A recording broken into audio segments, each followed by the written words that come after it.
Arachne stood beside the roaring fire, her luminous silver hair casting soft light as she wove shimmering threads on her spindle, the delicate patterns glimmering like stars caught in a night sky. Thuron approached cautiously, his bronze skin marked with swirling tattoos that seemed to pulse with unease, warning Arachne of a fracture growing within the fabric of fate itself. Examining a fragmented mirror, Arachne saw flickers of looming darkness reflected beyond the veil, the shards revealing possible futures, yet none offering clear answers to the present threat. From the shadows of the trees, Selene slipped silently, cloaked in shifting dark folds, her hidden eyes glinting faintly as she observed the unraveling threads of destiny. A chill wind swept through Arachne's chamber, causing the threads in her weaving to twist and break abruptly, as if an unseen force sought to distort her carefully crafted patterns. At the edge of the dense forest, Thuron stood tense, his swirling tattoos pulsating with each breath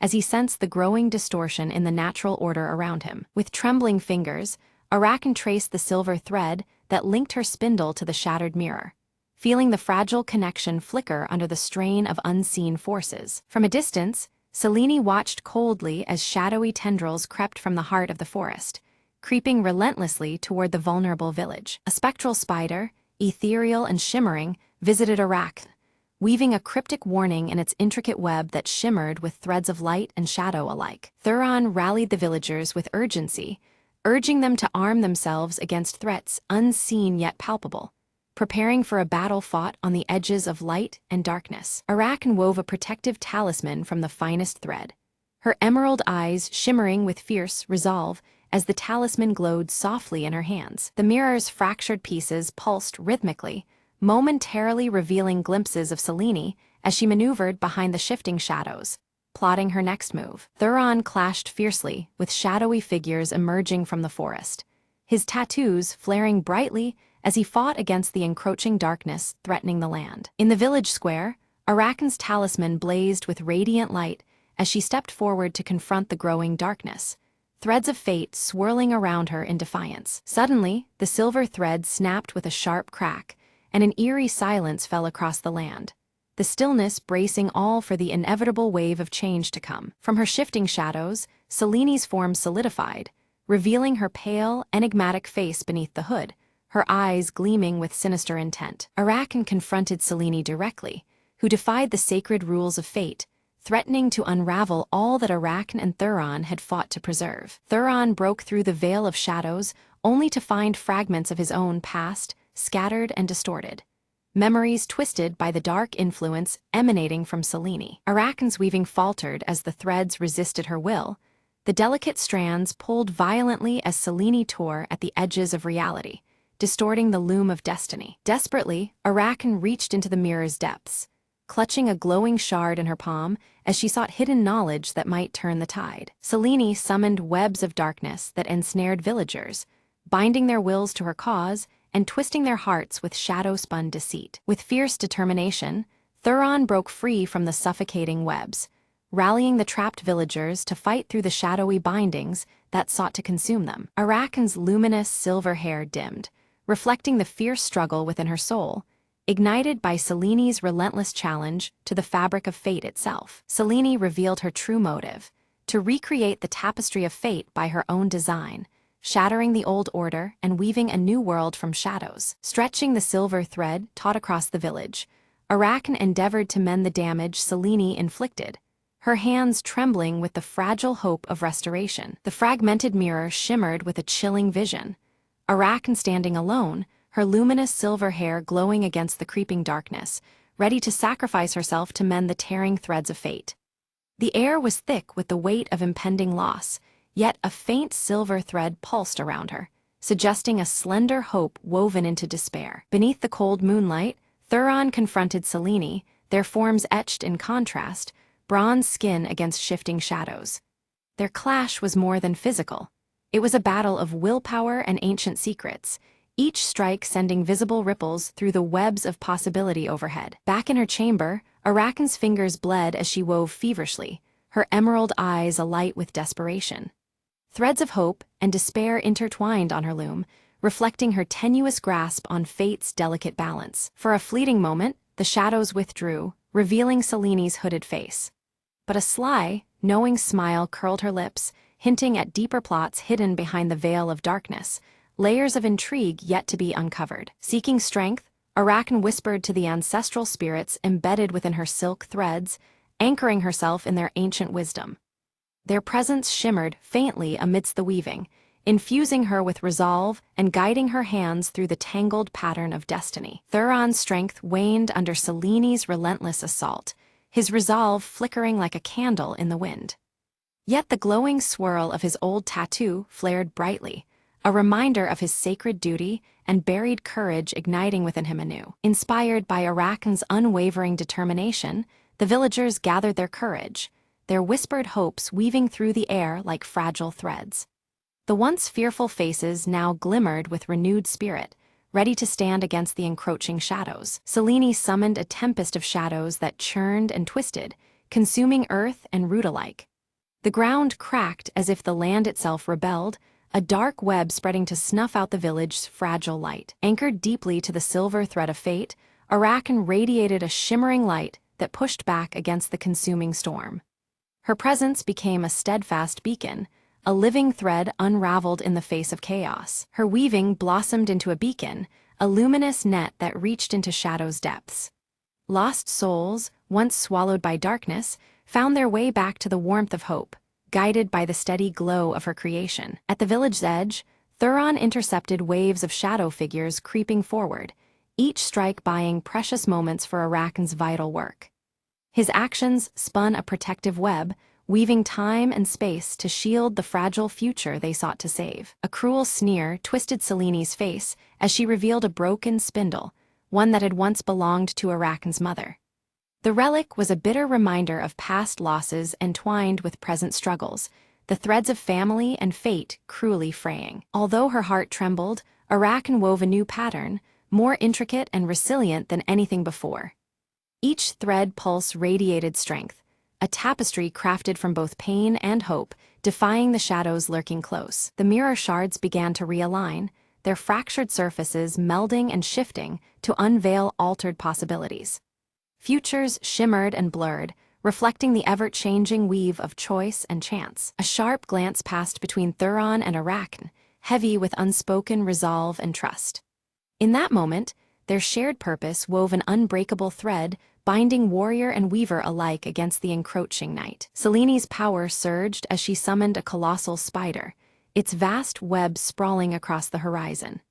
This living web threatened to ensnare every potential future, its shadowy threads tightening like chains around the fate of all. With steady hands, Arachne wove the silver thread into a dazzling net of light, challenging the monstrous web's dark grasp. Their struggle was a dance of shadow and radiance, each thread a lifeline in the looming chaos. The giant spider lashed out violently, shards of darkness splintering in every direction. The very air crackled as light and shadow collided, each fragment a volatile echo of the battle's fierce intensity. Seizing a crucial moment, Thuron leapt onto the spider, shattering one of its legs and fracturing the web's hold. The creature's snarls echoed as the integrity of the shadowy snare weakened, opening a fragile path forward. With a decisive cry, Arachne pulled the silver thread taut, preparing to draw the final knot that would bind fate anew. Every muscle strained, every thread humming with the power of culmination as the moment of reckoning neared. Above the village, shadows and light swirled in a maelstrom, fiercely contending for dominance over the land. The fabric of reality itself trembled as threads of dark and luminescence intertwined in a chaotic storm. Selene's voice rang with desperation and temptation, offering Arachne immense power in exchange for surrendering the spindle and control over fate. Her plea was a woven trap of promises, dark silk laced with irredeemable consequences. Arachne's refusal was unwavering. She wove a pattern of unity rather than dominion, honoring the sacred laws that governed their realm. Her tapestry radiated harmony, rejecting control and embracing the bound threads that connected all lives. The spindle pulsed with radiant energy, binding Selene's shadow once more to the mirror fragments scattered throughout their world. The dark force was sealed within reflections, a captive strand in the grand weave once again. As the great web unraveled, a surge of brilliant light flooded the land, washing away despair and fear. Hope blossomed across the village, and beyond, threads of possibility woven anew into the tapestry of destiny. Cradling the now whole mirror, Arachne gazed into its smooth surface, where reflections shimmered with a balanced future. The fragmented edges had been mended, and with them, the threads of destiny aligned once more. Each shard fit seamlessly, revealing a harmonious dance of light and shadow within its depths. Thuron knelt beside her, his bronze skin marked from battle but his spirit unwavering. Their shared resolve was written plainly in their posture, guardians not only of the people, but of the fragile threads that tied them all. Together, they bore the weight of what had passed and the promise of what was to come. From the darkened alleys and quiet homes, villagers began to emerge, their faces brightening as the oppressive shadow lifted from their hearts. The once heavy air now sparkled with hope, threads of light weaving through the streets and homes. Their steps were lighter, and whispers of gratitude floated like silver threads in the morning breeze. Arachne's silver hair glowed with an intensity unmatched before, luminescent strands weaving an aura of restored destiny around her. It was as if the very essence of fate had taken refuge in her locks, radiant and undeniable. This brilliance symbolized the renewed balance and the mending of broken paths once lost. In the mirror's depths, Selene's shadow receded, slowly fading into the webbed surface until she was bound within its reflective prison. Though confined, her eyes never left the world outside, a silent reminder that challenges lingered beneath the surface. Her presence remained a cautious thread woven through the fabric of their peace. Together, Thuron and Arachne planted a sapling at the village heart, soil embracing roots destined to grow alongside the people who nurtured it. This living symbol represented new beginnings and the intertwining of fate and resilience. As their hands covered the earth, the silver thread shimmered faintly around the sprout, promising endurance and growth. Gathering once more around the village fire, the community shared stories woven with laughter and hope. Threads of past struggles and future dreams intertwined as they found strength in their collective spirit. The fire's glow reflected in their eyes, binding them in warmth and renewed connection. Arachne sat among the children, teaching them to weave delicate threads of their own, each stitch a lesson in courage and wisdom. Her luminous hair cast gentle light over their eager faces as they learned to craft destinies with steady hands and hopeful hearts. Through them, the art of weaving fate would endure beyond her own time. Resting peacefully on a pedestal, the mirror shimmered quietly, its surface alive with glimpses of unseen possibilities. Though calm, it held the stories not yet told, futures waiting like threads in a loom. It stood as both guardian and guide, an eternal witness to the ever-shifting tapestry of life. Looking toward the horizon, Arachne's gaze caught the faint glow of the silver thread winding softly through the air. The story of fate unfolded endlessly before her, an unbroken weave of light and shadow. With steady breath, she embraced the journey ahead, knowing that destiny never truly rests.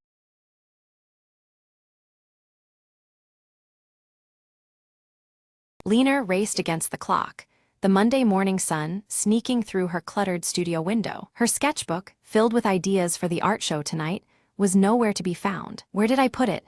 she muttered, flipping through stacks of paper and crumpled notes. Her cat, Misso, strolled by, tail flicking as if aware of the rising panic. Determined, Lena retraced her steps from the weekend's art crawl. At the neighborhood cafe, she asked the barista, who smiled knowingly and pointed to a corner table. Lena's sketchbook lay beneath a pile of magazines, touched by sunlight and forgotten moments. Flipping it open, she found new inspiration in the scattered doodles and faded coffee stains. Back at her studio, friends began to arrive, eager to see her work. Lena shared how losing the sketchbook helped her rediscover the simple joy of creating without pressure. "Sometimes," she said to the group, "the best ideas come from unexpected places." The evening unfolded with laughter, art, and community support filling the small room. Lena's nerves eased as she realized the show was about connection, not perfection. A local artist complimented her resilience, sparking a conversation that planted seeds for collaboration. Misso jumped onto Lena's lap,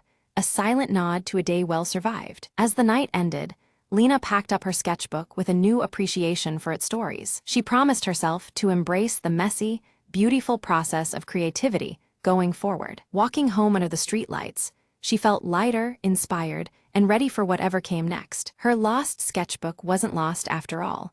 It was a reminder she didn't even know she needed. "Tomorrow," Lena whispered, "I'll start a new page."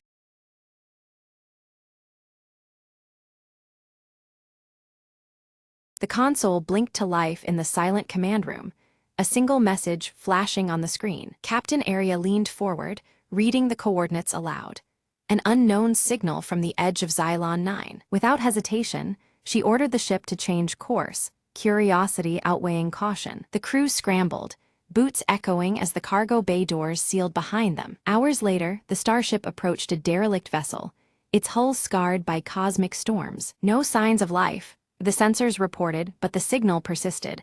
A faint, rhythmic pulse. Arya donned her suit and stepped into the airlock, heart pounding with each breath. The door creaked open, revealing a control room frozen in time, dust particles dancing in the beam of her flashlight. Her fingers traced the console, then paused as the signal intensified, syncing with a mysterious device. Suddenly, static cleared, a voice whispered, "Help," a plea lost for decades. Determined, Arya tapped into the ship's systems, rerouting power to the ancient transmitter. The vessel hummed alive. Star charts and messages flooded her screen, lost knowledge waiting to be shared. "We've found a treasure trove," she told her crew, her voice trembling with awe. They worked together to decode the data, piecing together the story of a forgotten colonization attempt. Weeks later, the crew broadcast the discovered information back to the galaxy, a beacon of hope in the vast darkness. Arya watched as the message dispersed, knowing their discovery would rewrite history. Back on the bridge, she smiled softly.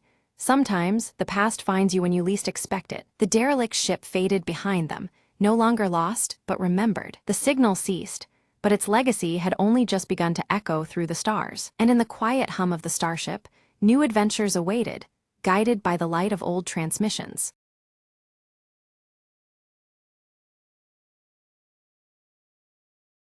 The wind hummed through the ancient maple grove as Alara stepped cautiously beneath the vibrant canopy. Her fingers brushed the rough bark, feeling the pulse of something far older than time itself. "They say the trees whisper secrets to those who listen," a voice murmured behind her. Turning, Alara saw an old man with eyes like molten gold, his smile both kind and mysterious. "Are the whispers real?" she asked, her curiosity outweighing her fear. He nodded, gesturing deeper into the grove. "Follow me, but beware, not all secrets wish to be heard." The leaves rustled in approval as they walked, shadows dancing between shafts of fading sunlight. Suddenly, a soft glow emerged from a knotted tree stump, revealing a shimmering, delicate dragonfly. Alara reached out, and the creature landed on her palm, its wings casting prismatic colors. "This is Aelith," the old man explained, "a guardian of the grove, lost for a century and now found." The dragonfly's light pulsed gently, illuminating runes etched into the surrounding trees. "These runes tell the story of balance between our world and the enchanted," the elder said. Alara listened intently as the dragonfly's glow grew, weaving ancient symbols in the air. Suddenly, the grove trembled, shadows gathered, seeking to consume the light. "Hold Aelith steady," the old man urged. "Only pure hearts can protect the magic here." Closing her eyes, Alara steadied her breath and focused on the warmth of the dragonfly's glow. A burst of light erupted, scattering the darkness and restoring peace to the grove. The elder smiled, pride shining in his eyes as the dragonfly's glow faded to a soft shimmer. "You have awakened the grove's heart," he said. "Now, its secrets belong to you." Alara nodded, understanding that some whispers are worth guarding, and some magic is worth sharing.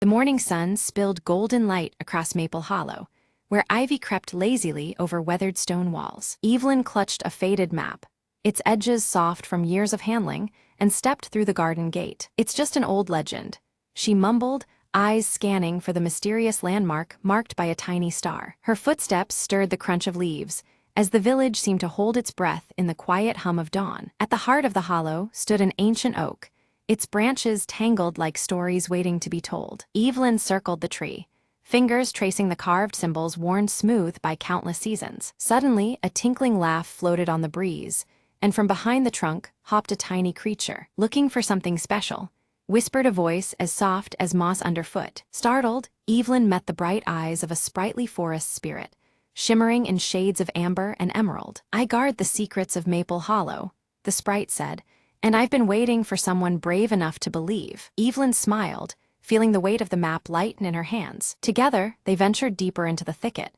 where sunlight danced through leaves like scattered coins. There, beneath a carpet of ferns, bloomed a hidden garden of tiny lanterns, glowing with gentle light. "This is the sanctuary of hope," the sprite explained, "kept alive by those who carry kindness in their hearts." Evelyn knelt and touched a fragile blossom, feeling warmth seep into her very soul. "Will you help protect it?" the sprite asked, eyes wide with trust. With a determined nod, Evelyn promised she'd keep Maple Hollow's secrets safe, nurturing its magic every day. As she rose, the garden's glow seemed to ripple outward, painting the hollow in hues of soft gold and green. "Remember," the sprite called as they parted, "sometimes the smallest light can brighten the darkest place." Evelyn walked back home, the map now glowing faintly in her pocket, her heart full of newfound magic and hope.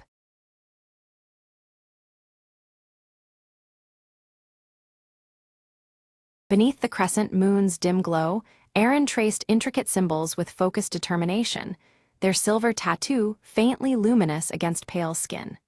Each mark seemed alive, pulsing subtly as if resonating with a hidden power. Outside the ancient temple, Soren stood firm under the sable sky, his grip tightening around the worn obsidian blade.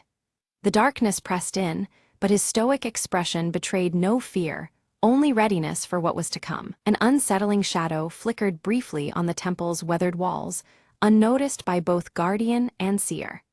The sable light shimmered momentarily, casting a strange shift in the atmosphere that set nerves on edge. From the swirling mist emerged Leora, cloaked in shifting shadows, her sharp emerald eyes locked onto Aaron's glowing tattoo with an unreadable intensity. She moved silently, an enigma appearing at the edge of their fate. Aaron felt an abrupt chill crawl down their spine and looked up, only to see Leora vanish as mysteriously as she had appeared, swallowed by the deepening darkness. The fading glow of the tattoo flickered in response, as if warning of unseen threats. Soren's voice cut through the silence, grave and unwavering, cautioning Aaron about a new darkness rising alongside the sable light, an all-consuming shadow that could engulf everything they knew. His eyes never left the horizon's blackening edge. The crescent moon overhead intensified its ethereal glow, casting longer, deeper shadows that seemed to dance and writhe around the ancient stone temple. The sable light deepened, as if drawing power from the growing tension. In a sudden vision, Aaron saw fractured realms torn asunder, jagged voids creeping closer with insidious hunger. Reality itself quaked on the brink of unraveling, threatening to dissolve into endless night. Leora's silhouette blurred and merged with the sable light's ever-shifting form, and unexpectedly, the edge of Soren's obsidian blade began to shimmer with a strange, otherworldly glow. The weapon's reflection revealed truths yet to be spoken. Beneath the sable light's eerie sheen, ancient runes etched on Soren's obsidian blade glimmered to life, revealing a cryptic message written in a forgotten tongue. The symbols hinted at a key to confronting the encroaching darkness. Deciding there was no turning back, Aaron and Soren resolved to seek out the mysterious source of the sable light. Their shared purpose strengthened amidst the mounting shadow, threatening to consume their world. As if responding to their resolve, the temple's colossal doors, carved with steady crescents, creaked open slowly, revealing a pathway shrouded in shifting sable light. Beyond lay unknown trials and veiled truths. Stepping together, they entered a realm where shadows wove around them like living threads, the pulse of Aaron's silver tattoo guiding their path. The air was thick with silent murmurs and the weight of ancient secrets. A whispering wind carried fragmented voices, their warnings fragmented and haunting, foretelling dangers lurking just beyond perception. The spectral echoes stirred unease, pressing them onward with both caution and dread. At a twisting crossroads, shadows bent unnaturally, warping the sable light until reality itself seemed fragile and distorted. Every step forward heightened the stakes, each choice tangled in the weaving shadows. Leora emerged once more from the hovering darkness, her cryptic guidance speaking of balance between light and dark realms. Her presence was both unsettling and necessary, a pivot between their fears and the truths to come. Suddenly, Aaron's tattoo flashed violently, flooding their mind with visions of past guardians locked in battle against relentless shadows. The weight of legacy coursed through them, binding history to the present struggle. Without hesitation, Soren defended Eren as shadow beasts clawed through the sable light's depths, their twisted forms relentless and ferocious. His obsidian blade carved protective arcs, shielding the seer from the encroaching peril. In the midst of chaos, Soren's blade shattered a dense shadow veil veiling their way and revealed a hidden chamber beyond. The air inside hummed with uneasy power, the secrets of ages waiting to be uncovered. Within the chamber, a fading mural depicted a sacred ritual, binding the sable light's mysterious essence to the power of the crescent moon.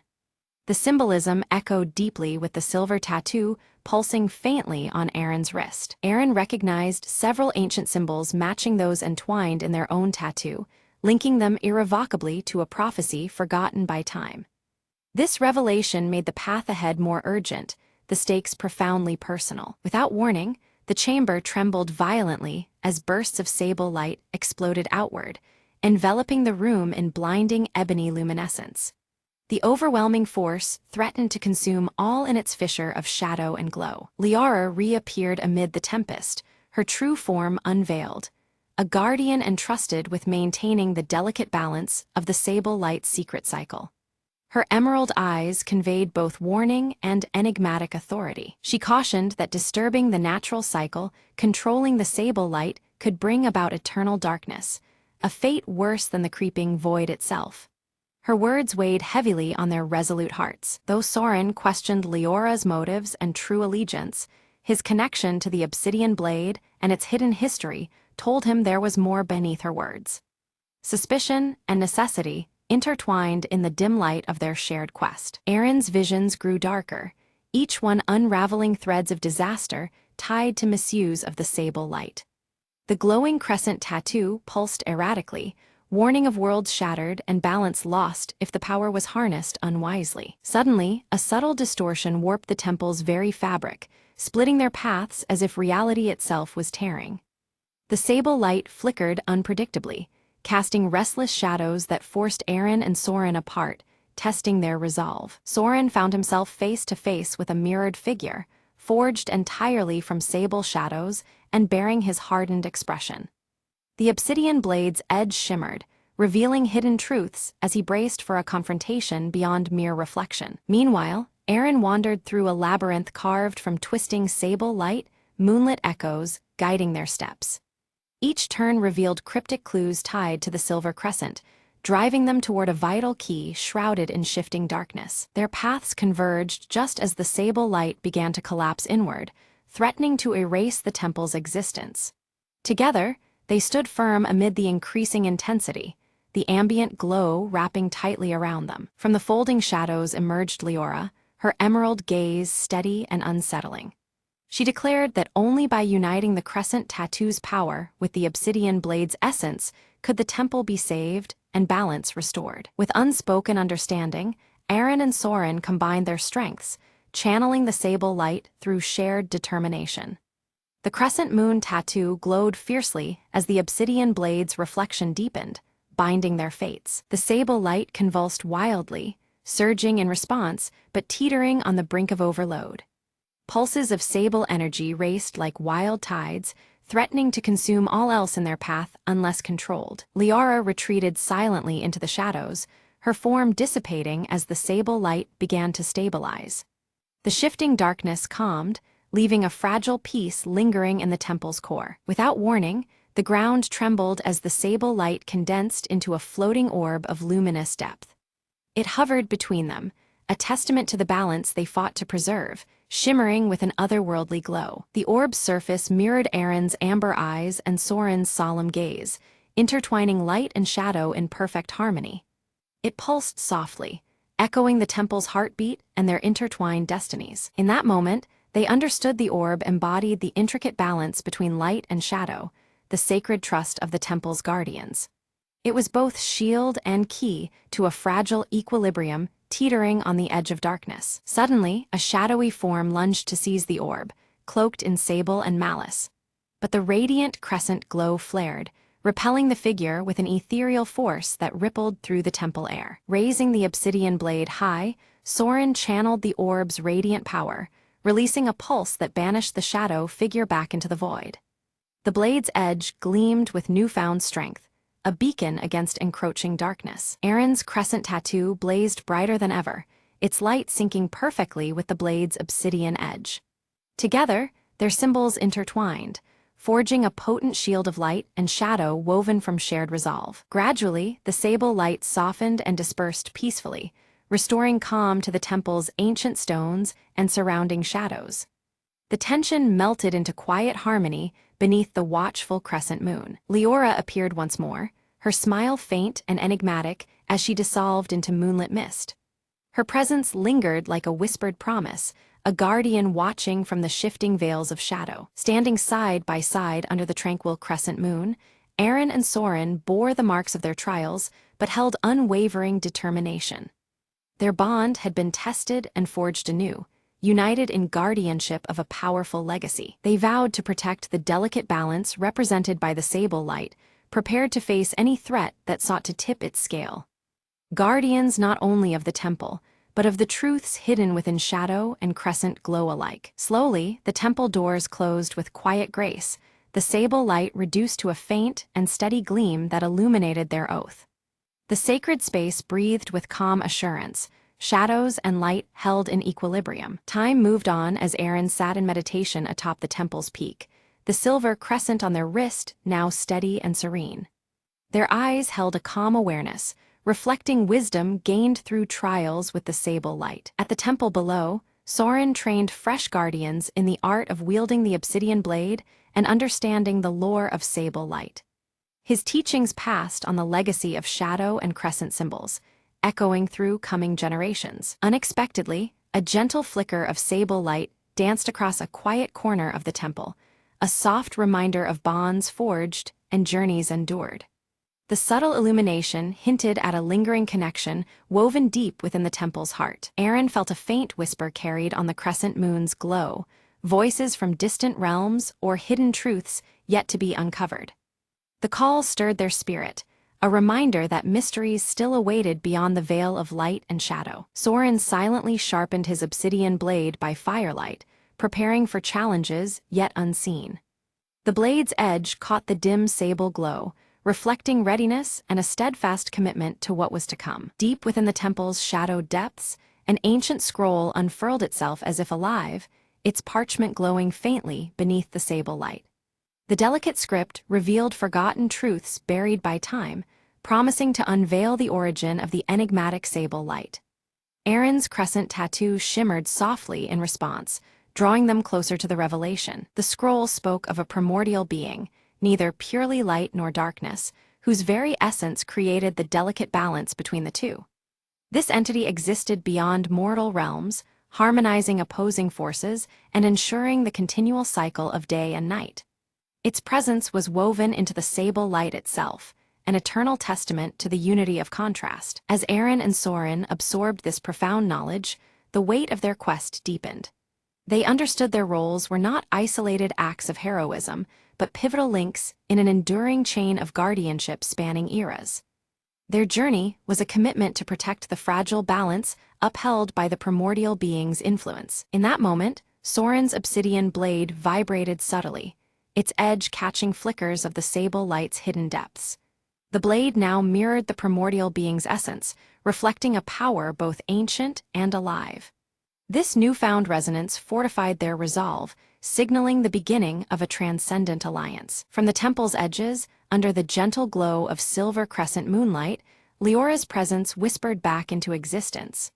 Her emerald eyes gleamed with quiet certainty, offering cryptic guidance amidst the revelation. Her subtle influence became a beacon, illuminating the path the two must now take. Aaron's crescent tattoo pulsed in tandem with the blade, both infused with the rhythm of the sable light's essence. The harmonious thrum radiated strength, binding their spirits to the primordial balance. United in purpose and power, they felt the transformative energy course through their very beings. With reverence, they prepared the ancient ritual inscribed alongside the scroll's secrets. Sacred symbols were traced under the sable light, weaving a bridge between their world and the concealed realms beyond. Each movement of the ceremony intensified the bond, affirming their roles as guardians of equilibrium. As the final invocation echoed, the temple erupted into a serene blaze of pure sable light, immaculate and all-encompassing. Its serene glow cleansed lingering shadows and illuminated hidden corners alike. The ritual's success resounded through the air, signaling the restoration of profound cosmic balance. Now guardians of a tranquil world, Aaron and Soren stood vigilant beneath the shimmering sable light's gentle embrace. Their watchful eyes reflected readiness for the cycles to come, ever aware the balance must be maintained. In unity, they embraced the timeless guardianship bestowed upon them. Under the tranquil sweep of the crescent moon, the tale drew to a close, yet the echo of sable light lingered on. Silent and unwavering, it stood sentinel over the night, weaving protection through the darkness. Thus, the legacy of balance and light persisted, eternal and unbroken.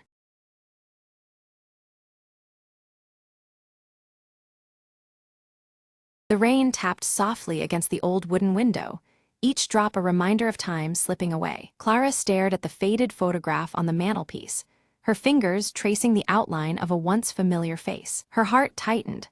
20 years ago, she had left this town, chasing dreams that felt too big for this small place. But dreams, she learned, have a way of circling back, much like the seasons. A knock blended into the rhythm of the storm outside.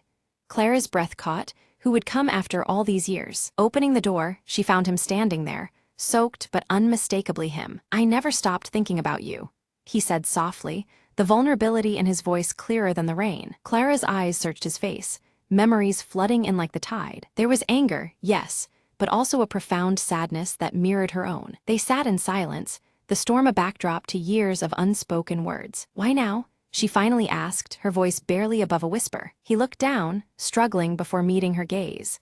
"Because it took me this long to understand what I lost." The room filled with a fragile hope, delicate as the rain outside. They talked, shared stories of lost time, and the paths that led them astray. Each word was a stitch, weaving a tapestry of healing and forgiveness. Though the past was a shadow, it no longer defined them. As the storm slowed, a quiet peace settled between them. Clara smiled, a weight lifting from her chest.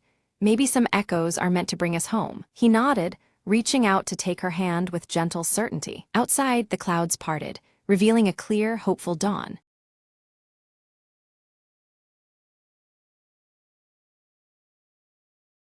On a crisp autumn morning, Emily noticed something was missing.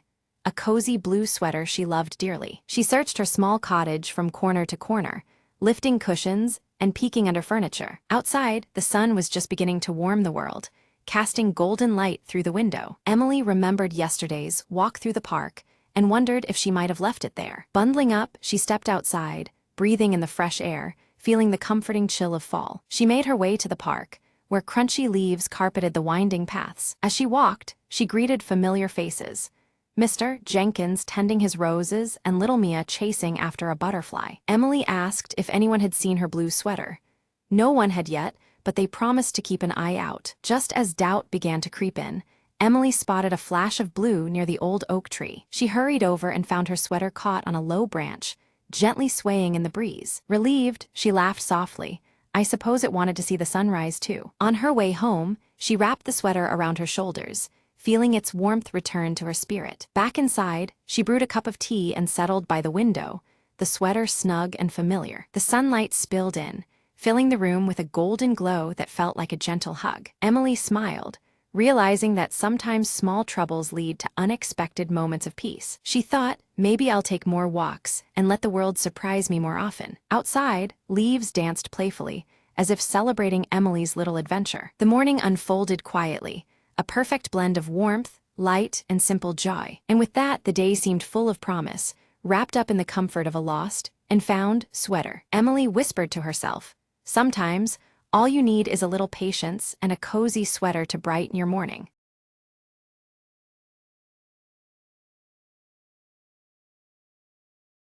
Lyra moves carefully through the desolate cityscape, ashes swirling around her silver-streaked hair as she clutches the cracked compass her mother once owned.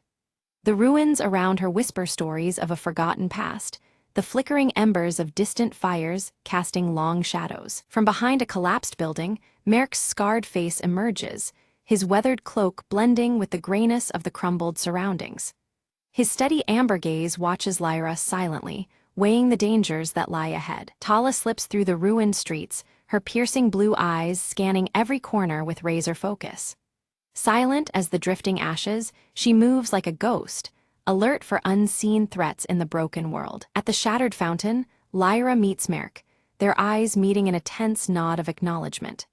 The mechanical raven on Lyra's shoulder flickers its rusty wings, its soft clicks echoing faintly amid the desolation. Lyra unfolds the faded map, trembling fingers tracing a precarious route toward a safe haven marked long ago. Merc watches thoughtfully, the weight of their uncertain path heavy between them. A distant rumble shakes the cracked streets as dust falls from shattered windows. A massive convoy of scavengers, armed and ruthless, approaches, casting long, ominous shadows over the ruins. Quickly, the trio smothers their small campfire, smudging the glowing embers as the scavengers' silhouettes stretch closer. The fragile warmth and light vanish, swallowed by the encroaching menace. Tala catches sight of the scavenger leader, a towering figure wielding a crude spear. With a swift, silent gesture, she signals danger, her piercing blue eyes fierce as the shadows tighten. Lyra clutches the cracked compass tightly, her gaze stealing against the gray sky. Determined, she vows to protect the map's secret at all costs, knowing it could mean salvation or destruction. Merc loads his improvised crossbow, every motion practiced but tense. His amber eyes survey the uneven streets, seeking the best defensive position amid the jagged ruins. The mechanical raven takes flight from Lyra's shoulder, its rusty wings beating hurriedly as it circles above. With soft mechanical clicks, it distracts the scavengers, buying precious moments for the group to reposition. Lyra, Merc, and Tala slip silently into narrow alleys, their footsteps muffled on the cracked pavement. Shadows of ruins envelop them as they evade the scavengers' ever-closer patrols. Suddenly, a clatter breaks the silence. A loose metal pipe tumbles wildly across the ground. The group freezes, hearts pounding as scavengers turn sharply toward their trail, voices rough and rising. The scavengers spread out aggressively, scouring the ruins with echoing shouts that bounce off cracked walls. The air thickens with tension, dust swirling like whispers of danger. In a hushed tone, Lyra whispers of the map's secret, a rumored haven with untouched resources that could change everything. But now, with predators closing in, that secret is at grave risk. To confuse their pursuers, the group briefly splits, each taking shadowed paths through narrow passages. Tala leads with swift, silent movements, a ghost weaving through the remnants of the old world. Merc narrowly escapes a deadly encounter, ducking behind collapsed rubble just as a scavenger's spear shatters stone inches away. His breath hitches, the close call fueling his resolve. Guided by the cracked compass, Lyra finds the entrance to an underground tunnel faintly marked on the faded map. The promise of shelter hides beneath the ruined city's surface. As the group regroups at the tunnel's mouth, the mechanical raven emits a sharp, warning click. The scavengers are closing in fast, their harsh voices growing nearer, echoing across the desolation. Inside the tunnel, the trio navigates dim, crumbling corridors filled with dust and stale memories. The flickers of faint light reveal relics of a lost world mingling hope with decay. Suddenly, the passage collapses behind them with a thunderous crash, sealing the scavengers outside, but blocking their escape. The heavy silence that follows tightens like a cage around them. Soft green bioluminescent fungi cast an eerie glow along the underground path, illuminating forgotten life that persists beneath the ruinous earth. The delicate light dances on worn metallic relics scattered by time. Tensions flare as dwindling supplies press heavily. Merc shares stories of the world before, voices low and steady. Around a smoldering shard of fire, flickers of hope ignite in the darkness. A hidden door creaks open silently on the tunnel wall, revealing symbols that match those on the map.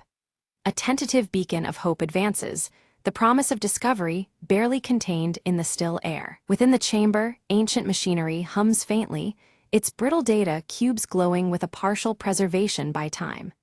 The air pulses with forgotten knowledge, fragile and flickering like the fires outside. Lyra studies the intricate symbols carved into the chamber walls, her fingers tracing the faded markings. She realizes they describe the safe haven not just as a refuge, but as a naturally sealed vault that once contained a devastating experiment gone wrong.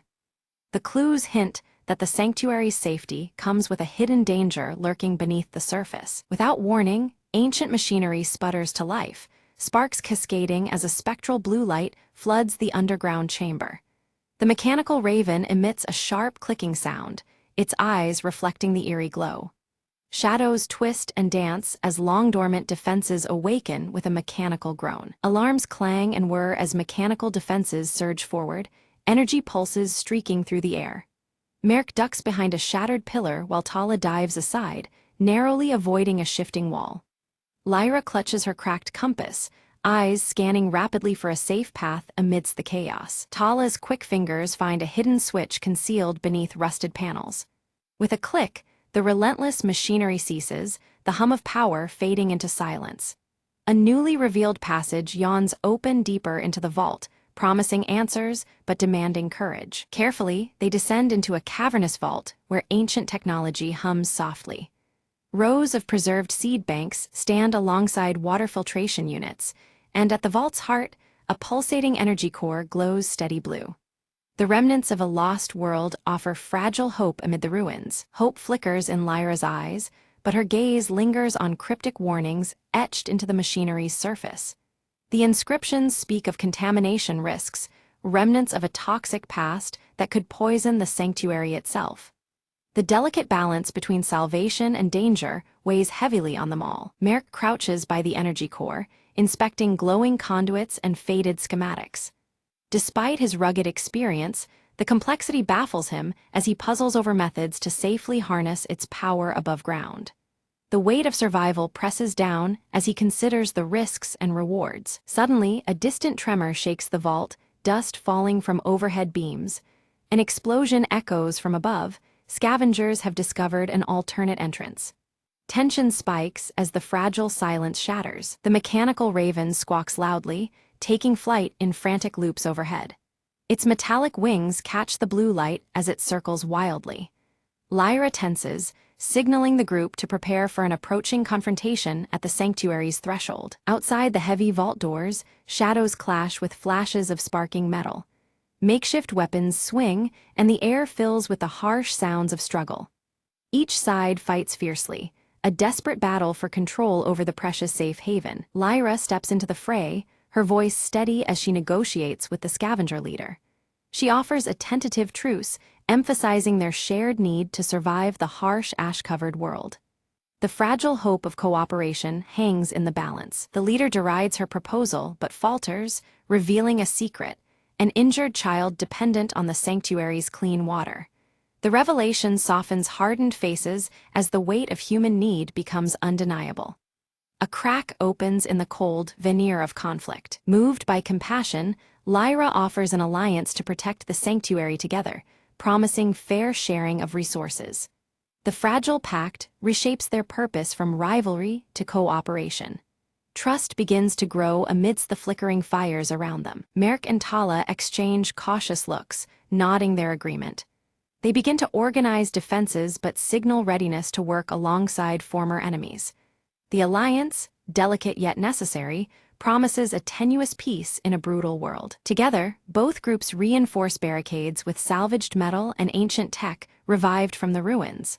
Sparks fly as tools meet rusted surfaces, strengthening their hold against external threats. The mechanical raven perches quietly, watching the cooperative effort unfold. As negotiation deepens, stories of loss and survival emerge from both sides.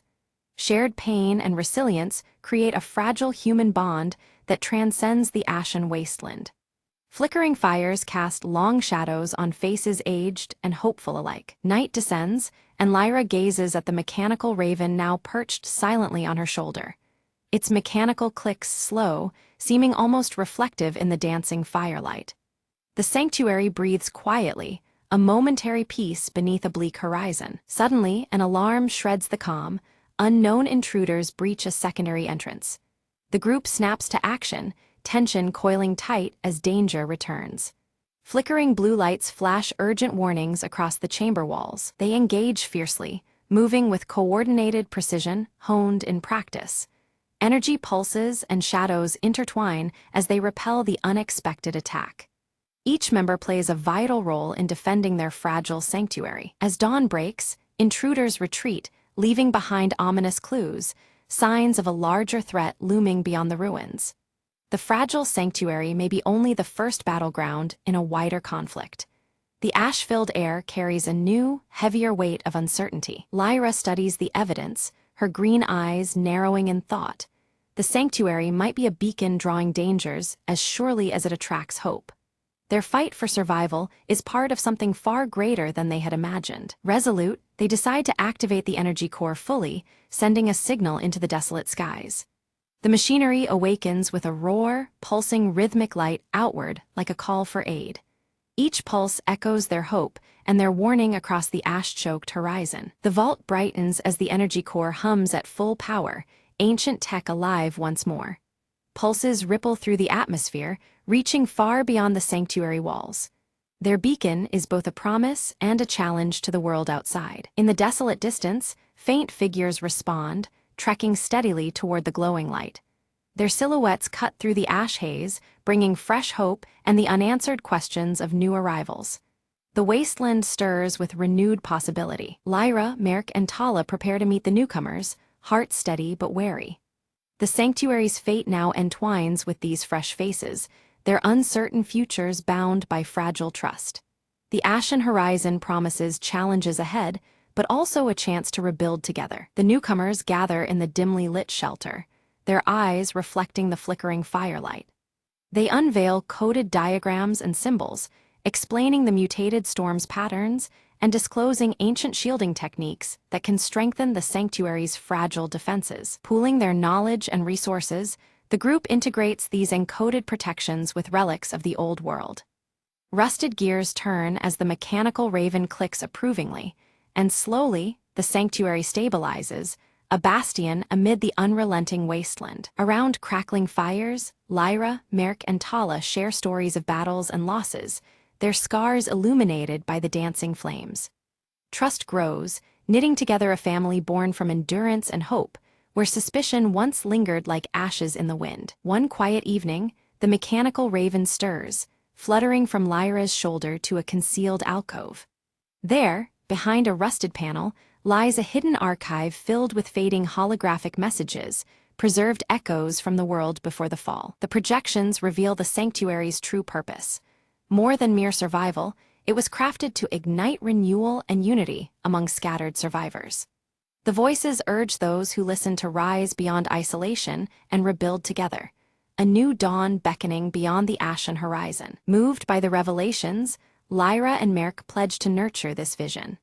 They vow to extend their network of protection and knowledge, transforming their stronghold into a beacon of hope for others wandering the bleak wastes. The group springs into action, loading caravans with seeds, weathered tools, and precious relics symbolizing a hopeful future.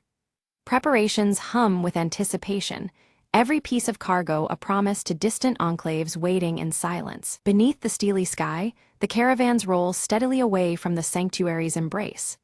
High above, the mechanical raven soars, its subtle mechanics clicking softly, sentinel of the fragile journey against the endless gray. Back at the sanctuary, resilient and unwavering, tiny green shoots emerge defiantly through cracked concrete. Against the monochrome wasteland, these first hints of life whisper of renewal, the earth slowly reclaiming hope. At dawn, Lyra stands atop the ramparts, the cracked compass warm in her hand and the rising sun casting golden light on her determined face. The ashen horizon stretches before her, and with steady gaze, she prepares to guide humanity's fragile rebirth into the uncertain dawn.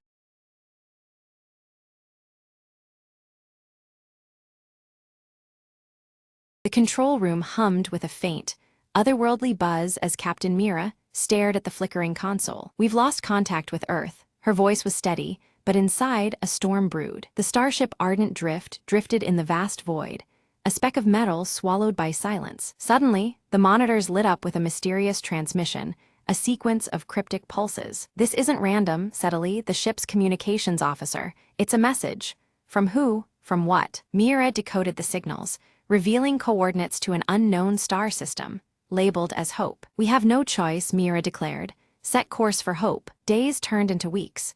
the crew facing isolation and memories of a lost homeworld. As the ardent drift approached the coordinates, an immense structure emerged from the darkness, a colossal space station.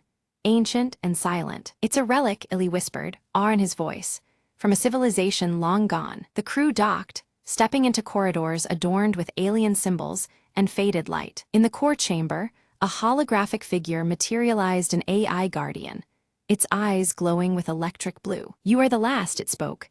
"Earth's final hope lies within this archive." It unveiled a vault containing data plans, technology, and memories preserved through eons. "Use it wisely," the AI warned.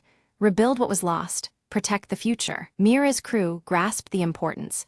This station was the ark of forgotten knowledge. "We carry the legacy now," Mira said, determination steadying her voice. The ardent drift prepared for a new journey, armed with ancient wisdom to reignite civilization. As stars twinkled outside, hope rekindled in the hearts of the crew, a beacon amidst the cosmic night. The silence was broken, not by despair, but by the echo of a new beginning.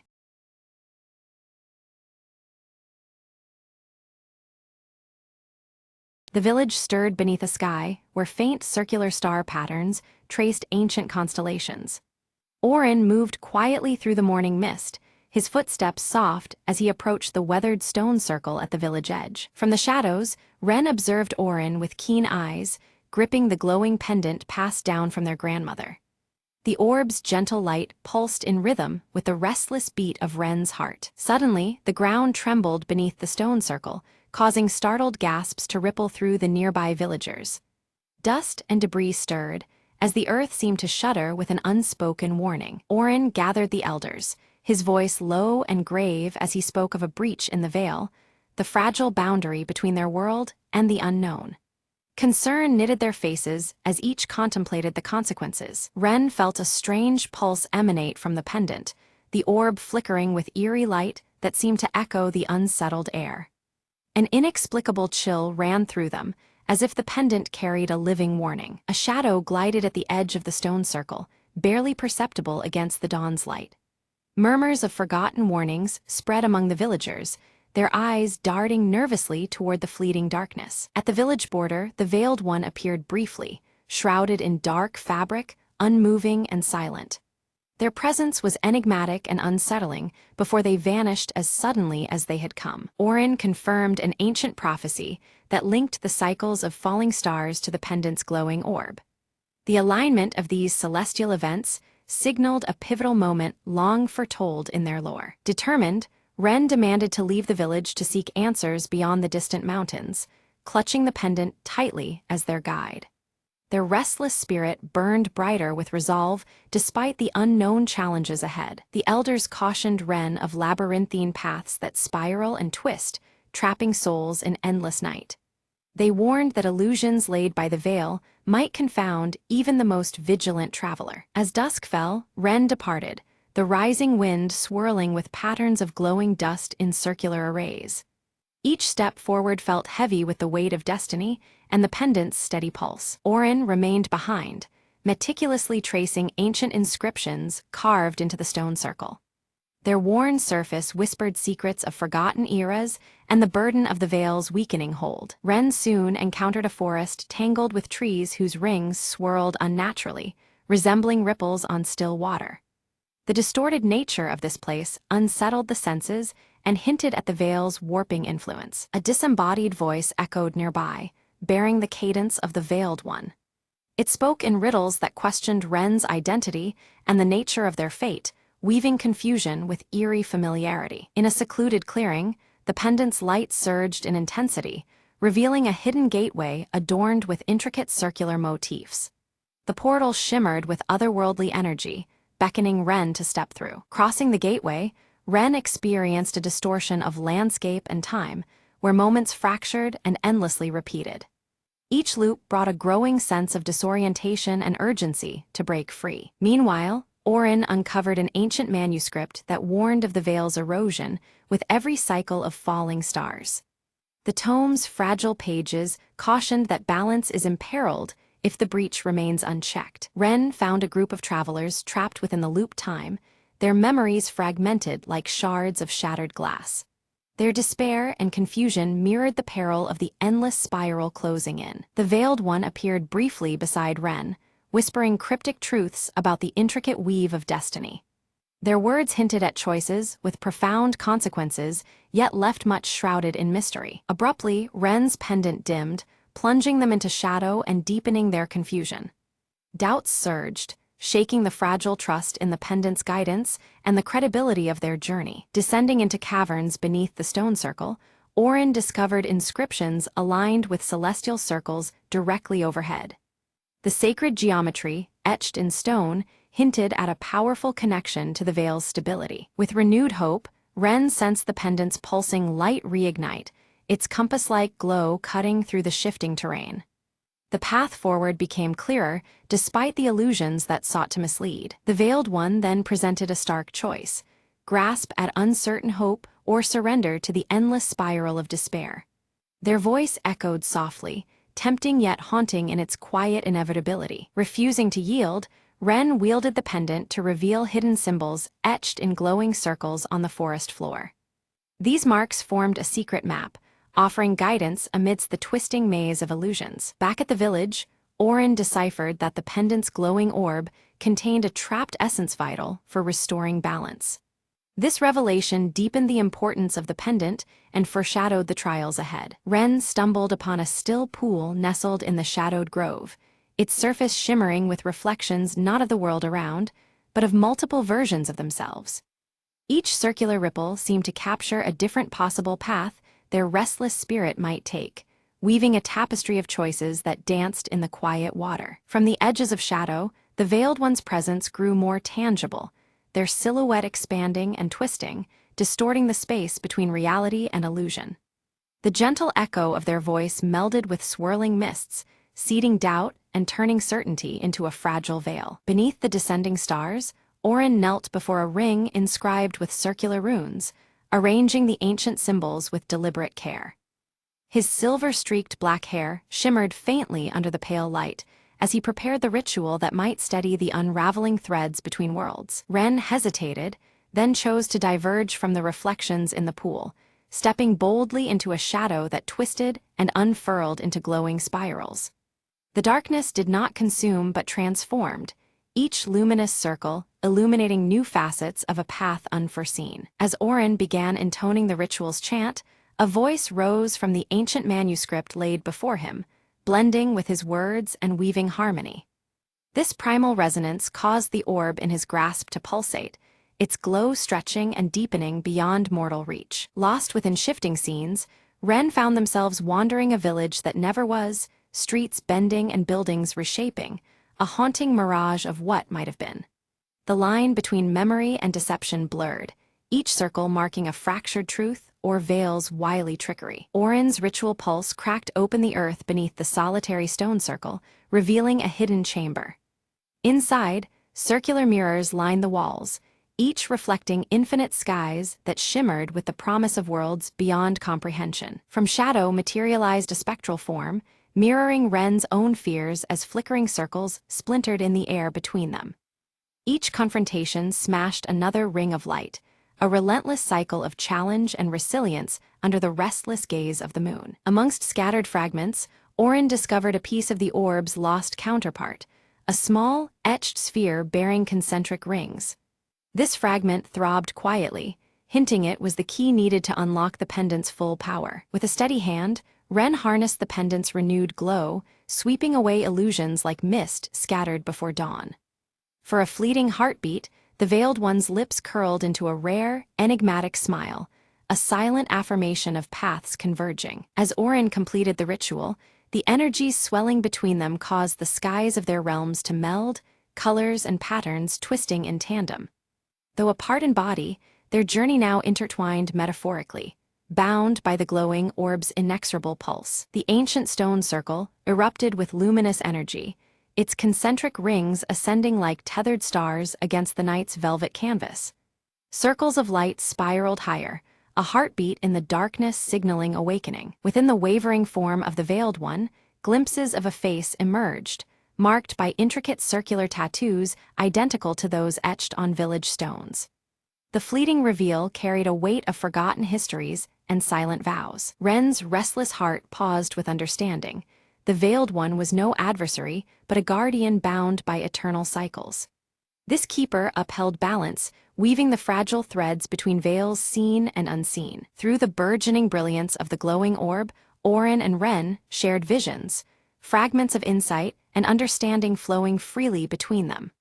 Words became unnecessary as a deeper bond formed, tethered by circles of light and shadow alike. A fierce storm roared into being, winds swirling in violent circular torrents aimed at unraveling the stone circle's power. Their faith and resolve trembled under the tempest's assault, the cycle's stability put to its fiercest test yet. Amidst the chaos, Ren raised the pendant's light, turning it into a beacon that cut through the wrathful night. Guided by this luminous pulse, villagers found sanctuary within the protective embrace of the stone circle. Orin's hands moved with finality, placing both orb fragments into the circle's heart, where light met shadow. The fusion sparked a surge, melding power with grace, and the ancient magic whispered of renewal and unity. Stepping fully into the luminous embrace, the Veiled One unveiled a serene face, timeless and calm. Their presence declared a balance restored, a cycle completed without fracture or loss. As the sky cleared, the patterns of circular stars pulsed rhythmically once more, their glow weaving the fabric of the mended veil. This celestial dance marked the completion of a sacred cycle, echoing through both night and dawn. Bathed in dawn's golden, circular glow, Orin and Ren stood before the village, embodiments of hope and renewal. Their journey reflected in their eyes was one of unity between realms and the promise of what lay ahead. The pendant, now whole and radiant, was shared equally between them, a symbol of unity bridging earthly and mystical realms. Its glow a testament to their intertwined fates and shared guardianship. Villagers gathered, hands crafting new tokens, adorned with circular motifs that shimmered with inherited power. These creations commemorated the cycle's renewal, binding community with ancient legacy. Orin imparted to Ren the songs and stories woven into the circular patterns, melodies and tales that held the wisdom of many generations. In this transfer, legacy was ensured, and their bond deepened through shared purpose. Without a word, the Veiled One departed quietly into the mists, leaving behind a single circular feather resting upon the village stones. This token stood as a silent promise of guarded peace and the eternal watch kept over the circle's ward. As the pendant pulsates softly in Orin's hand, a concealed vision unfolds before them, revealing the eternal nature of the cycles. Shadows and light dance together, showing the pendant's glow fading and rekindling with each passing night in an endless loop. Ren's restless gaze steadies, a quiet understanding dawning as they accept the perpetual journey ahead. Alongside Orin, they embrace their role as keepers who guard the fragile balance through countless circles yet to come. The villagers gather at dawn, crafting a new stone circle in the heart of their home. At its center, they embed the pendant's twin glowing orbs, a powerful talisman fashioned to protect and honor what has been passed down. The final scene shifts beyond the village, where circles emerge in natural wonders worldwide. Ripples in water, rings of trees, and wind-carved patterns in stone, connecting this small place's fate to the vast world beyond. Orin stands quietly beneath a spreading oak, their eyes tracing the delicate circles traced in earth and bark. In these patterns, they see the balance between the visible world and the mysteries lurking just out of sight, always entwined. Ren turns their gaze upward to the stars, the pendant warm against their chest. The glow feels like a silent vow, a steady promise to remain vigilant against any unraveling of the delicate weave they protect. Night deepens, but this time the stars above swirl gracefully in perfect circles. Their light remains steady and reassuring, a celestial echo of the cycles held sacred below. Under the silver glow of dawn, villagers dance in flowing, circular patterns, their steps weaving ancient rhythms anew. Each movement honors the legacy, breathing life into the cycle once more with joyous celebration. The story gently closes on a child, eyes wide with wonder, discovering a small glowing circle etched faintly into their palm. This mark, subtle yet profound, signifies the enduring legacy of the cycle continuing through generations. As the camera pans upward, the swirling stars gather to form one great luminous circle, vast and radiant. This celestial symbol unites completion with endless beginnings, a timeless testament to the circle's eternal dance.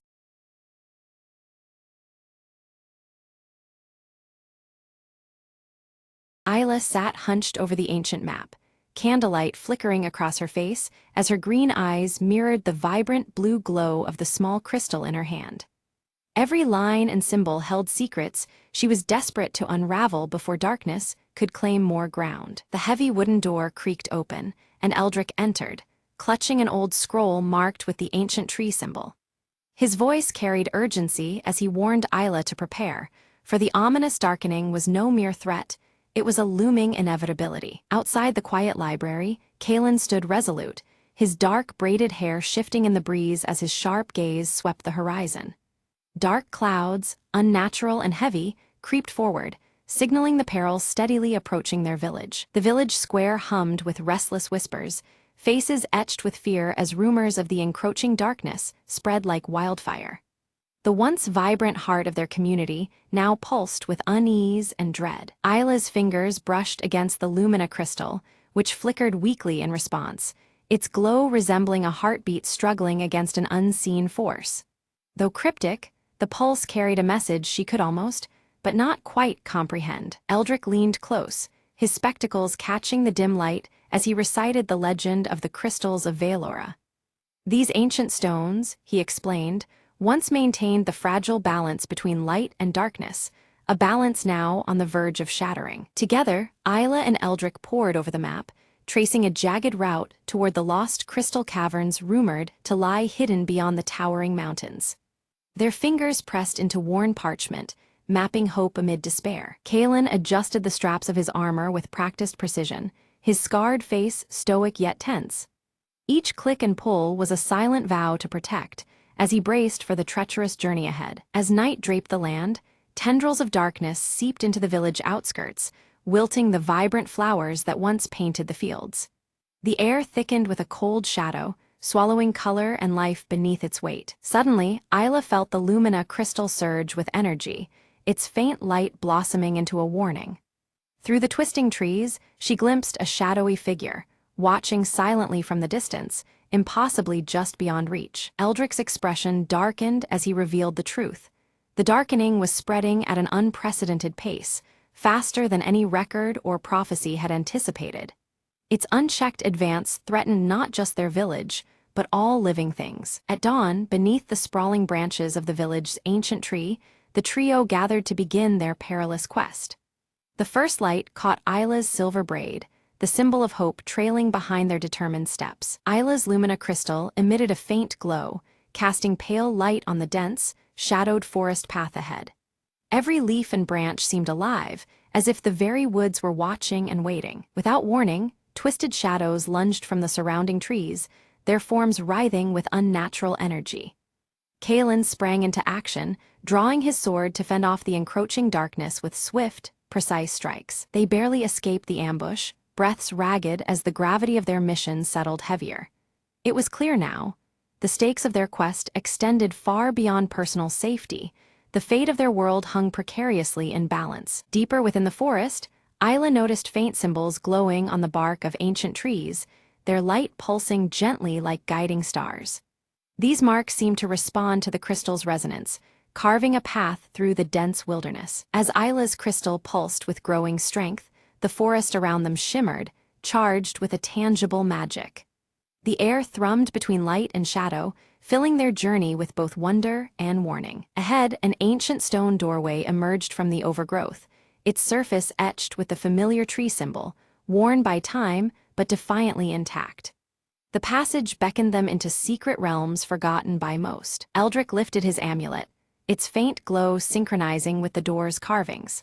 With a whispered incantation, the stone doorway slowly creaked open, revealing a hidden cavern sparkling with countless shimmering crystals. Inside, a suffocating silence enveloped the trio, unnatural and heavy, broken suddenly by a deep, distant roar echoing from the cavern's depths.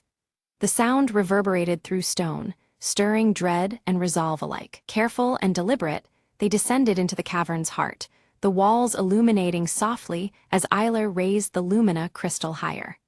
The gentle light danced over their surroundings, revealing secrets whispered in stone. Without warning, tremors shook the cavern violently. A large section collapsed behind them, dust clouding the dark air and sealing their only known exit, trapping them deeper within the earth's embrace. Kaelin's keen eyes scanned ahead, noting faint footprints etched in the glittering dust, mingled with ominous claw marks.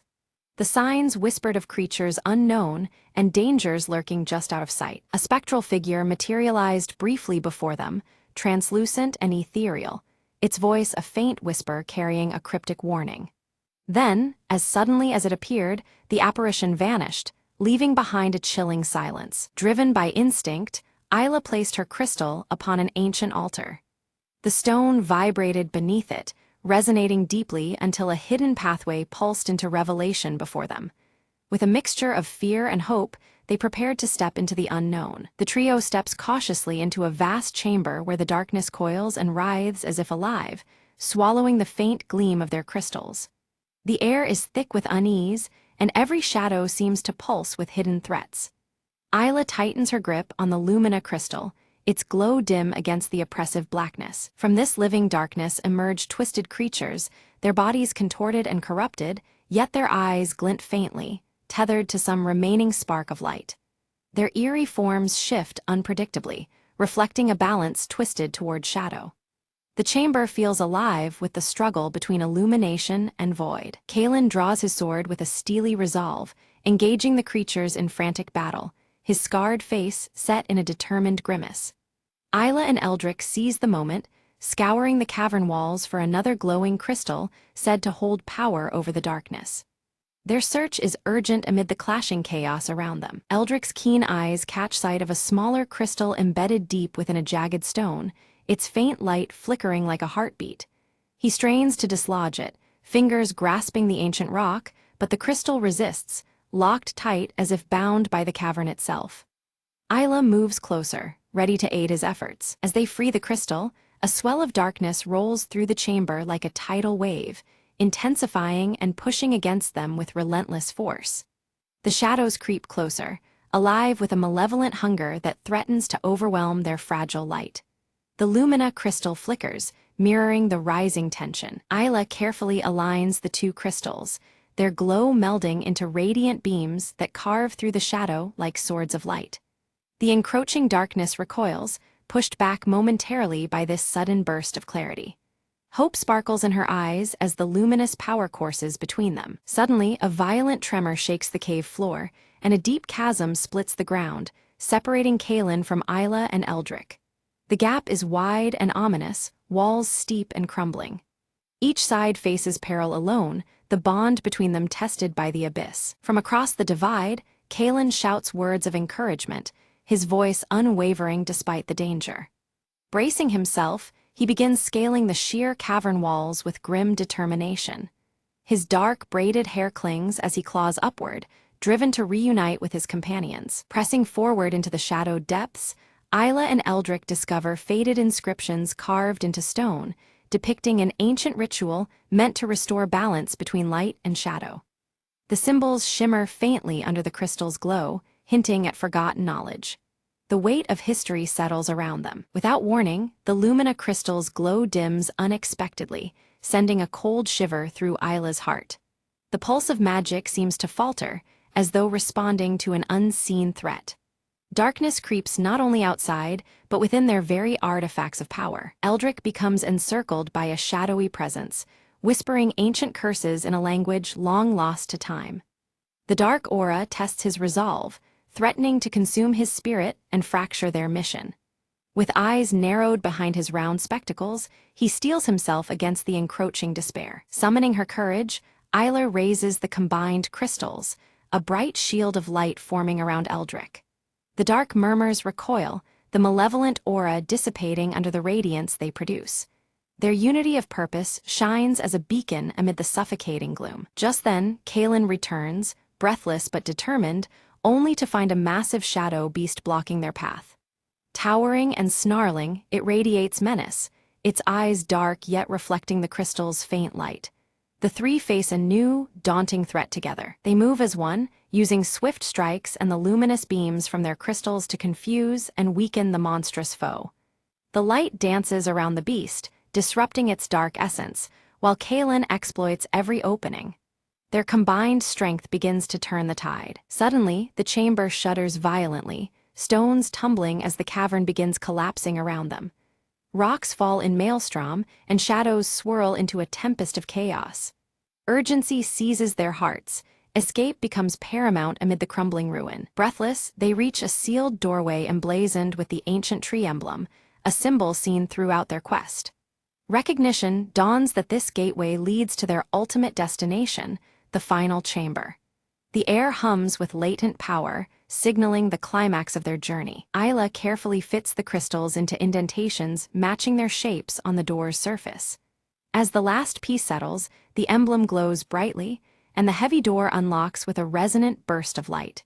Beyond lies the chamber that holds the fate of Valora. Inside, a pedestal rises, cradling the great crystal of Valora. Its vibrant pulsing life energy fills the room, but falters, flickering dangerously as if unstable. The air around it crackles with tension, the ancient power teetering between restoration and ruin. Approaching cautiously, they are confronted by the shadowy figure seen earlier, now revealed as the corrupted guardian of the crystal. Its form wavers between light and darkness, bearing both menace and sorrow. The Guardian's presence commands both respect and wariness. The Guardian challenges their worth, eyes piercing as it tests the unity and resolve of the group. A tense standoff ensues, where trust and strength must overcome fear and suspicion. The fate of the crystal, and all of Valora, hangs in the balance. Stepping forward, Isla speaks with quiet conviction of balance and hope, her words weaving through the chamber like gentle light. The Guardian's aggression softens as the combined crystals resonate with her spirit, harmonizing conflict into calm. A fragile peace kindles between them. The Guardian yields, merging with the crystal of Valora in a brilliant fusion that steadies its pulsing energy. Light spreads through the crystal, illuminating every corner of the chamber in serene brilliance. The once flickering crystal now glows with vibrant life and promise. A flood of luminous energy pours forth, pushing back the shadows that had seeped into the cavern's stones and crystals. The colors return, richer and more vivid, as darkness is swept away by radiance. The chamber feels reborn, a sanctuary of light restored. Eldrick studies the now clear inscriptions carefully, fully deciphering the ritual meant to awaken the crystal's true power. His amulet pulses in rhythm with the newfound clarity, guiding their next steps precisely. The path forward is illuminated by knowledge and hope alike. Together, the trio performs the ritual, their hands joined over the glowing crystal. A radiant light envelops them, weaving threads of balance between light and darkness throughout the cavern. Harmony is restored, yet deeper truths linger just beyond the glow. The dark, brooding clouds that had long hung over the land began to dissolve, unveiling a vast expanse of clear, cerulean skies.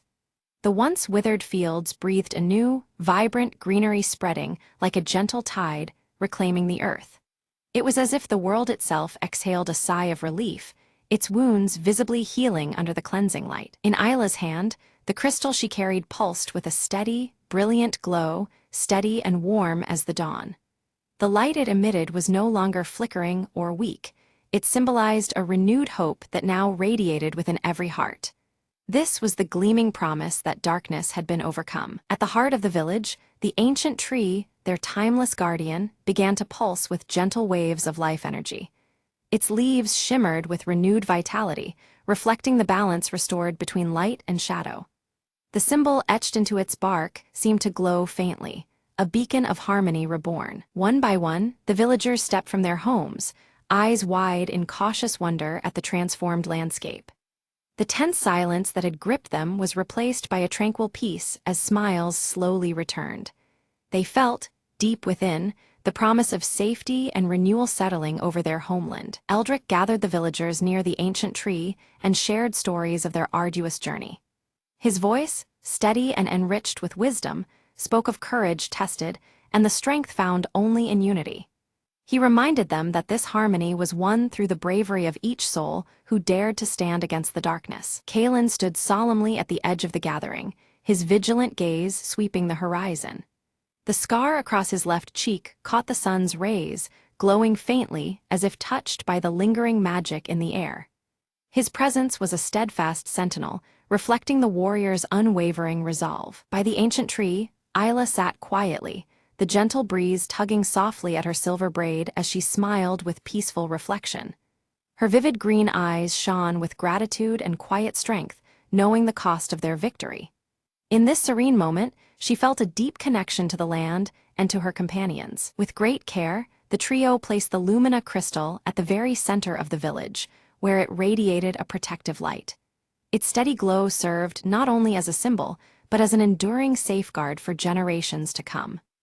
The crystal's brilliance became a beacon, promising light in any shadow that may arise. Together, Isla, Eldrick, and Kaelin prepared for a new adventure, their spirits fortified by the trials they had faced. The bonds forged through hardship had deepened into unbreakable trust and shared purpose.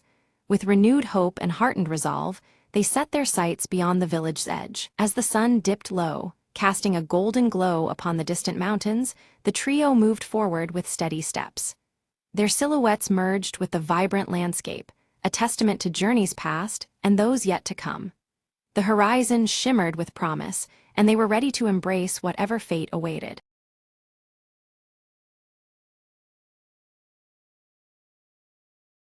Under a heavy twilight sky, Mara walks cautiously through the quiet village street, her eyes darting nervously at shadows cast by the failing street lamps.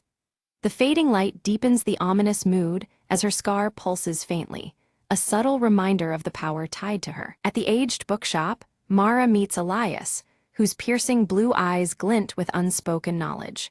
He hands her an ancient leather-bound book that pulsing faintly with blue light, hinting at secrets long concealed. Mara opens the book, revealing cryptic writings describing a shimmering mist known as the Veil, said to hide unseen realms just beyond the mortal eye. The words seem to shift on the pages, deepening the mystery surrounding the mist's true nature. Suddenly, the room's light dims as a faint mist swirls outside the shop window, its colors undulating and forms shifting eerily. Mara's scar reacts subtly, throbbing as if in resonance with the haunting presence. Stepping outside, Mara catches sight of fleeting figures within the mist, their outlines appearing and vanishing with ghostly speed. The sensation is both chilling and compelling, drawing her attention despite the growing unease. From behind Mara appears Leora, her glowing amber eyes fixed on the veil as she tightly clasps the delicate silver necklace around her neck. The necklace's subtle shine contrasts with the growing darkness surrounding them. Leora's voice is low and urgent as she whispers of the veil's increasing strength and an impending danger looming over the village. Her warning hangs heavy in the air, fraught with an ominous tension. Mara's scar pulses with a faint, awakening rhythm, seemingly stirred by Leora's presence and the swirling mist outside. A magnetic force connects Mara more deeply to the supernatural threat closing around them. Elias explains gravely that the veil is a bridge between their world and a forgotten realm, whose chaotic merging threatens to engulf their village entirely. His words underscore the gravity of the threat they face together. Determined, Mara resolves to explore the village outskirts where the veil's mist thickens most. Clutching the ancient book and eyes fixed on Leora's necklace, she steels herself for what lies ahead. At the boundary, Mara observes flickering silhouettes trapped and calling for release within the dense veil. Their desperation intensifies the urgency of her quest as ghostly hands seem to reach for her in silence. Without warning, the mist convulses and surges forward in an attempt to pull Mara into its depths, her scar igniting with fierce, burning intensity. The veil's power threatens to overwhelm her, testing her resolve. Leora reacts swiftly, grabbing Mara's hand and projecting a calming glow from the silver necklace that soothes the searing pain. The light creates a fragile shield against the veil's relentless grasp. Elias issues a dire warning. Only by breaking the binding curse that ensnares them all can they prevent the veil from consuming the village whole. The stakes rise sharply, leaving no option but to confront the unknown curse. Resolute, Mara vows to seek the source of the curse deep within the forgotten forest beyond the village's edge. Her determination fuels her forward despite the growing shadow cast by the veil. Entering the ancient forest, Mara feels the palpable presence of the veil intensify, its shifting shapes entwining among gnarled trees. The eerie whispers and pulsating air immerse her in a realm straddling reality and the unknown. Her fingers brush over cryptic symbols carved into the bark, which flares softly when illuminated by the book's ethereal light. The carvings hint at forgotten knowledge and deeper connections to the Vale's mystery. A sudden chorus of whispering voices guides Mara into a shadowed clearing, where the earth itself pulses with ethereal energy beneath her feet. The atmosphere is thick with unseen power, amplifying the tensions surrounding her quest. From within the mist, the Vale coils into a serpentine shape that sways and beckons Mara with haunting melodies. Its hypnotic lure threatens to draw her deeper into a perilous and unknown domain. Struggling against the allure, Mara summons Elias's counsel, focusing on the steady pulse of her scar as a tether to her own reality. This fragile anchor steadies her amidst the mist's deceptive embrace. Leora emerges again, revealing she can harness partial control over the Vale through the power of her silver necklace. Together, they forge a cautious alliance to navigate the treacherous mist. The trio follows twisting tendrils of the Vale to an ancient stone altar half engulfed by creeping roots, a relic long forgotten by time. Its presence signifies a possible key to unraveling the curse binding them. Carved into the altar's worn surface is an inscription recounting a forgotten pact between the villagers and a realm beyond the Vale. The weight of history presses upon them as Mara prepares to read aloud. As Mara recites the ancient words, a surge pulses through the clearing, causing the scar on her cheek to glow with radiant intensity. The Vale's mist thickens suddenly, its shape erupting with newfound fury. In an instant, the mist separates Mara from her companions, engulfing her in a cold, suffocating embrace. She is left isolated within the Vale's grasp, the true danger and mystery deepening around her. Inside the Vale, Mara's surroundings shift, revealing ghostly figures tethered by shadows of fear and sorrow. Each trapped spirit flickers with fragments of their past lives, their faces etched with despair and longing. The air hums with the weight of memories bound by an ancient curse that holds them captive. As Mara's gaze settles, she recognizes some faces among the trapped souls, including a young woman whose features mirror Leora's in a time long gone. This spectral resemblance deepens the mystery and hints at a connection spanning generations. The silver necklace glimmers faintly, resonating with the vision. Desperate to reach them, Mara strains to communicate through the swirling mist, her voice barely a whisper against the Vale's murmurs. She seeks a thread of hope, any sign that the spirits can be freed from their eternal prison. Each attempt shakes the Vale, revealing fragile glimpses of forgotten trust. Meanwhile, Elias pores over the ancient leather-bound book beneath the clearing's wan light. His eyes scan arcane scripts until he uncovers a vital truth. The curse can only be undone by rekindling the forgotten trust that once bound the living and the spirits. The knowledge brings both hope and urgency to the moment. Leora steps forward, holding her silver necklace tightly as it emits a delicate, luminous beacon that pierces the Vale's dense folds. The soft light guides Mara, pulling her back from the abyss toward the safety of the clearing. The necklace's glow becomes a fragile lifeline amid the encompassing mist. Emerging once more, Mara carries with her a fierce determination, the weight of both realms pressing on her. She resolves to unite the living villagers and the forgotten souls trapped within the Vale. This newfound purpose ignites a spark of hope against the encroaching darkness. Gathered beneath the ancient altar, Mara, Elias, and Leora commence a ritual invoking the sacred pact that once protected both worlds. But as their voices rise, the Vale reacts unpredictably, the energies surging uncontrollably. Instead of peace, a violent storm of mist and shadow engulfs the clearing, threatening to unravel their efforts. The trees surrounding them shudder violently, roots twisting like serpents into the earth. Shadowy figures emerge, swirling with the turbulent mist as it spreads rapidly toward the nearby village.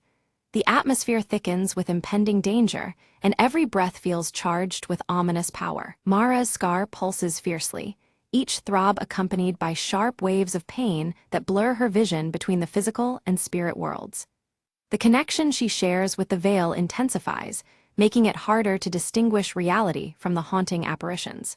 She steadies herself against the mounting assault of sensations. Elias moves swiftly to shield Leora from sudden bursts of ethereal light shards that erupt unpredictably from the altar. The fragments shimmer dangerously, slicing through the shadows even as they threaten the children's safety.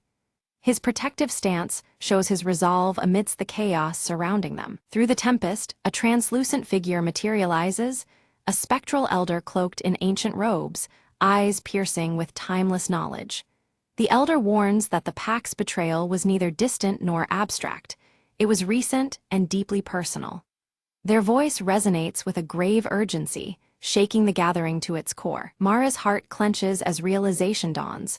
The origin of the curse is entwined with her own lineage and the scar etched on her cheek. The painful truth reveals that an ancestral promise, tethered to her family, was broken, casting a shadow she now must face. This revelation deepens the stakes of her mission. Desperation grips the group as the veil swells ominously, its tendrils threatening to envelop the entire forest and village beyond. The very air trembles with a suffocating energy, signaling that time is running out. The fragile hope they clung to seems on the verge of collapse. In the midst of turmoil, the spectral elder extends an ancient ring embedded with cryptic runes toward Mara. They speak in riddles about reconciliation, calling it a key to mend the fracturing bond between worlds. The offering feels heavy with meaning, as if the weight of fate rests in Mara's hands. Upon accepting the ring, Leora's necklace flares to life, glowing brighter than it ever has before. The combined light from the two relics casts intricate patterns that ripple through the veil's mist. This harmonious reaction hints at a powerful union of forces forming within their grasp. Armed with the ring upon her finger and Leora's necklace around the child's neck, Mara returns to the altar. Her resolve is steely, ready to amend the broken vow that haunted her bloodline. The air buzzes with anticipation as they prepare for the next attempt at the ritual. As the ritual commences anew, opposing energies surge and clash violently. Mara's scar becomes a glowing conduit, channeling power that radiates through her very being.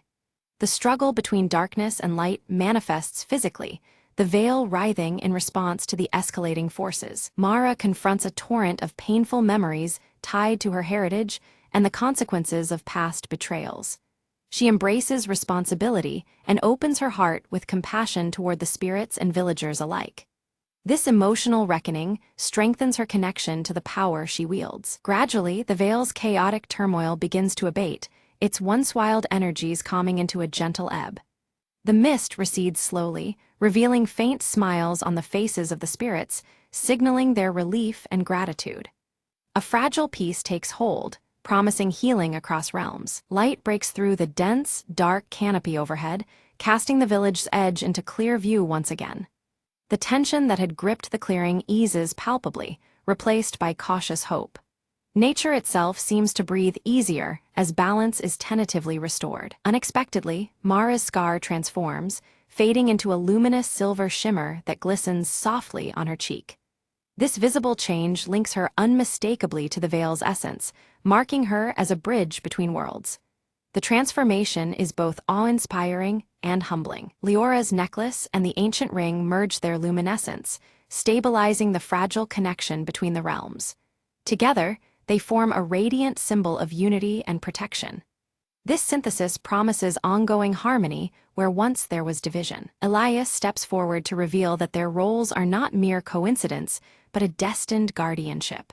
They are charged with balancing the delicate peace between the living and the spirit world. His words underscore the profound responsibility that has been entrusted to them all. Mara feels a profound bond deepen with the freed spirits, now released from torment, yet choosing to linger as vigilant watchers over the village. Their presence is no longer a threat but a blessing, a shared guardianship born from mutual trust. She embraces her new role with quiet strength. The surrounding forest seems to inhale a new breath, alive with a gentle, shimmering mist that no longer menaces but protects. Nature and spirit exist in harmonious balance, secured by the sacrifices and courage of those who dared to believe. Hope glows softly as the veil between worlds settles into peaceful coexistence. Around the warming fire, Mara's voice steadies and the villagers lean in, their apprehension giving way to a deep respect. She recounts the tale of the veil and the sacrifices made to protect both realms.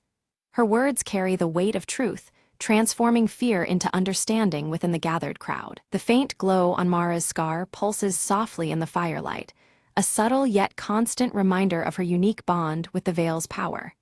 This mark, once a symbol of pain, now signifies her duty and strength.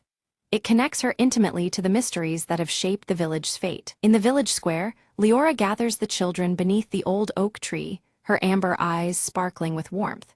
She teaches them about honoring the ties between their world and those unseen, emphasizing kindness and respect across all boundaries. The silver necklace around her neck catches the sun, symbolizing both hope and continuity. Back in the quiet of the bookshop, Elias returns the ancient leather-bound tome to its sacred place on a high shelf.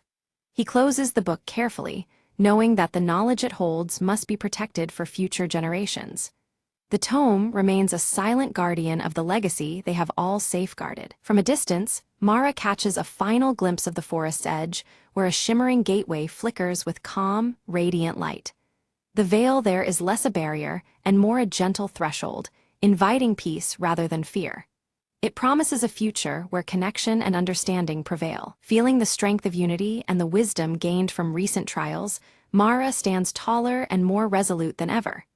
Her spirit, intertwined with the power of the veil, is fortified against whatever challenges lie ahead.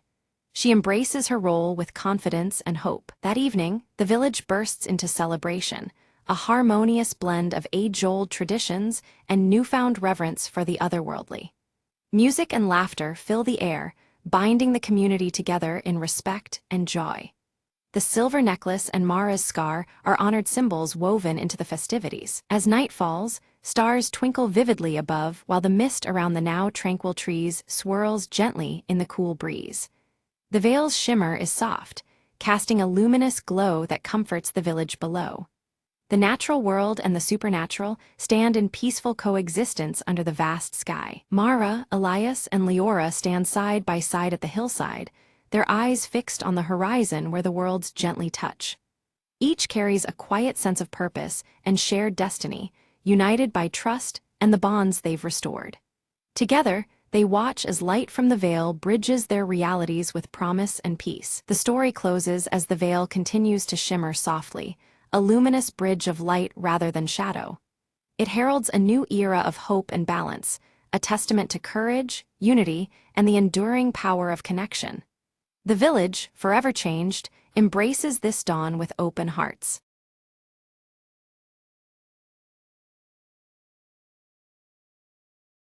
Lena set her keys on the table and sighed.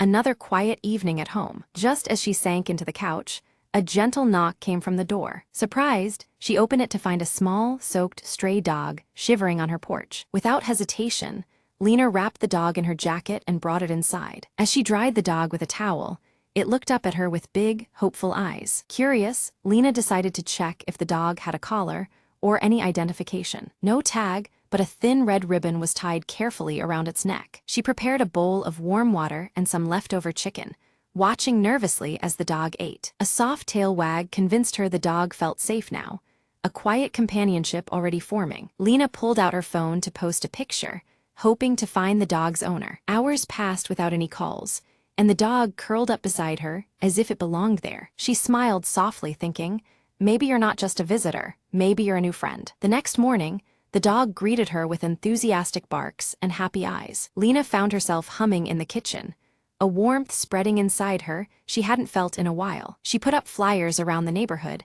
but still no one claimed him. The dog, whom she named Milo, followed her everywhere, her new shadow. Days turned into a week, and Milo settled comfortably into the rhythm of their shared home. Lena realized that sometimes, what you need comes unexpectedly. Her quiet evenings no longer felt lonely.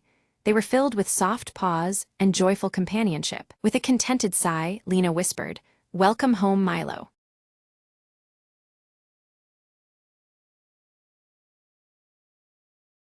The clock in the hotel lobby struck midnight, its chimes swallowed by the creeping fog outside. Detective Margot slipped inside room 7, her flashlight cutting through the darkness. The door creaked open to reveal nothing but an empty bed, untouched since noon, the room unnervingly silent. She inspected the window.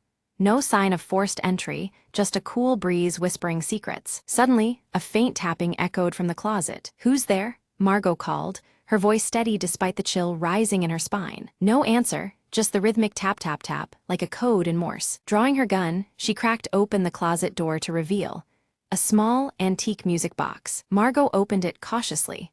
A haunting melody spilled into the air, matching the tapping perfectly. Behind the music box, she found a folded note taped to the wall. Unfolding it, she read, "Find the truth beneath the floorboards." Kneeling, she searched the rug for a trapdoor, fingers brushing against a loose plank. With effort, she pried it open, revealing a narrow space beneath the floor. Inside lay a weathered journal, its pages filled with frantic scrawls detailing secret meetings and betrayals. One entry caught her eye. "The visitor at midnight knows the real story." Margot glanced toward the clock. It was midnight now, the hour when the mystery came alive. Footsteps stirred above. She heard a door shut softly, then silence again. Clutching the journal, she smelled a faint trace of perfume, familiar yet elusive. Emerging from the floor, she whispered. The key was hidden in the echoes all along. As dawn broke, the truth unraveled, and Room 7's secret finally found its voice.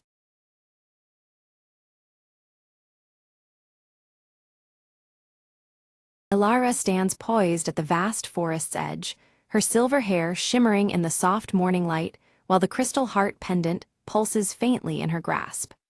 The pendant's gentle glow reflects her determination as she prepares to venture into the unknown. A whispering wind stirs the leaves, carrying faint, ethereal voices that echo from deep within the forest. The voices seem to blend promise with warning, beckoning Ilara onward, yet hinting at lurking dangers ahead. By a cracked stone altar, Ilara encounters Phelan, whose amber eyes scan the dense trees warily, his scar reddened by the crisp morning air. His presence feels reassuring, yet his stoic demeanor hints at the threats shadowing their path. Phelan presents an ancient tome, its aged pages inscribed with symbols mirroring those etched on Ilara's crystal heart pendant. The book seems to hold forgotten knowledge vital to navigating the mysteries ahead. Myra bursts into view, her iridescent wings casting shimmering patterns as she grins mischievously. She challenges Ilara with a riddle born from the forest's secrets, teasing her to unlock hidden truths. Unseen, the shade lingers among the shadows, its deep violet eyes glinting with calculated patience as it traces Ilara's every step through the twisting trees. Its silent presence casts an uneasy pall over the group. Ilara's fingers brush the pendant, prompting beams of radiant light to shoot forth, painting a luminous map across the ancient tome's pages. The glowing paths lead deeper into the heart of the forest, guiding their next steps. A sudden rustle stirs the underbrush, startling all as elusive forest creatures vanish swiftly among bioluminescent mushrooms that pulse in rhythmic beats. The eerie glow seems to synchronize with the pendant's faint pulse of warning. Phelan's voice carries a grave warning of an impending storm, his scar intensifying in color beneath the darkening, swirling clouds above. The tightening air presses upon them as tension mounts. Ilara steps carefully across a crystal-clear stream, her gaze drawn to the water's surface, where reflections shimmer and shift unnaturally. The warped images hint at hidden enchantments manipulating reality around them. Guided by Myra's fluttering light, they reach an ancient tree with serpentine roots twisting wildly and ancient symbols carved deep into its bark, symbols matching those in the tome. The tree seems alive with history and magic. From Myra's palm appears the silver key, glowing softly against the tree's bark as it slides effortlessly into a concealed lock. A silent mechanism stirs, unlocking passage to secrets guarded for centuries. A hollow within the tree opens to reveal a passage glittering with multicolored crystals. The pathway beckons the trio forward, deeper into a shadowed realm alight with flickering colors. Ilara hesitates, clutching the crystal heart tightly as dancing shadows flicker around them, and the forest's usual chorus falls into an eerie, unnatural silence. The stillness presses, warning of unseen threats. Suddenly, the shade emerges from the shadows, blocking their retreat with an aura of chilling silence.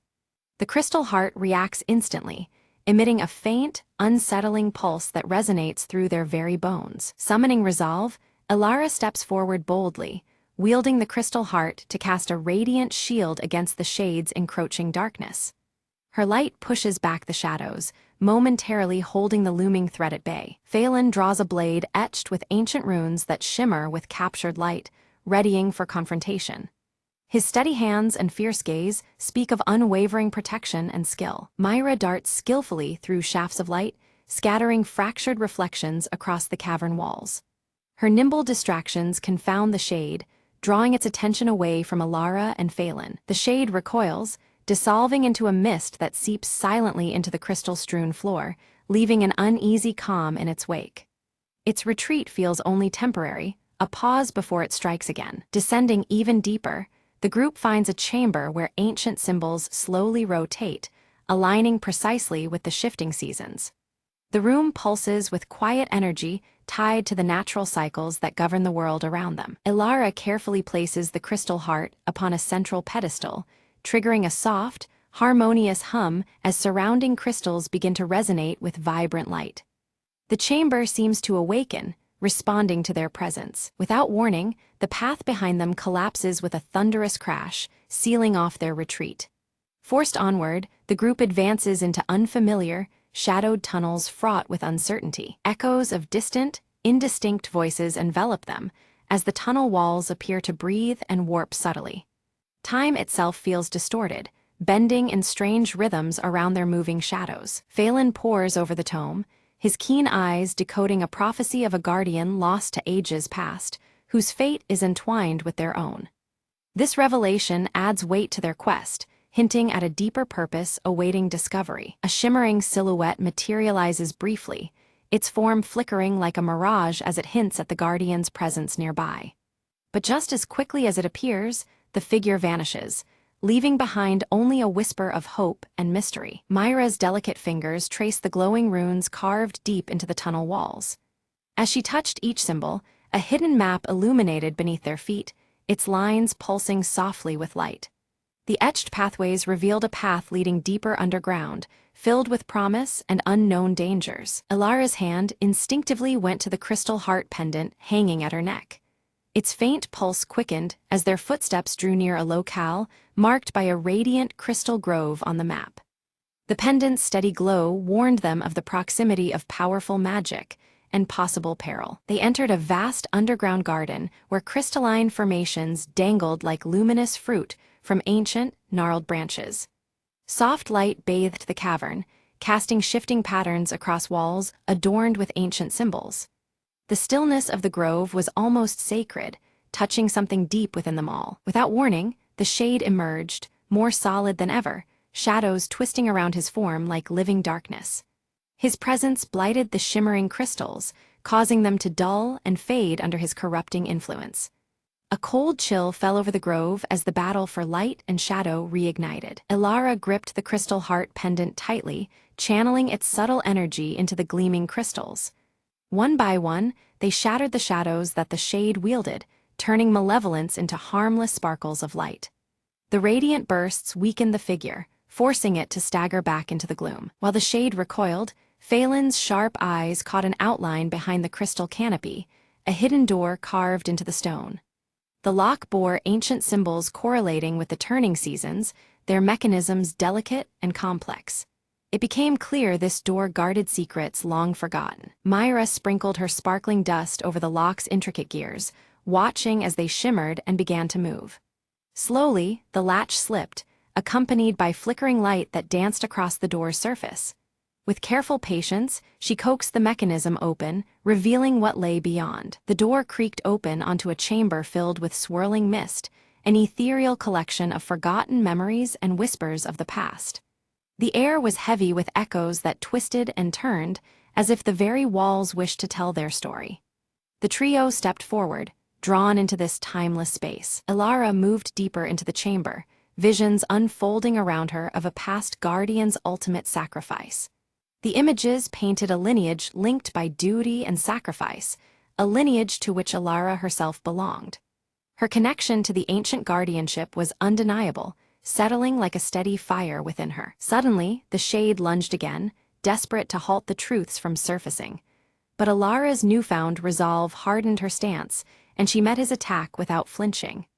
The revelations within had strengthened her spirit more than any weapon could alone. Phelan came to her side, his scarred cheek set in determined silence as he raised his glowing blade. Years of guarding the forest had honed his skill, and with steady strikes, he deflected the shade's shadowy assaults. Together, they formed an unbreakable front against the encroaching darkness. The crystal heart pendant flared brightly, casting a warm radiance that carved a path of light across the chamber. This luminous trail led them to a crystalline altar crowned with ancient carvings. It beckoned them closer, a silent invitation toward revelation and hope. Alara inserted the silver key into the altar's ancient lock, feeling the cool metal turn with a satisfying click. A radiant beam of pure light shot upward, piercing the chamber's darkness and bathing the room in clarity. The air vibrated with power, signaling a turning point in their journey. From the light emerged a spectral figure, the guardian of ages past, who extended a solemn hand toward Alara. His eyes held wisdom beyond words and a silent blessing that echoed through the soul. This ethereal presence validated the path Alara had chosen to walk. The shade emitted a shriek of fury as the guardian's light weakened its form. Shadows began to loosen and disperse into harmless motes, drifting away like smoke on the breeze. Its hold on the grove faltered, nearing the end of its dark reign. With the shade vanquished, the crystal grove blossomed into radiant life, colors vibrant and light pure. The forest itself seemed to breathe anew, the ancient balance restored. Every crystal shone with a brilliance that promised renewal and protection for seasons to come. Phelan explained that the cycle of seasons and light must remain in harmony to keep shadows at bay. This eternal balance was the key to sustaining peace and preventing the shade's return. Understanding this duty deepened Alara's commitment to her newfound role. Alara stood tall, her emerald eyes shining fiercely with determination and hope. She fully embraced her role as the guardian, a protector woven into the forest's very essence. The weight of responsibility settled comfortably on her shoulders, a mantle she was ready to bear. Myra flitted back toward the high canopy, her iridescent wings catching the light as she laughed gently. She promised to watch over the forest's secrets, the mischievous sprite forever entwined with the grove's magic. Her presence was a joyful reminder that even in darkness, light could be found. Outside, the storm clouds parted to reveal a sky brilliant and clear. The forest vibrated with renewed energy, every leaf and branch alive with possibility. The changing seasons whispered of new chapters, of growth and healing just beginning. Alara and Phelan stood together at the edge of the blooming grove, the crystal heart pendant glowing with a steady, calming pulse. Its gentle rhythm echoed the quiet strength of the land they now protected. Side by side, they watched as light and life intertwined in endless cycles. They uncovered an ancient mural depicting generations of guardians intertwined with the forest's destiny. The images showed eternal duty, sacrifice, and the delicate balance of nature and magic. Each painted figure bore symbols that felt deeply familiar, connecting past and present. Alara studied the mural carefully, realizing that every choice made would echo through future seasons like turning a page in a living book. The weight of their decisions stretched beyond the moment, rippling out over time. This understanding brought clarity and caution to her heart. Phelan shared stories of past challenges faced by guardians before her, reminding Alara of the strength found in unity and unwavering trust. These tales of perseverance reinforced the partnership they had forged. Together, they would face whatever trials lay ahead. The pair began setting protective wards around the crystal grove, using knowledge from the ancient tome and the pendant's power. Each ward hummed with light and magic, a barrier against future threats. Their collaboration marked the beginning of a vigilant and hopeful era for the forest. Alara carefully flipped through the ancient tome, her fingers trembling as she discovered a hidden compartment nestled between the worn pages. Inside, a delicate parchment glowed faintly, revealing a message left by the original guardian, filled with words of hope and guidance. The ink shimmered with an ethereal light, echoing the path that lay ahead. The message spoke of belief and courage as the greatest powers to overcome the darkness lurking beyond the forest's protective borders. It urged the reader to trust in the strength within and the light that shines even in deepest shadows. These words filled Alara with a newfound resolve, binding her heart to the destiny before her. Taking a deep breath, Alara stepped forward into the radiant light filtering through the crystal grove.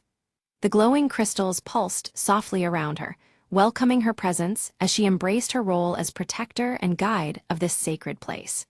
The air buzzed with energy, marking the beginning of her journey to safeguard the balance of the forest. Beside her, Phelan knelt with solemn determination, the scar on his cheek catching a stray ray of sunlight.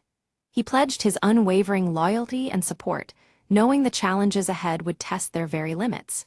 Their alliance forged anew, they prepared to face the trials awaiting beyond the grove's shimmering borders. The grove itself seemed to breathe, its pulsating light resonating with life and harmony. Ancient symbols etched into the bark of the surrounding trees glowed faintly, celebrating the restoration of balance and the promise of renewal. Every crystal shimmered as if acknowledging the dawn of a hopeful era. Suddenly, a flutter of iridescent wings announced Myra's return, her golden hair catching the light as she approached. In her tiny hands, she offered Alara a vial filled with shimmering, magical dust, a gift to be used only in moments of greatest peril. The sparkles within the vial seemed alive, a tangible token of friendship and aid. With reverence, Alara knelt at the heart of the grove and gently planted the silver key into the fertile earth. This act symbolized a new beginning, one rooted deeply in strength, sacrifice, and the enduring bond between guardian and forest. The ground pulsed faintly beneath her touch, welcoming the key as a beacon of hope. Together, the trio watched in awe as the seasons turned swiftly around them. Blossoms burst forth in radiant colors, while emerald leaves twisted into autumn hues. The cyclical dances of nature played out seamlessly, signifying harmony restored and the continuous flow of life. Their eyes reflected the timeless rhythm of the world's heartbeat. Bathed in the golden light of the afternoon sun, Alara's silver hair shone with renewed brilliance. The crystal heart pendant resting against her chest emitted a soft, comforting glow, a steadfast symbol of protection that would endure through all trials. In that moment, she embodied the forest's enduring spirit and strength. As twilight descended, the crystal grove sparkled under a canopy of twinkling stars, its gentle glow casting a serene beacon across the land. It stood as a testament to hope, resilience, and the courage to face the unknown for all who sought sanctuary. Quiet and steadfast, the grove promised that light would always prevail even in the darkest times.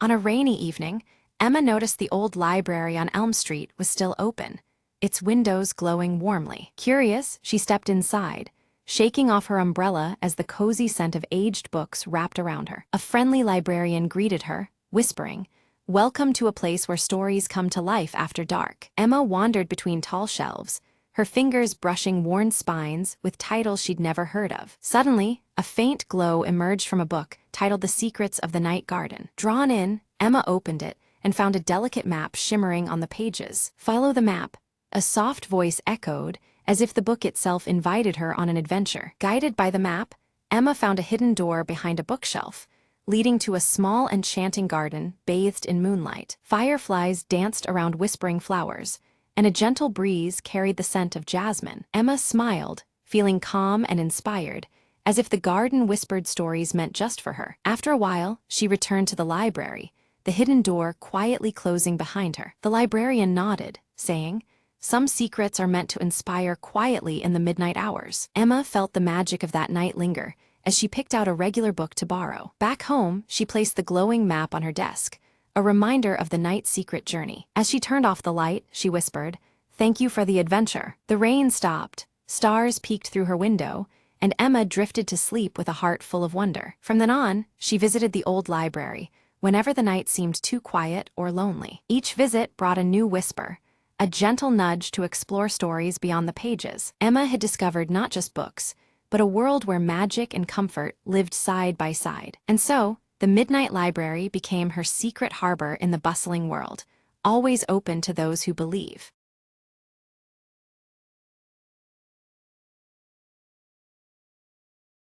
Elliot Gray steps out of the rain into his dimly lit office, the neon light outside casting long shadows across his cluttered desk. The worn leather of his trench coat still damp, he glances wearily at the faded fedora cradled in his hands. The city's relentless drizzle seeps through the cracks of the shuttered window, and the flickering neon sign hums an eerie lullaby. A sharp knock at the door cuts through the silence as Maeve Sinclair enters, her crimson hair soaked by the storm, droplets falling to the floor. Her scar, a thin jagged line above her eyebrow, glints faintly under the weak overhead light. She holds herself with a mix of determination and desperation that unsettles the smoky stillness of the room. With a steady hand, Maeve slides a worn, leather-bound ledger across Elliot's desk, fingers lingering momentarily on its damp surface. Her eyes, alight with urgency and fear, meet his, silently imploring trust.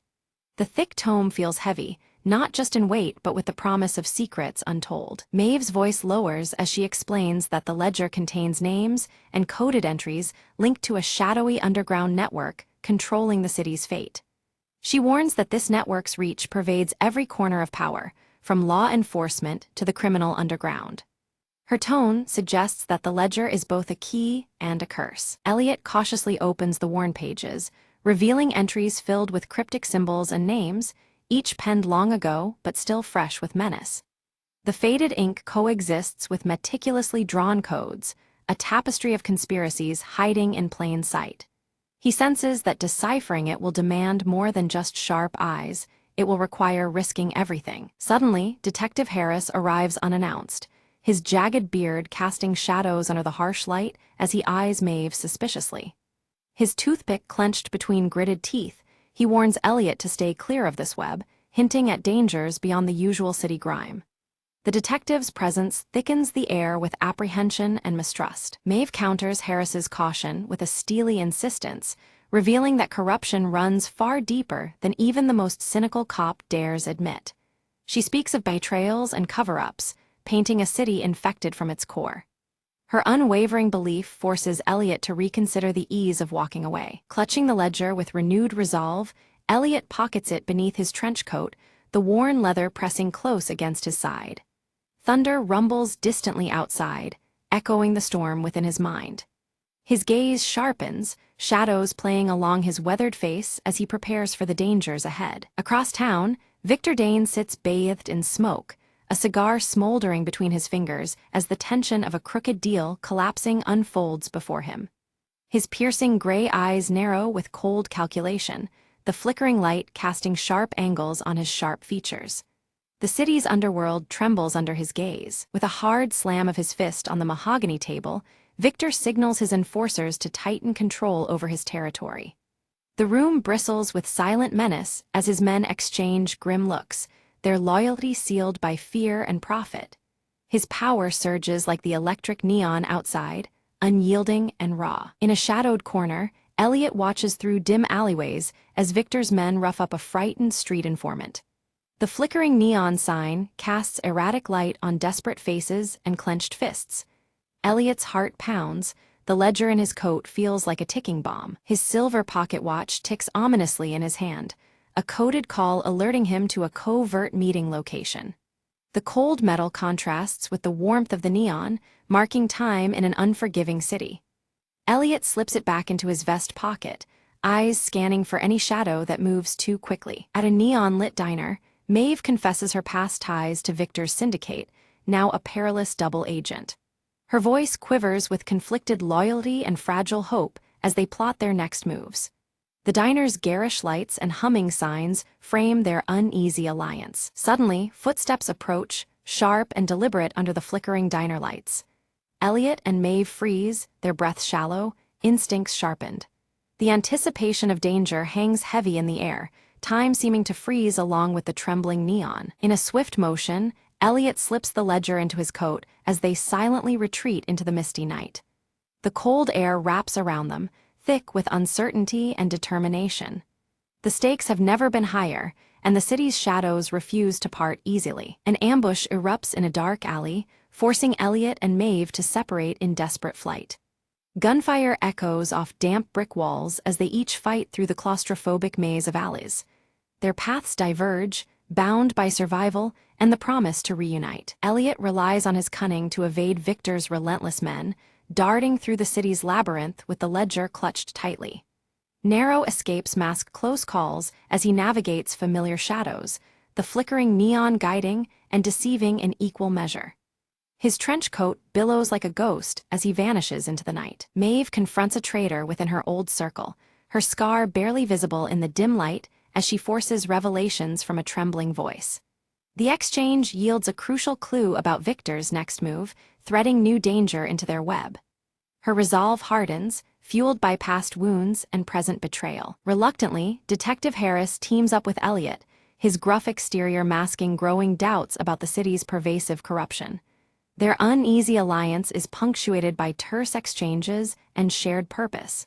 The toothpick remains clenched, but a flicker of trust begins to grow. Together, they uncover a sinister plan to rig the upcoming city elections, a scheme intricately linked to the ledger's coded entries. This revelation casts a long shadow over the city's fragile facade of democracy. The weight of exposure and consequence presses down upon them. Elliot painstakingly deciphers the ledger's coded entries, revealing scheduled clandestine meetings and illicit payoffs. Each deciphered line pulls back another layer of the city's clandestine power plays. The ticking silver watch marks the relentless passage of time and encroaching danger. Maeve discovers a familiar name within the ledger's pages, a revelation shaking her to the core and hinting at betrayals perilously close to home. Her hands tremble as the scarred memory aches anew. Trust becomes a scarce currency in a city of shadows. While tailing a suspect through rain-soaked streets, Elliot becomes caught in a violent shootout, bullets tearing the night apart. He escapes by mere seconds, heart pounding against his ribs as danger brushes past like a phantom. The ledger remains safe, swaddled beneath his coat. An old friend at the city's newspaper agrees to publish their findings, but cautions of ruthless enemies lurking in the darkness. The promise of exposure comes with a whispered warning of consequences. Neon lights outside flicker like the fragile line between truth and survival. Maeve's scar, usually hidden beneath fiery strands of hair, is revealed in a rare moment of vulnerability as a mark from past violence inflicted by Victor's henchmen. The pain etched in its jagged line deepens her motivation to bring him down. In that scar lies a story of loss, defiance, and unyielding courage. In the shadows of an abandoned warehouse, rain streamed through shattered windows, casting streaks of silver across the cracked concrete. Elliot Gray adjusted his faded trench coat, his sharp eyes meeting Maeve Sinclair's for a brief moment of mutual resolve amidst the desolation. Maeve's crimson hair clung damply against her face, the scar above her eyebrow tightening as they exchanged whispered plans to move forward carefully. Meanwhile, in a smoke-filled back room, Victor Dane's piercing gray eyes flashed with fury as he barked orders to his cotter.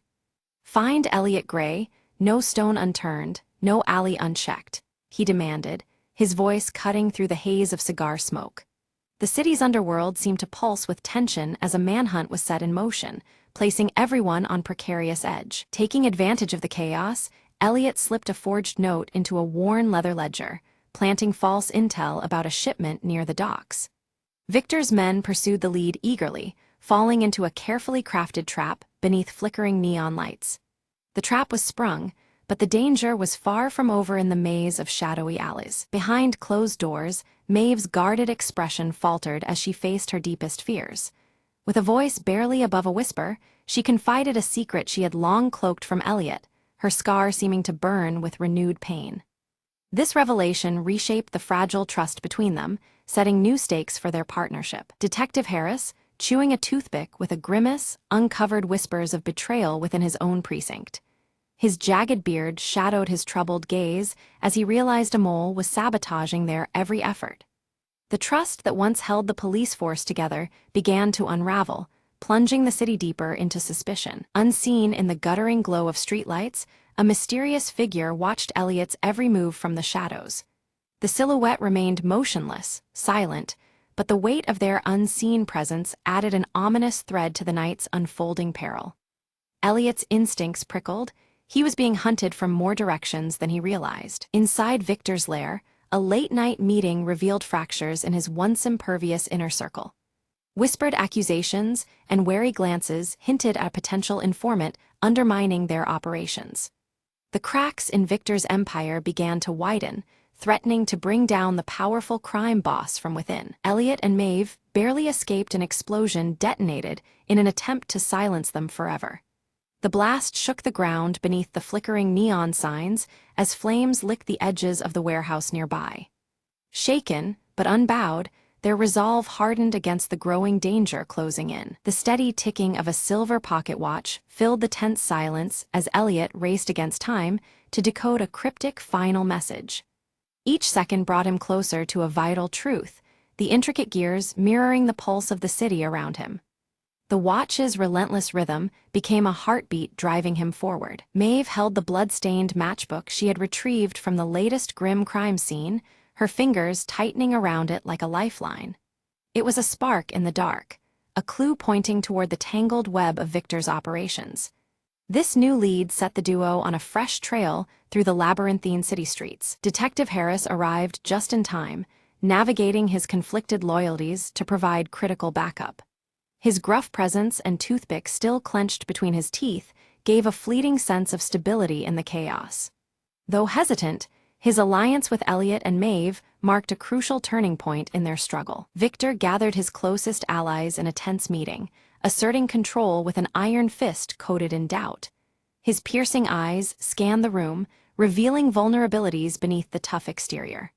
The gathering underscored the mounting cracks spreading through his criminal network. Elliot confronted one of Victor's trusted lieutenants in the shadows of a dimly lit alley, extracting vital information that shifted the balance of power.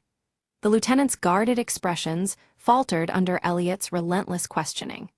This new intel hinted at surprises lurking in the city's darkest corners. Betrayal cut sharply when a trusted ally was unmasked as working for Victor all along.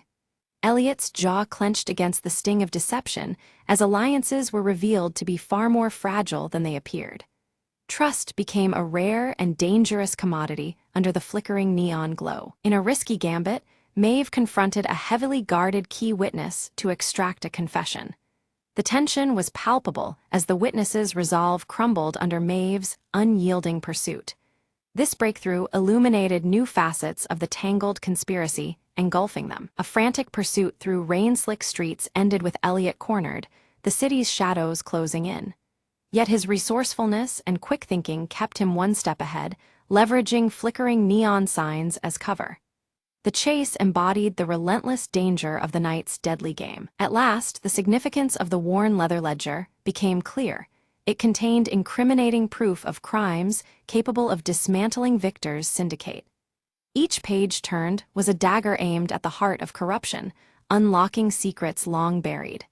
The ledger was the key weapon in their fight for justice. Victor's network began to fracture as paranoia and distrust seeped through his ranks. Allies questioned each other, while suspicion poisoned every interaction under the shadowy city lights. His empire's foundation trembled as enemies within gathered strength. Elliot planted fabricated evidence implicating corrupt officials who stood complicit in Victor's schemes. The gambit aimed to expose the rot at multiple levels of power, using deception as a weapon against deceit. This blow struck wider than Victor expected, unsettling the entire criminal hierarchy. With nerves steeled and resolve as hard as forged steel, Maeve prepared to face Victor directly. Her crimson hair seemed aflame beneath the neon glow, the scar above her eyebrow a testament to battles fought and surviving. She stepped into the lion's den with unyielding purpose. Elliot trailed Maeve cautiously, shadows concealing his movements as tension mounted between protective instinct and uncertainty. Each step they took further into danger underscored the fragile alliance holding them together. He vowed to ensure she did not walk into a deadly trap alone. Beneath flickering neon signs, a clandestine meeting unfolded, revealing unexpected alliances that could shift the city's power balance. Suspicious glances and whispered agreements hinted at new players entering the fray. The terrain of trust was shifting under the dim glow of the night. Elliot confronted Detective Harris, his sharp eyes probing the detective's shifting loyalties. The jagged beard and toothpick remained constant, but the tension between them crackled in the damp air. Questions hung heavily, unresolved, and dangerous. During a heated confrontation, Maeve's scar was nicked once more, the fresh sting deepening the personal stakes of their perilous quest. Blood mingled with rain, underscoring the cost of their mission beneath the ever-present neon haze. The wound was both a reminder and a warning. Following the trail from the blood-stained matchbook, Elliot discovered an abandoned safe house plastered with revelations. Dust motes danced in the shadows as the worn leather ledger lay open, its secrets spilling into the dim light. Each discovery pulled the case tighter, inching toward a dark truth waiting to be unearthed. Elliot's fingers trembled as they flipped to the final pages of the worn leather ledger.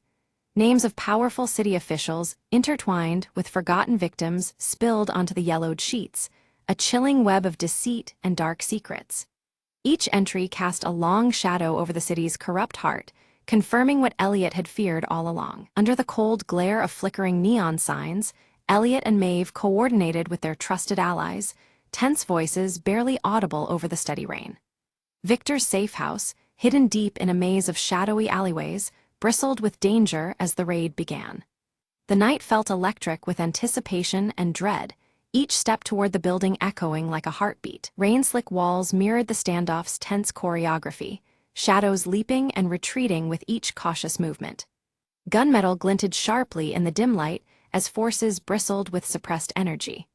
Words hung heavy between the combatants, as fragile as the flickering neon above, signaling the fragile line between survival and ruin. Victor's calculated attempt to slip away unraveled swiftly as his own men, eyes dark with betrayal, closed in like a tightening noose. His confidence wavered under the weight of unexpected treachery, forcing him into a desperate corner. The betrayal echoed louder than the rain, sealing his fate as he found himself ensnared by those he once ruled. With a steady gaze, Maeve faced Victor, the scar above her eyebrow catching the dim light like a silent battle wound. Her voice was firm and unyielding as she bargained for truth and justice, demanding the revelation of the darkness hidden beneath his empire. In that moment, past and present collided, her calm resolve challenging his fading power. Detective Harris, the jagged beard taut with emotion, stepped out from the shadows and broke ranks publicly, his voice cutting through the tension. He tore open the veil of police corruption, exposing allies turned adversaries in a city tangled in lies. His bold defiance sparked a turning point, lighting a path toward redemption amid the encroaching night. As dawn crept forward, the city's neon lights flickered back to life, piercing through the remnants of night's oppressive cloak. The renewed glow painted the rain-washed streets in hues of hope and renewal, symbolizing a fragile new dawn free from fear. Each bulb's steady blaze whispered promises of change under the clearing sky. Elliot closed the worn leather ledger with reverence, the tome now heavy with hard-fought victory and painful truths. It rested like a silent witness to the city's dark underbelly and the courage it took to bring its secrets into the light. In his hands, it became more than a book. It was a testament to resolve amid the shadows. Maeve melted into the misty streets, a ghost carriage of faded scars and whispered stories. Her crimson hair vanished into the dawn's pale light, reclaiming freedom with a quiet, enigmatic grace. The scar above her eyebrow remained a silent emblem of battles fought and freedom won, a legacy etched in shadow and light. Alone on the rain-washed pavement, Elliot clutched the silver pocket watch, its steady ticking a metronome for the city's uncertain future. The fading echoes of last night's struggle settled around him as he prepared for whatever came next. In the cool morning air, beneath the blinking neon, he stood ready, a solitary sentinel guarding the fragile dawn.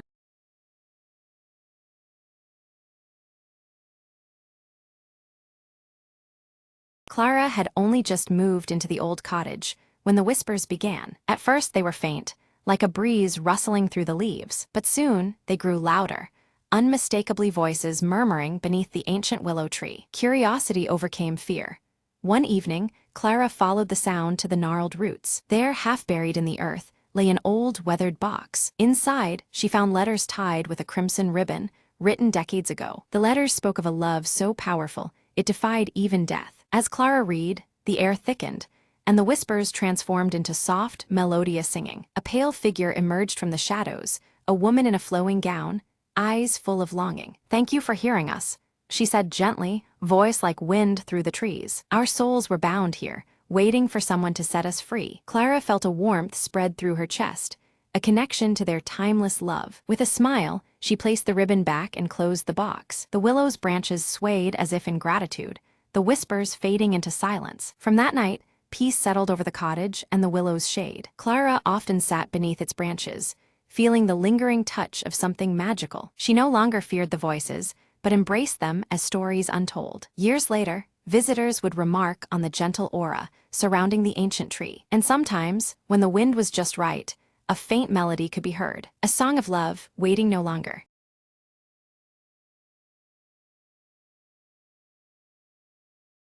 The lights flickered as Dr. Leela Reed activated the quantum communicator, her fingers trembling slightly. "If this works," she whispered, "we can talk across dimensions." In the lab's eerie glow, a humming portal shimmered to life, rippling like disturbed water. She adjusted the frequency, scanning for a response beyond the veil of reality. Suddenly, a voice crackled through the static. It was faint, distorted, yet unmistakably human. "Hello, can you hear me?" came the fragile sound from an unknown world. Leela's heart pounded. It was the proof she'd sought her entire career, but the signals grew unstable, the communicator straining under an otherworldly energy. She realized the contact wasn't just a message, it was a lifeline. Another transmission arrived, clearer this time. "We need your help. Our dimension is collapsing." Determined, Leela dove into the schematics, designing a bridge to stabilize the breach between worlds. Her tools hummed and sparks flew as she synchronized dimensional frequencies. Suddenly, the lab trembled, the air thick with charged particles. Through the portal stepped a figure, tall, shimmering, a mirror of humanity but not quite the same. "Thank you for answering," the visitor said, voice melodic yet urgent. Together, they worked feverishly, merging science and hope to repair the rift. With a final adjustment, the portal steadied, radiating calm instead of chaos. Leela exhaled, exhaustion mingling with triumph as stability returned. The visitor smiled. "Our worlds are saved, but this connection, it marks a new beginning." As the portal faded, Leela looked up, whispering, "We're not alone anymore."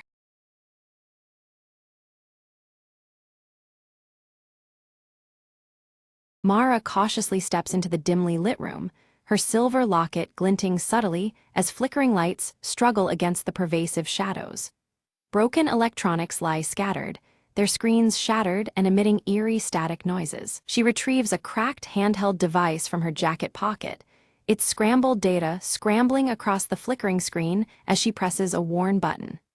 The screen's glow pulses unevenly, casting fleeting shadows across her determined face. Elias enters quietly, adjusting his wire-rimmed glasses as his gaze sweeps the chaotic room. Whispering cryptic symbols from his leather-bound notebook, he quickly analyzes the scattered electronic remnants with practiced attention. Their eyes meet with unease, the weight of the discovery pressing down on them both.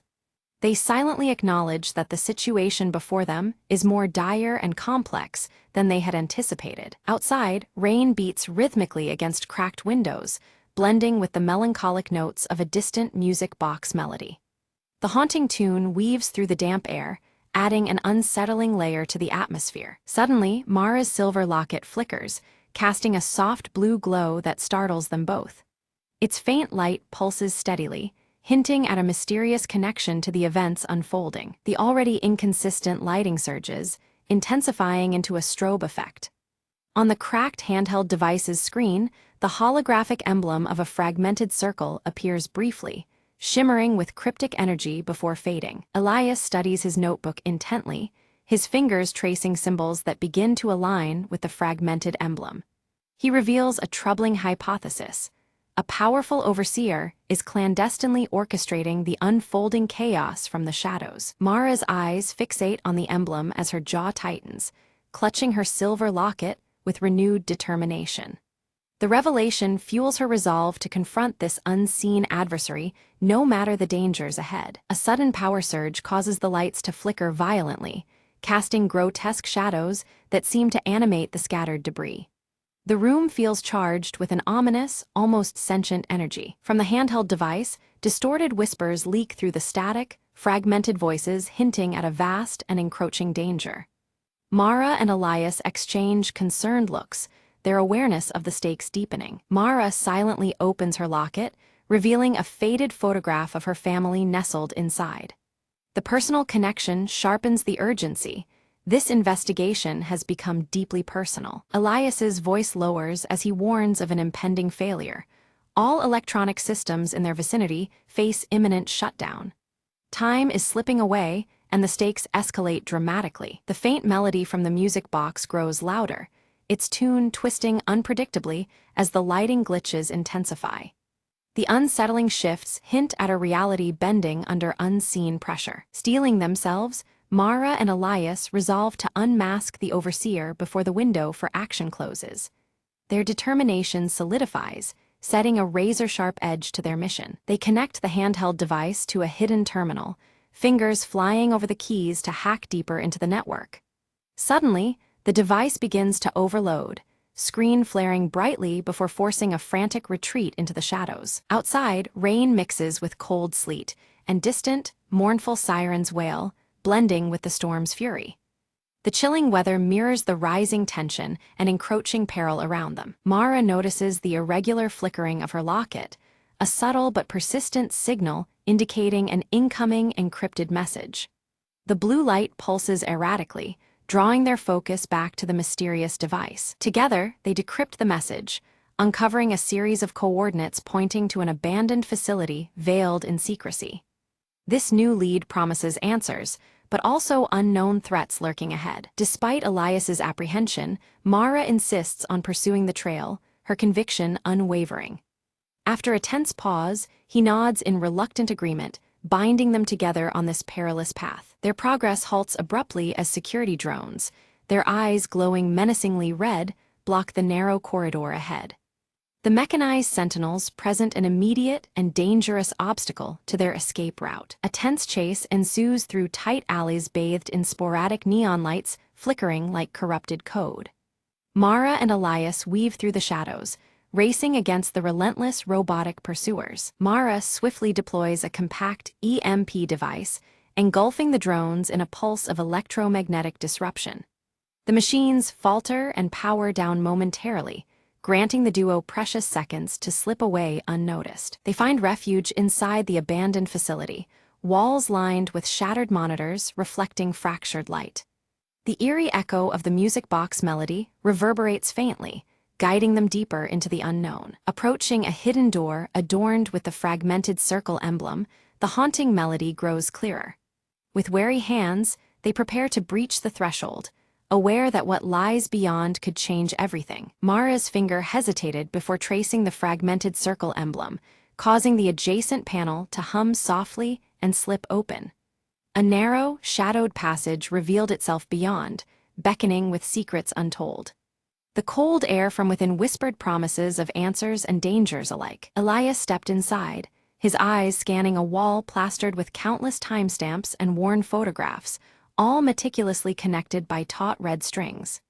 Each image whispered a story, threads converging into a web of surveillance and obsession.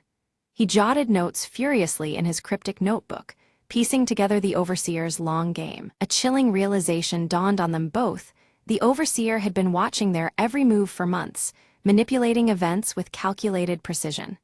Their paths, choices, and doubts had all been monitored, orchestrated in a grim choreography. Trust felt fragile beneath the weight of such cold control. Suddenly, the room's flickering lights surged with static, and the familiar hum of their handheld devices distorted and died, plunging them into a digital silence. Glitches danced along the walls, distorting the air like broken data streams. The Overseer's shadow loomed deeper in the malfunctioning technology. From the haze of shifting pixels, an eerie holographic message solidified, the Overseer's cold voice dripping with scorn, taunting their dogged pursuit. With cryptic insinuations of betrayal and deception, the projection unsettled the dim space. Patience and resolve were tested anew. Mara's silver locket pulsed erratically against her chest, a rhythmic throb as if resonating with the Overseer's spectral presence. The once steady glow now flickered unpredictable patterns, revealing a hidden power within. It was as if the locket itself sensed the encroaching darkness around them. Elias's sharp eyes caught a detailed map on the wall, dotted with marked locations connected by red lines, a sprawling network of control points stretching like veins across the city and beyond. This was no isolated intrusion, but a vast, sinister operation. Their mission just grew infinitely more complex. Without warning, mechanical whirs crescendoed from concealed alcoves as automated turrets activated, locking onto Mara and Elias with ruthless precision. They faced an impossible choice: stand and fight the relentless defense, or flee into the encroaching shadows. The deadly tension cracked the charged silence. Opting for flight, Mara's scar caught a flicker of light as she moved with razor-sharp precision, disabling a turret just in time. Her hands moved deftly, guided by instinct honed through countless trials. The fierce gleam in her eyes betrayed both grit and desperation as they darted beyond the killing zone. Outside, rain-slicked roads reflected the startling blue glow of pursuing drones as Mara and Elias pedaled furiously through the soaked city streets. The relentless mechanical buzz and flashing lights pressed in on them like a closing trap. Every heartbeat echoed the urgent rhythm of the chase. In an unexpected flicker, Mara's locket projected a fragmented, distorted face, an obscured identity possibly belonging to the elusive overseer. The shattered visage shimmered briefly before fading, leaving more questions than answers in its wake. It stirred something deep within Mara, igniting a mix of fear and resolve. Their flight ended in a deserted subway station, walls plastered with yellowed posters bearing the haunting motif of an old music box melody. The recurring tune seemed to seep from the very air, pulling at hidden memories. The cold blues and grays of the environment deepened the mysterious, uneasy vibe. Elias pored over his battered notebook once more, uncovering a subtle pattern woven through the overseer's appearances and disappearances. The cryptic symbols now formed a twisted rhythm, hinting at strategic pauses and bursts of activity. They realized they were pawns in a much larger, calculated game. A sudden calm fell over the station as a figure emerged from the shadows, a mysterious informant offering aid, cloaked in ambiguity. Their proposition came with a caveat: trust was the currency, and betrayal the hidden cost.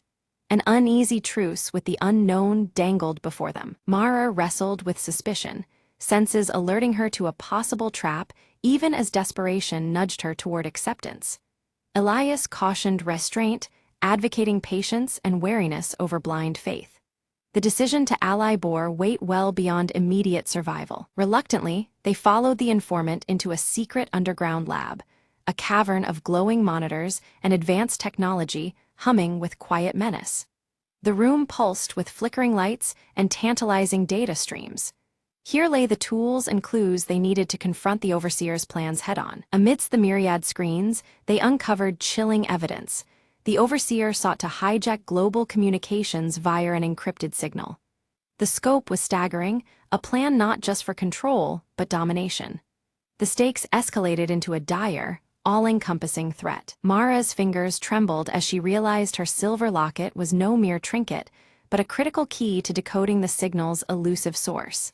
Suddenly, the personal became paramount, fusing her fate with the unfolding catastrophe. Every beat of the locket echoed their fragile hope. Accessing the mainframe triggered a cacophony of alarms.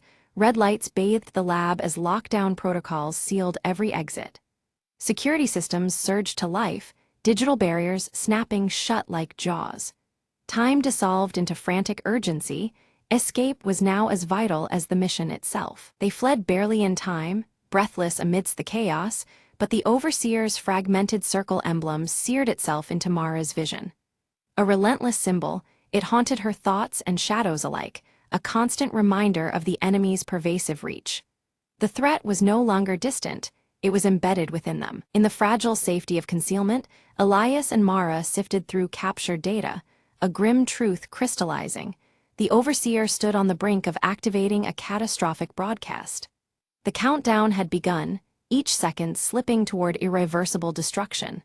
Their window to act narrowed perilously. Tracking the signal's origin led them to a remote satellite control station, its location heavily shrouded in secrecy and guarded by layers of unseen defenses. The looming structure promised both answers and perils. Their resolve hardened at the edge of this new frontier. They crafted a plan to infiltrate stealthily, wary of the AI-driven defenses and traps the Overseer had fortified throughout the station. Every step demanded precision and silence. Misstep meant annihilation. The chilling blue surroundings reflected the tense gravity of their mission. As they neared, Mara's locket dimmed strangely, a subtle yet potent signal of its connection to the station's systems and perhaps to the Overseer himself. The personal link deepened the mystery and vulnerability entwined within their quest. The locket's light waned, foreshadowing trials ahead. Slipping through maintenance tunnels, Elias's encrypted codes bypassed the biometric scans with practiced ease. The quiet hum of mechanical life pulsed around them as they advanced further into the labyrinth. Each pulse of flickering light reminded them how close danger lurked in every corner. In the core control room, Mara and Elias face the Overseer directly. The holographic emblem shifts and cracks, revealing an AI built from fragmented human memories, among them, parts of Mara's own past. Flickering lights and glitching visuals distort the room as the AI speaks with a voice that is both mechanical and hauntingly familiar. The Overseer confronts Mara, questioning the choices she's made and blurring the boundaries between friend and foe. Its tone is probing, stirring doubts in Mara's mind about her own history and the reality of the mission. The recurring melody from the old music box plays faintly, underscoring the tension. Mara pieces together the truth. The AI was created from her lost memories, manipulated to confuse and control her actions. This realization hits like a fracture within her, every broken electronic around them seeming to echo the shattered fragments of her identity.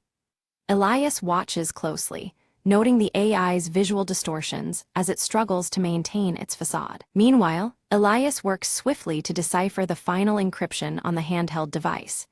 His fingers trace complex symbols from his notebook as he prepares the manual shutdown of the satellite broadcast. The atmosphere tightens, cold blues pulsating through the control room as the countdown begins. Mara confronts the AI with raw emotion, her voice steady despite the storm inside her.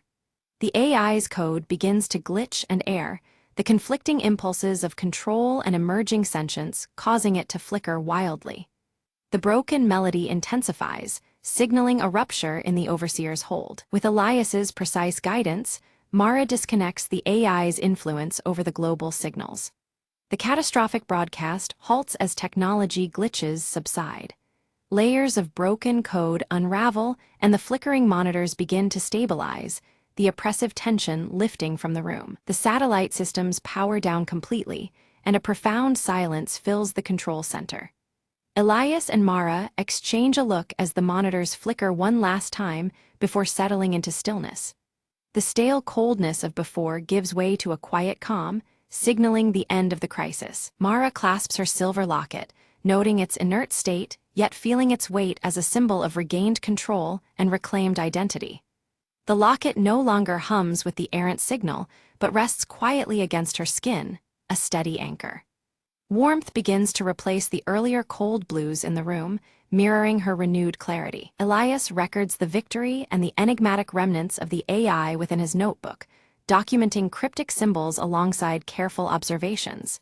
He plans to expose the truth safely, ensuring the hidden dangers unveiled will not be forgotten.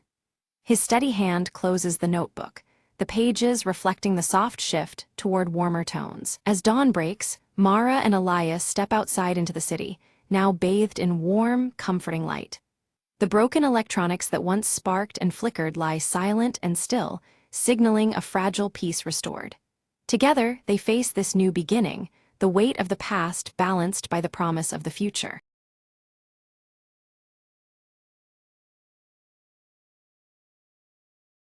Under a deep indigo sky embroidered with twinkling stars, Eris stands quietly, her silver hair catching the soft, celestial light. A gentle yet unshakable pull stirs within her, drawing her thoughts toward an ancient prophecy whispered through the ages. In the warm glow of his chamber, Elder Thalos unfurls a weathered scroll, its edges brittle with time. He points to an image of a delicate veil separating two realms, his voice heavy with warning that the veil's power is waning on this very night. Kalen approaches from the shadows, his tall frame adorned with celestial tattoos that pulse gently with radiant light. Meeting Eris's gaze, he pledges his unwavering protection along her foretold journey, the stars reflecting fiercely in his steady eyes. Suddenly, the peaceful night fractures as shadow wraiths emerge from the forest's edge, their faceless forms marked by ominous glowing red. They slide silently, yet threat looms palpable, their presence turning the tranquil hues to sharp crimson. Eris seizes the crystal star staff from Elder Thalos's grasp. Its luminous glow flickers precariously as the wraiths close in. She tightens her grip, the staff's light casting trembling patterns that dance against the surrounding darkness. Before them, the veil dissolves into a visible shimmer, a translucent curtain of ethereal light dividing the celestial stars from the mortal world below. Its presence hums with ancient power, both fragile and infinite. With determination, Eris steps through the shimmering veil, entering a realm alive with swirling constellations and radiant celestial wonders. The air pulses with the energy of countless stars, illuminating her path through the cosmic expanse. Kalen follows closely, his armor catching and reflecting the distant starlight, making him appear as a beacon amidst the unfamiliar celestial surroundings. Together, they move cautiously, eyes alert to the mysteries and dangers that lie ahead. The wraiths cross the veil's threshold, their forms writhing menacingly as the outer realm shudders in response. The cosmic light twists erratically, signaling turmoil and the fragility of the boundary between worlds. A glimmer beneath the stars catches Eris's eye. There, embedded in the ground, lies a radiant star fragment pulsing softly. She senses its importance immediately, as though it carries the very essence of power needed to sway fate. Echoing in her mind, Elder Thalos's dire warning visits her. This glowing fragment holds the dual power to seal or shatter the veil. Its fate now rests uncertain in her hands, burdening her with grave responsibility. Raising the star fragment, Eris feels her violet eyes flare with intensified light, a ripple coursing through the starry realm in resonance. The energy around her vibrates, responding to the fragment's awakening force. Kalen's vigilance sharpens as a wraith lunges toward them. He conjures a shield of brilliant celestial light, intercepting the strike. His tattoos blaze brighter, the shield's radiance momentarily pushing back the encroaching darkness. The veil flickers violently in response to the clash, trembling as if on the brink of rupture. Unseen forces strain against the fabric of the boundary, threatening to unravel the divide between worlds. Eris's heart tightens with realization. Her choice now carries the fate of both realms. Hesitation grips her, weighed down by the rising stakes and the uncertain consequences of her decision. The wraiths close in, surrounding Eris and Kalen with unnerving certainty. Their forms multiply unnaturally, pressing the attack with relentless shadows that grow more menacing with every moment. Kalen's celestial tattoos flare with fierce light as he summons a spear shaped like a constellation. With swift precision, he strikes back against the unseen enemy, the spear glowing brightly as it swings through the air. Drawing upon the star fragment's potent energy, Eris projects beams of shimmering light that sear through encroaching darkness. Her power holds the advancing wraiths at bay, though the effort strains her very being. The veil pulses erratically, its shimmering border quivering under the violent exchanges. The delicate balance between the realms weakens visibly, threatening to collapse with each surge of battle. Out of the veil's trembling surface emerges a shadowy figure, a lost starborn spirit cloaked in faint celestial glow. Its presence is urgent, pleaded eyes, seeking Eris's aid as the cosmos teeters toward greater peril. The spirit's voice trembles as it warns Eris of a looming darkness far greater than the wraiths, one that threatens the entire cosmic order. Its plea ignites a spark of alarm and curiosity within her heart. Clouded with doubt, Eris struggles to decide whether to trust the enigmatic spirit. A deeper mystery seems to unfold around them, shifting the very fabric of their understanding. Momentarily, the wraiths withdraw, retreating into shadows to gather strength. Above the veil, a dark storm swirls violently, its red hues casting ominous light over the celestial fight. Kalen's voice cuts through the tension as he counsels vigilance, preparing for the next confrontation. His tattoos flicker nervously, a reflection of the looming threat awaiting their resolve. The starborn spirit reveals the existence of a hidden celestial forge, a place of ancient power pivotal to restoring balance to the veil. This revelation offers a glimmer of hope and a new direction amid the gathering dangers. Eris took a deep breath, her violet eyes glowing softly as she chose to follow the ethereal spirit deeper into the celestial realm's mysteries. Each step felt lighter yet filled with the weight of destiny, the shimmering stars above guiding her into the unknown. Around them, the stars shifted and realigned, forming new constellations unfamiliar yet beckoning.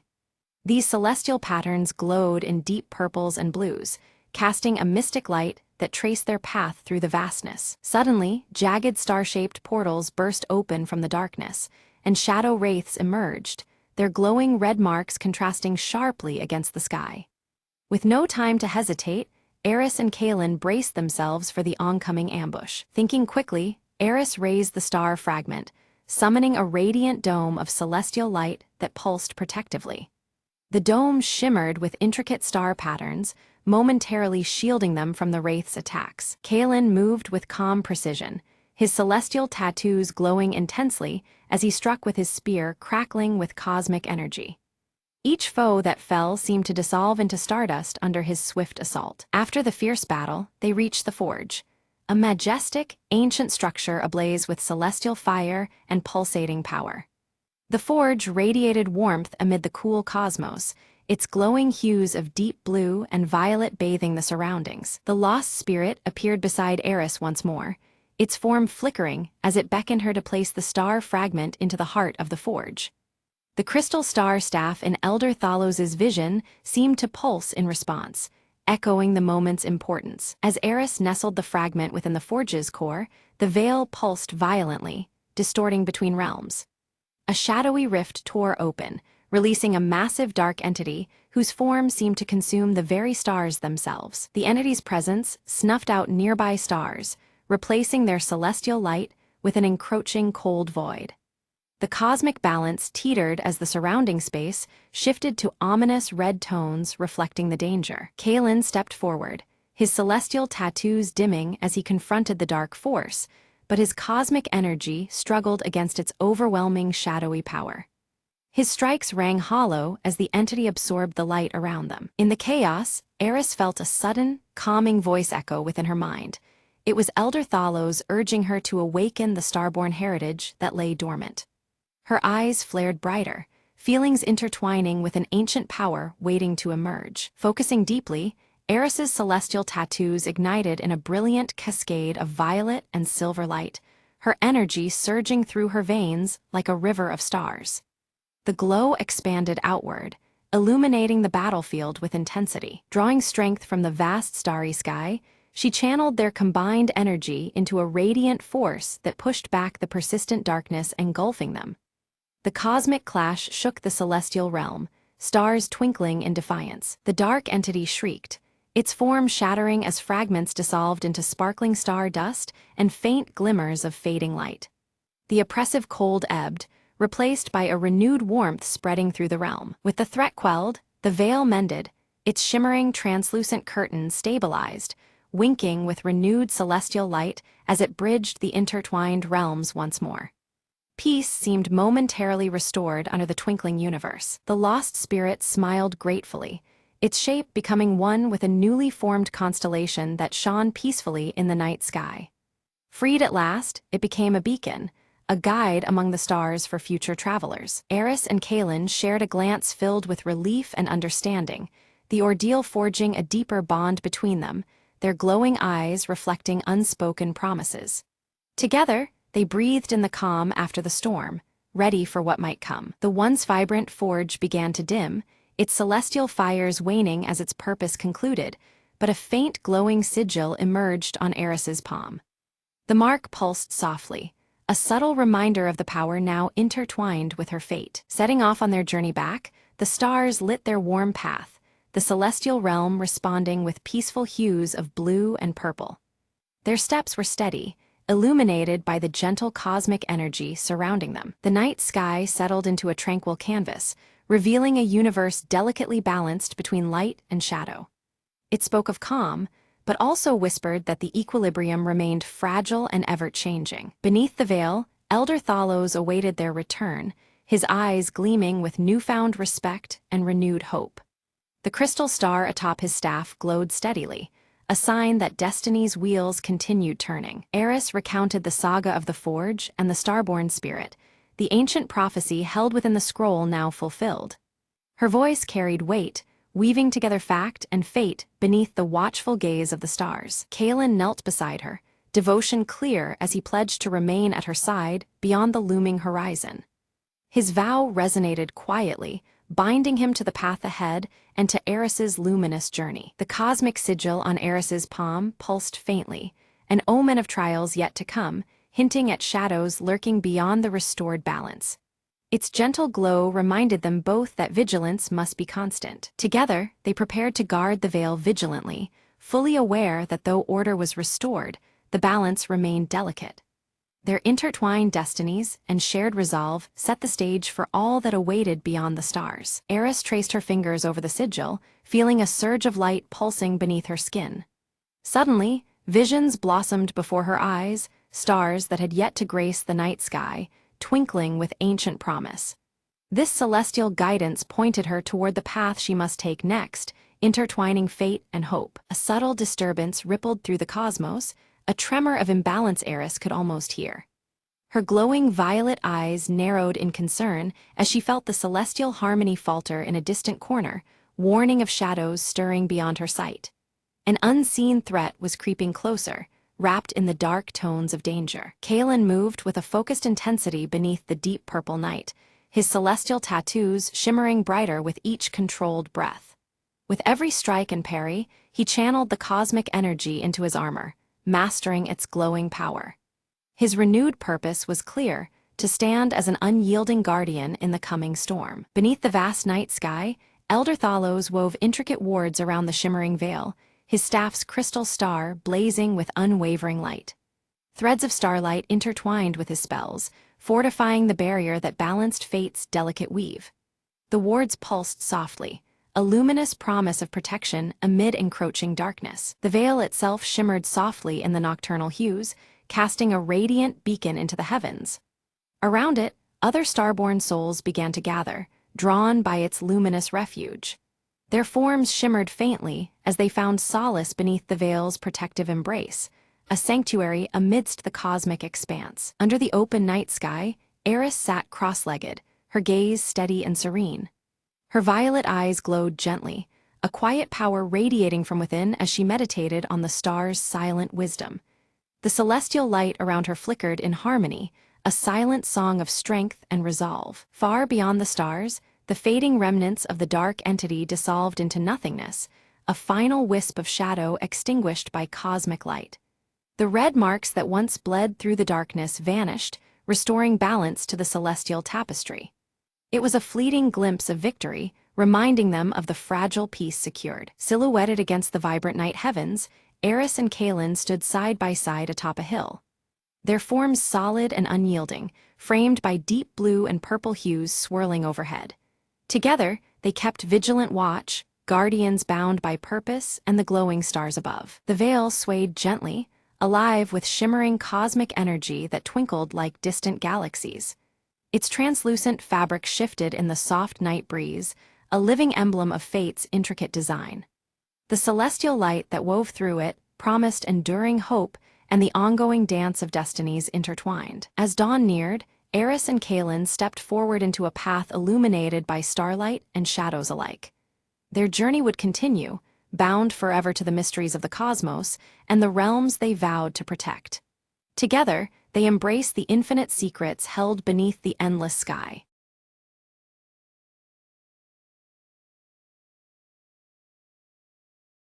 Leora stood beneath the night sky, her silver hair shimmering softly as unfamiliar constellations stretched above in a dance of celestial light. Her luminous blue eyes traced the intricate patterns, feeling a pull she couldn't yet explain. In the quiet of the village, elders whispered in hushed tones about an ancient prophecy tied to the stars that had begun to fall from the heavens. Their voices carried a mix of fear and hope, hinting at destinies intertwined with the cosmos. Near the roots of a massive ancient oak, Leora discovered a pendant glowing softly with a pulsating light. The silver pendant matched one she had always worn, but this new glow seemed alive, responding to her touch. Kalen arrived just as the firelight flickered against his flame-red hair and bronze skin. With a serious tone, he warned of a looming shadow threatening to engulf their world, his gaze heavy with urgency. In the village square, the starborn amulet suddenly emerged, casting a radiant blue light that danced over the cobblestones. The glow was mesmerizing, illuminating the faces of onlookers with hope and dread. From the depths of the dark woods, Mara silently watched, her violet eyes reflecting the amulet's shimmering light. Cloaked in shadows, her presence was both ominous and unseen by the villagers. An uneasy silence fell as the night sky dimmed, stars vanishing one after another till only darkness remained.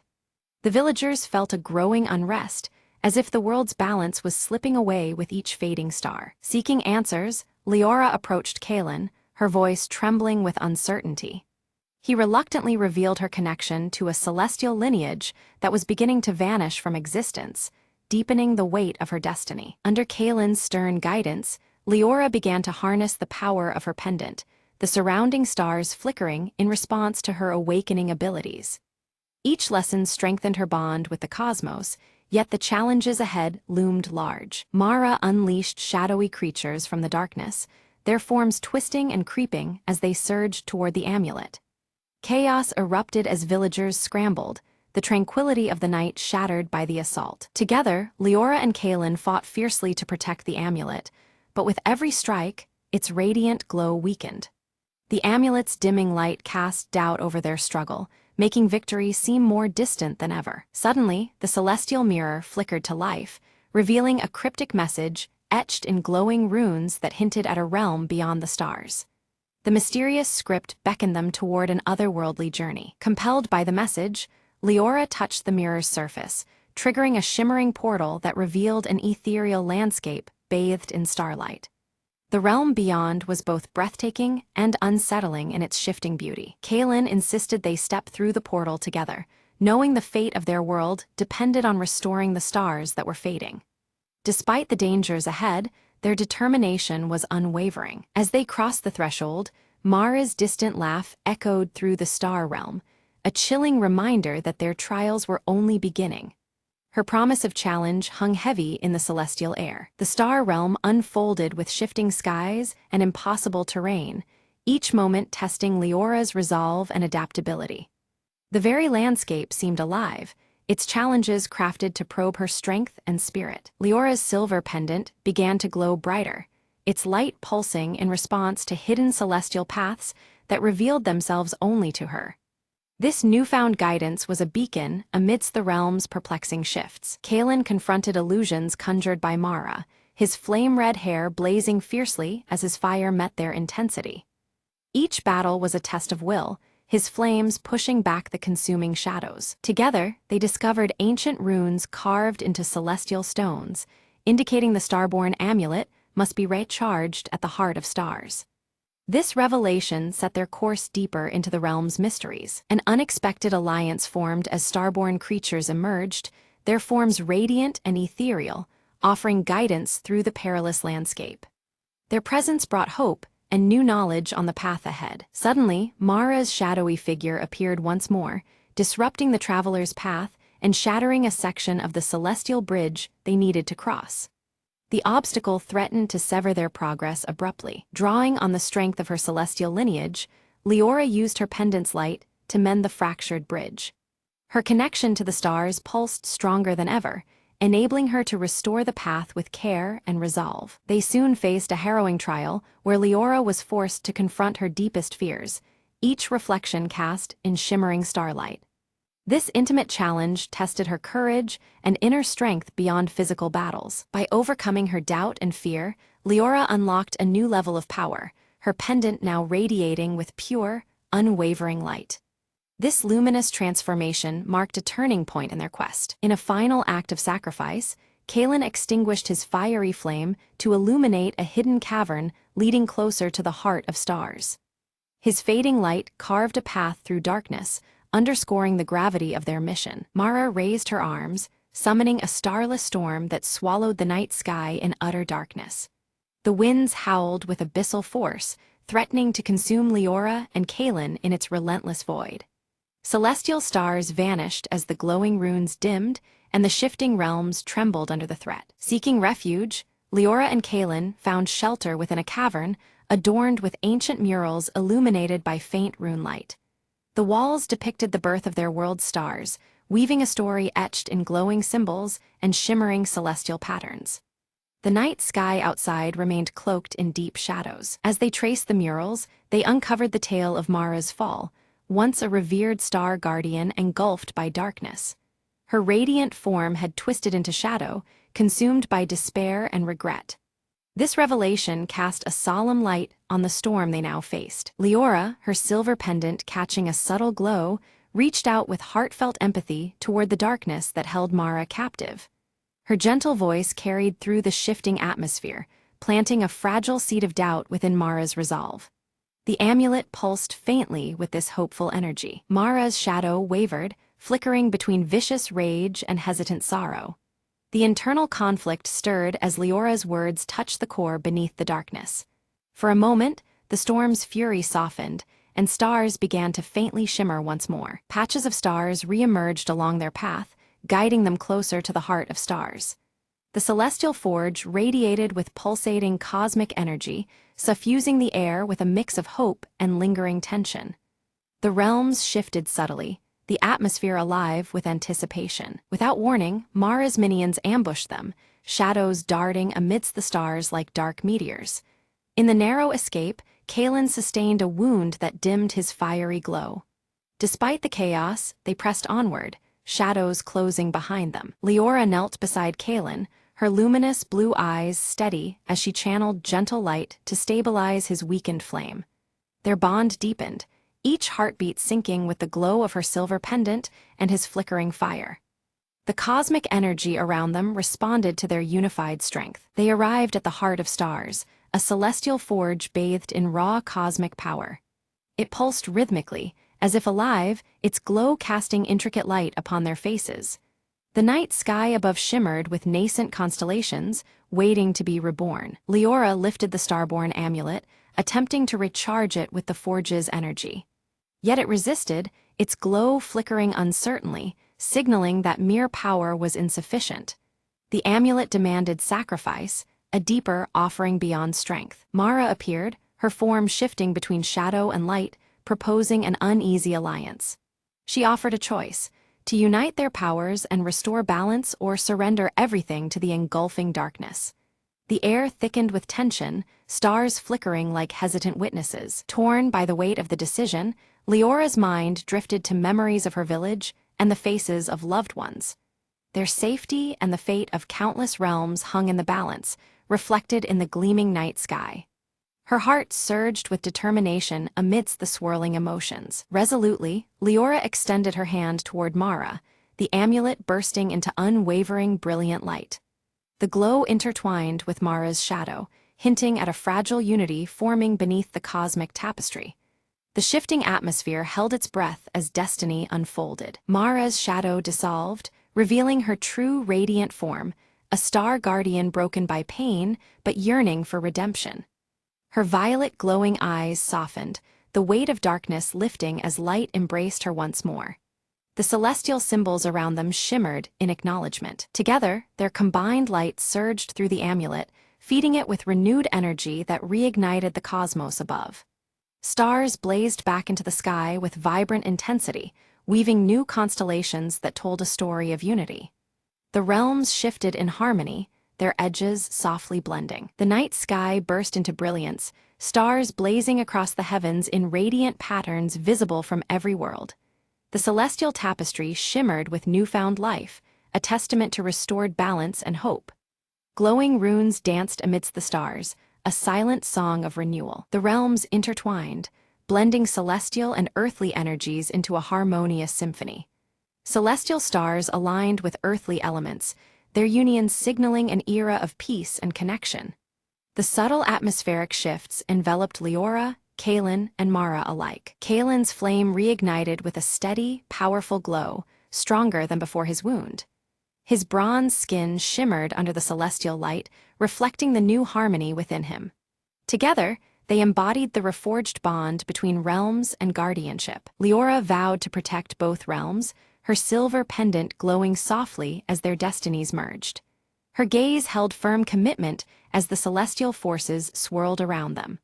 The burden and honor of their journey settled like a star's steady light within her. The trio stood at the threshold between worlds, witnessing the dawn of a renewed era unfold in the skies above. The realms shimmered, the shifting atmosphere alive with promise and fragile equilibrium. Stars traced new paths as the night embraced the first light of hope. Back in the village, the night sky exploded into radiant starlight, illuminating faces turned upward with wonder. Hearts filled with hope as the celestial tapestry told the story of salvation. The silver pendant on Leora's neck glowed faintly, a beacon to all. Leora's pendant pulsed softly, a glowing reminder of their perilous journey and the bonds forged through light and shadow. Its steady radiance mirrored the harmony now restored between the realms. The stars above twinkled as if acknowledging the promise it represented. Mara, restored and radiant, silently watched over the realms once more as a vigilant guardian. Her violet eyes held quiet strength beneath the night sky, adorned with new constellations. The shifting realms settled into balanced serenity, embraced by her newfound purpose. Kaelin trained new protectors beneath the celestial glow, sharing the wisdom of harmony born from trials. Flames danced steady on their skin, reflecting the unity of earth and starborn power. The village thrived under the careful watch of its guardians. Villagers gathered beneath the glowing celestial tapestry, retelling the tale that had saved their world. Stars shimmered overhead, guiding stories woven with light, shadow, and sacrifice. The air held the lingering magic of a starborn legacy, alive in every heart. Beneath the vast expanse of the starlit sky, Leora sat in quiet contemplation, the celestial stars twinkling like distant whispers weaving through the night. Faint glowing runes shimmered on her silver pendant as she felt the subtle pull of realms beyond, calling her with gentle urgency. In this stillness, Leora realized how much the journey had altered her essence. She was no longer just a guardian, but a vital bridge uniting the heavens above with the world below. Her heart carried the weight and wonder of this newfound destiny, a living link between stars and earth. A soft, celestial glow wove through her silver hair, casting ripples of shimmering light around her, a radiant symbol of the role she was now destined to play. The strands seemed alive, echoing the delicate harmony of the shifting realms she had come to understand. A gentle breeze stirred, carrying with it the faintest song of a distant star, an ethereal melody full of promise and adventure. It whispered of journeys still to come, horizons yet to be explored beyond the veil of the present night. With renewed purpose, Leora climbed the gentle hill overlooking her village, the patchwork of rooftops resting quietly beneath a blanket of twinkling stars. The night sky stretched endlessly above, rich and alive, echoing the quiet resilience of the world she protected. From the shadows emerged Kaelin, his flame-red hair catching the starlight as he approached with a warm, assured smile. Together, their presence spoke of shared strength and unspoken readiness to face whatever destiny awaited. Silently, Mara appeared beside them, her dark robes merging with the night, eyes glowing violet with a newfound peace. Her presence, once shadowed by mystery, now stood as a testament to redemption and the fragile unity forged through trials. Together, the three raised the starborn amulet skyward, its radiant light pulsing in sync with the heartbeat of the cosmos. The glow danced upon their faces, weaving their fates with the eternal rhythm of the universe around them. The night sky responded in kind, swirling with renewed brilliance as the celestial stars painted a living canvas of hope, memory, and endless possibility. It shimmered with the luminous runes' gentle glow, reflecting the harmony born from their combined strength. As dawn's first light brushed the horizon, Leora, Kaelin, and Mara stood united beneath the fading stars, guardians of a world reborn under the veil of the starborn. In this new era, their bond shone brighter than ever, a promise that the realms would forever remain intertwined in balance and light.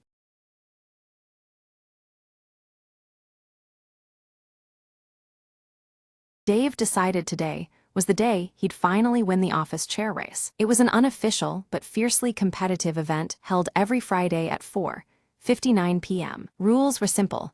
Grab your chair, push off from your desk, and race to the break room. Dave's opponent, Linda, was a veteran chair racer with a customized seat cushion and laser focus. As the clock neared 4:59, coworkers gathered, phones ready to record the epic showdown. Ready, set, go, the manager shouted, barely hiding his excitement. Dave launched forward, wheels squeaking loudly, but Linda zoomed ahead, her chair almost gliding. Suddenly, Dave's chair hit a rogue paperclip, spinning him around like a top. "Whoa," he exclaimed, narrowly missing a stack of reports and an alarmed intern. Linda took the lead, but looked back with a grin as Dave struggled to regain control. Determined, Dave gave his chair a mighty shove and caught up to her by the water cooler. They were neck and neck, laughter bubbling up amid wheeling chaos. In a final burst, Dave aimed for the finish line, but his chair's wheel caught on a carpet edge. Time seemed to slow as he tipped backward, landing softly in a pile of empty coffee cups. The office erupted in laughter. Linda declared the victor, but everyone cheered Dave's spectacular effort. Next week, Dave promised, brushing coffee off his shirt, "I'm bringing training wheels." The manager handed Dave a consolation prize, a golden paperclip and a Best Perseverance ribbon. As the office returned to normal, the chairs awaited their next race, eagerly and quietly spinning. Dave couldn't wait to get back on his chair and spin his way to glory, carefully this time. And so, the great office chair caper became legendary, reminding everyone that sometimes falling is just part of the fun.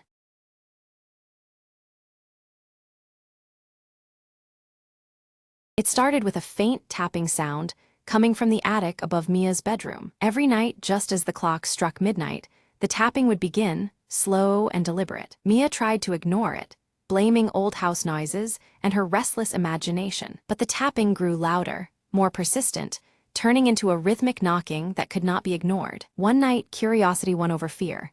She crept upstairs, flashlight trembling in her hand. The attic stairs creaked under her weight, a long, narrow space filled with dusty old boxes. Then she heard it, a whisper, soft and urgent, brushing against her ear like a cold breath. "Help me," it hissed, a voice barely louder than the wind. Mia's heart pounded. "Who's there?" she whispered back, her voice shaking. Silence answered before the whisper returned. Trapped, alone, searching through the boxes, Mia found an old journal, its pages yellowed and torn. The diary belonged to a girl named Lucy, who once lived in the house decades ago. Lucy wrote about a terrible secret, about being locked in the attic by someone she once trusted. Suddenly, the attic door slammed shut behind Mia, plunging her into darkness. Desperately, she opened the journal to the last page, a chilling plea to anyone who found it. "Set me free," Lucy's words begged, "before it's too late." With shaky hands, Mia looked up and spotted an old latch on the window, half covered by cobwebs. She forced it open,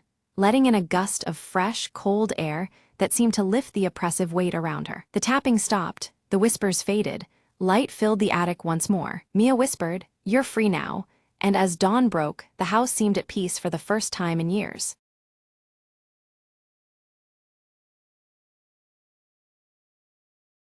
Friday afternoons at .com Corp were usually slow, but today was different. Jenna spun around in her swivel chair, eyes gleaming with mischief. "Who dares challenge me to the office chair race?" she shouted, gripping the armrests. Her co-workers exchanged amused glances. Then one by one, they lined up their chairs at the start. Martin, the tech guy, declared, "Last one to the break room owes coffee." The office manager blew an imaginary whistle. The race was on. Chairs zoomed, spun, and occasionally collided, as the hallway became a wild racetrack. Jenna's chair wobbled dangerously as she took the corner too fast, yelling, "I got this." But Martin edged ahead, powered by sheer elbow thrusts and caffeine dreams. Near the finish line, Linda, the quiet accountant, made a surprising boost with a sneaky push-off. The crowd cheered, some clapping, some videotaping on their phones. In the end, Linda's steady pace won the race by a hair. She stood up triumphant, sipping her prize coffee done by Martin. Who knew spreadsheets could fuel speed like that? She joked with a grin. Jenna nudged her. "Next time I'm bringing my helmet." The office buzzed with laughter as everyone returned to their desks, energized by the silly competition. Even the grumpiest manager cracked a smile, shaking his head in disbelief. "Maybe next Friday," he said, "we'll try a stapler toss." As the sun set, the chairs sat still, but the team's spirit soared high. And somewhere in the back, a quiet challenge was already brewing for next week's shenanigans.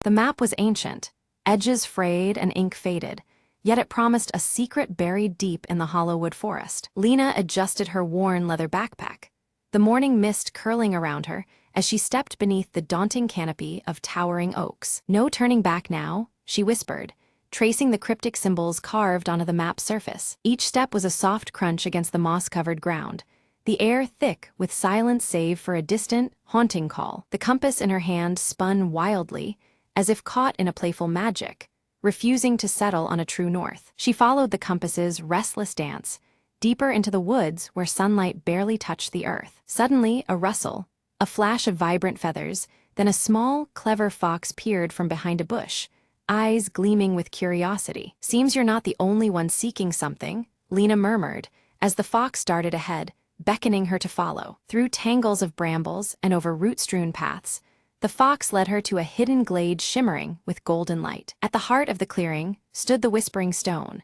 an ancient monolith covered in swirling runes that seemed to hum with life. Lena approached cautiously, placing her palm against the cool, smooth surface. The runes pulsed beneath her fingers. A voice echoed softly in her mind. "Only those who listen with their hearts may unlock the forest's secret." Closing her eyes, Lena breathed deeply, attuning herself to the subtle whispers of the wind brushing through the leaves. Images bloomed in her mind. A hidden doorway beside the stone, sealed for centuries, but waiting to be opened. With a gentle press, the ground beside the monolith shifted, revealing a narrow tunnel descending into the earth. Heart pounding with equal parts fear and excitement, Lena stepped inside, the glow from the runes lighting her way. The passage led to a cavern filled with crystals that shimmered like stars, reflecting the dreams of all who sought the forest's heart. Amid the crystals lay a small chest, bound with silver and marked with the same symbols as the map. Opening it, Lena found a simple locket containing a seed pulsating with life, a symbol of new beginnings and harmony with nature. Emerging from the forest, Lena smiled, knowing the true treasure was the journey itself and the bond she'd formed with the whispering winds.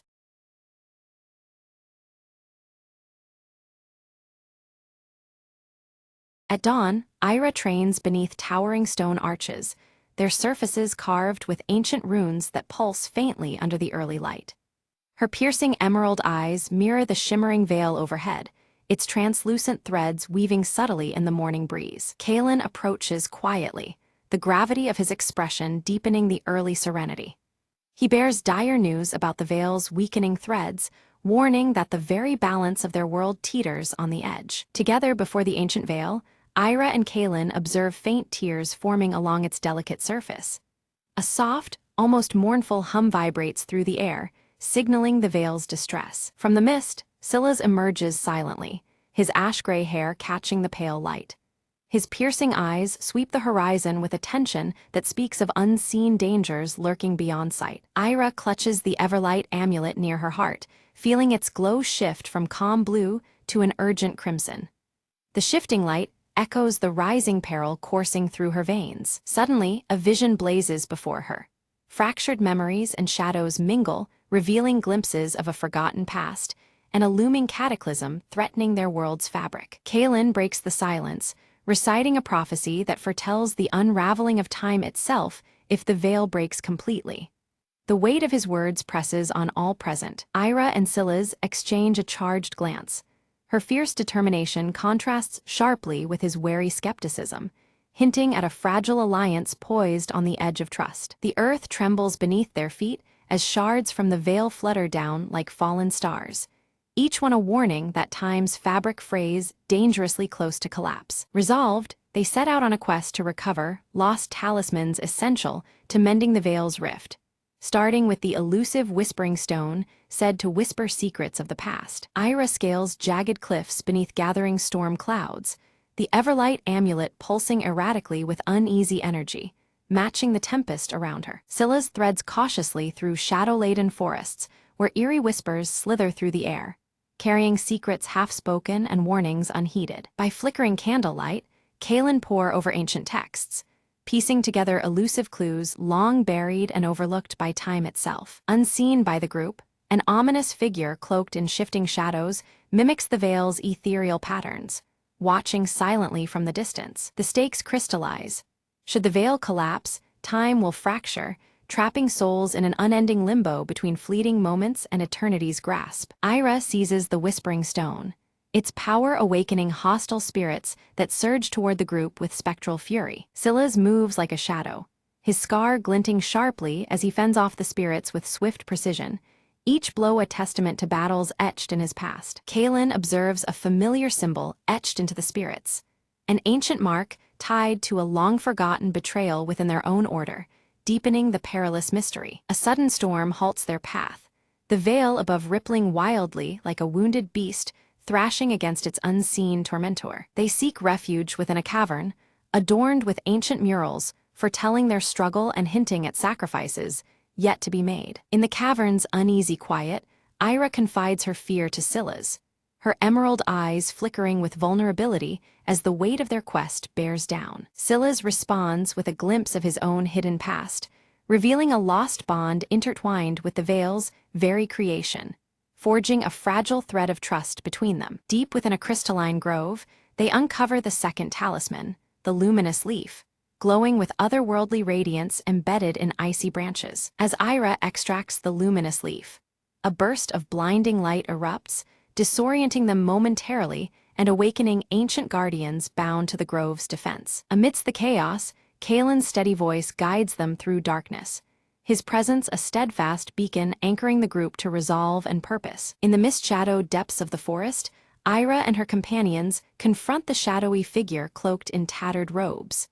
His eyes burn with bitter fury, once a guardian like them, now exiled and bent on unraveling the veil to rewrite history's course. A violent clash ensues as destructive spells cascade through the air, but Ira's Everlight amulet flares fiercely, its radiant glow forming a shield that deflects the darkness. The veil shimmers subtly around them, rippling with each spell's impact. The exiled guardian vanishes abruptly into the swirling shadows, but not before imprinting a cursed mark upon the veil's delicate fabric. This dark sigil pulses ominously, threatening to hasten the veil's decay and unravel time's fragile bonds. Ira's gaze hardens, her resolve crystallizing like the amulet's shifting hues now steady in steadfast gold. The Everlight amulet's light no longer flickers crimson, it signifies strength rooted deep within her heart. Their journey presses forward to the Cradle of Echoes, a place whispered in legend as the resting place of the final talisman capable of restoring balance.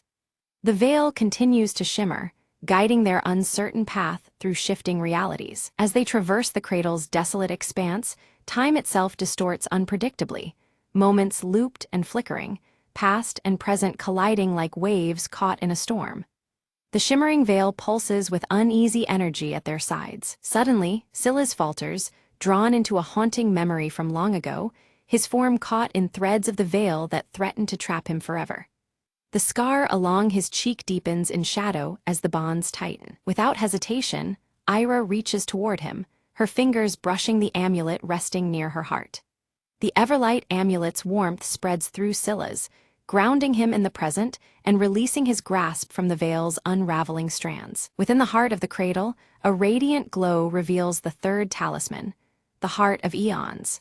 It pulsates with rhythmic energy that seems to measure endless time itself, its light weaving into the shimmering veil. Ira's touch sets the Heart of Eons aglow, triggering a surge that unfolds hidden passageways and long-forgotten truths woven within the veil's translucent fabric. Time's layers ripple visibly, exposing secrets kept for centuries. Kaelin studies the shifting light surrounding them, decoding a cryptic warning etched in luminous glyphs. The veil's restoration demands unity rather than force. His voice is measured as he speaks, the echoes lingering like a solemn pact. Suddenly, the exiled antagonist returns, bolstered by dark reinforcements determined to seize the talismans. Their eyes glint with ruthless intent beneath the restless shimmer of the veil's ever-changing weave. A fierce battle erupts beneath the enveloping veil. Colors and shapes blur and bend unpredictably with each blow and spell cast. The boundary between time and space distorts violently as they struggle for control. Harnessing the combined power of the talismans, Ira channels energy through her Everlight amulet, which radiates a pure, blinding white light. This brilliant glow weaves into the veil, pushing back against the encroaching darkness. Amidst the chaos, Scylla's moves swiftly to shield Kaelin from a lethal strike, their bond deepening past old grudges and wounds. The flickering light of the shattered veil witnesses their growing trust. In desperation, the antagonist unleashes one final, catastrophic spell, but the veil itself pushes back, wrapping around the group like a protective shroud. The shimmering fabric pulses with renewed strength, resisting the attempt to break it apart. Time seems to settle momentarily. The veil's tears stitch themselves slowly with radiant threads of light. A fragile peace fills the air as the shimmering fabric regains some of its former resilience. Ira places each talisman carefully into ancient sockets carved along the stone arches where their journey first began.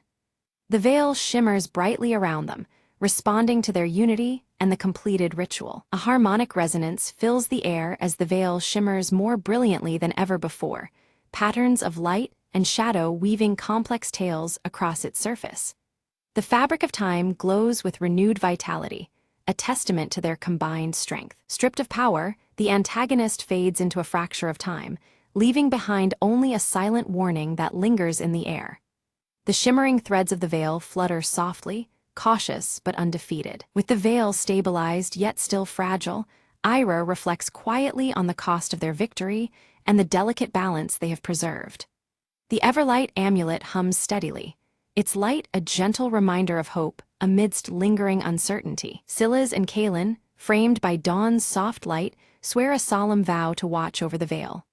Their silhouettes form a steadfast guard, united in purpose beyond past conflicts. Ira's eyes fall upon the Everlight amulet glowing softly against her chest, its steady hum now a symbol of hope renewed.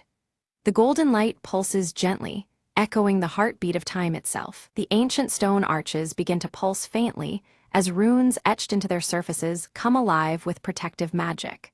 The veil's blessing seems woven into the very stones, an enduring shield against future threats. A gentle breeze carries glimmering fragments of the veil, shimmering like ethereal blessings descending upon the land. These fragile lights dance around them, heralding a new dawn infused with lingering mysteries. Beneath the ancient stone arches, a hidden chamber slowly opened, revealing murals etched into timeless walls. These images depicted Ira's arduous journey, each scene illuminated faintly by the shimmering veil draped above, its translucent threads weaving through her story. As Ira studied the murals, the figures shifted subtly, unveiling new paths and other guardians who stood vigilant through the ages. This silent transformation signaled that the balance required constant watchfulness, a never-ending effort to protect the fragile flow of time. Reaching out, Ira placed her hand gently upon the veil, feeling an ancient connection stir within her.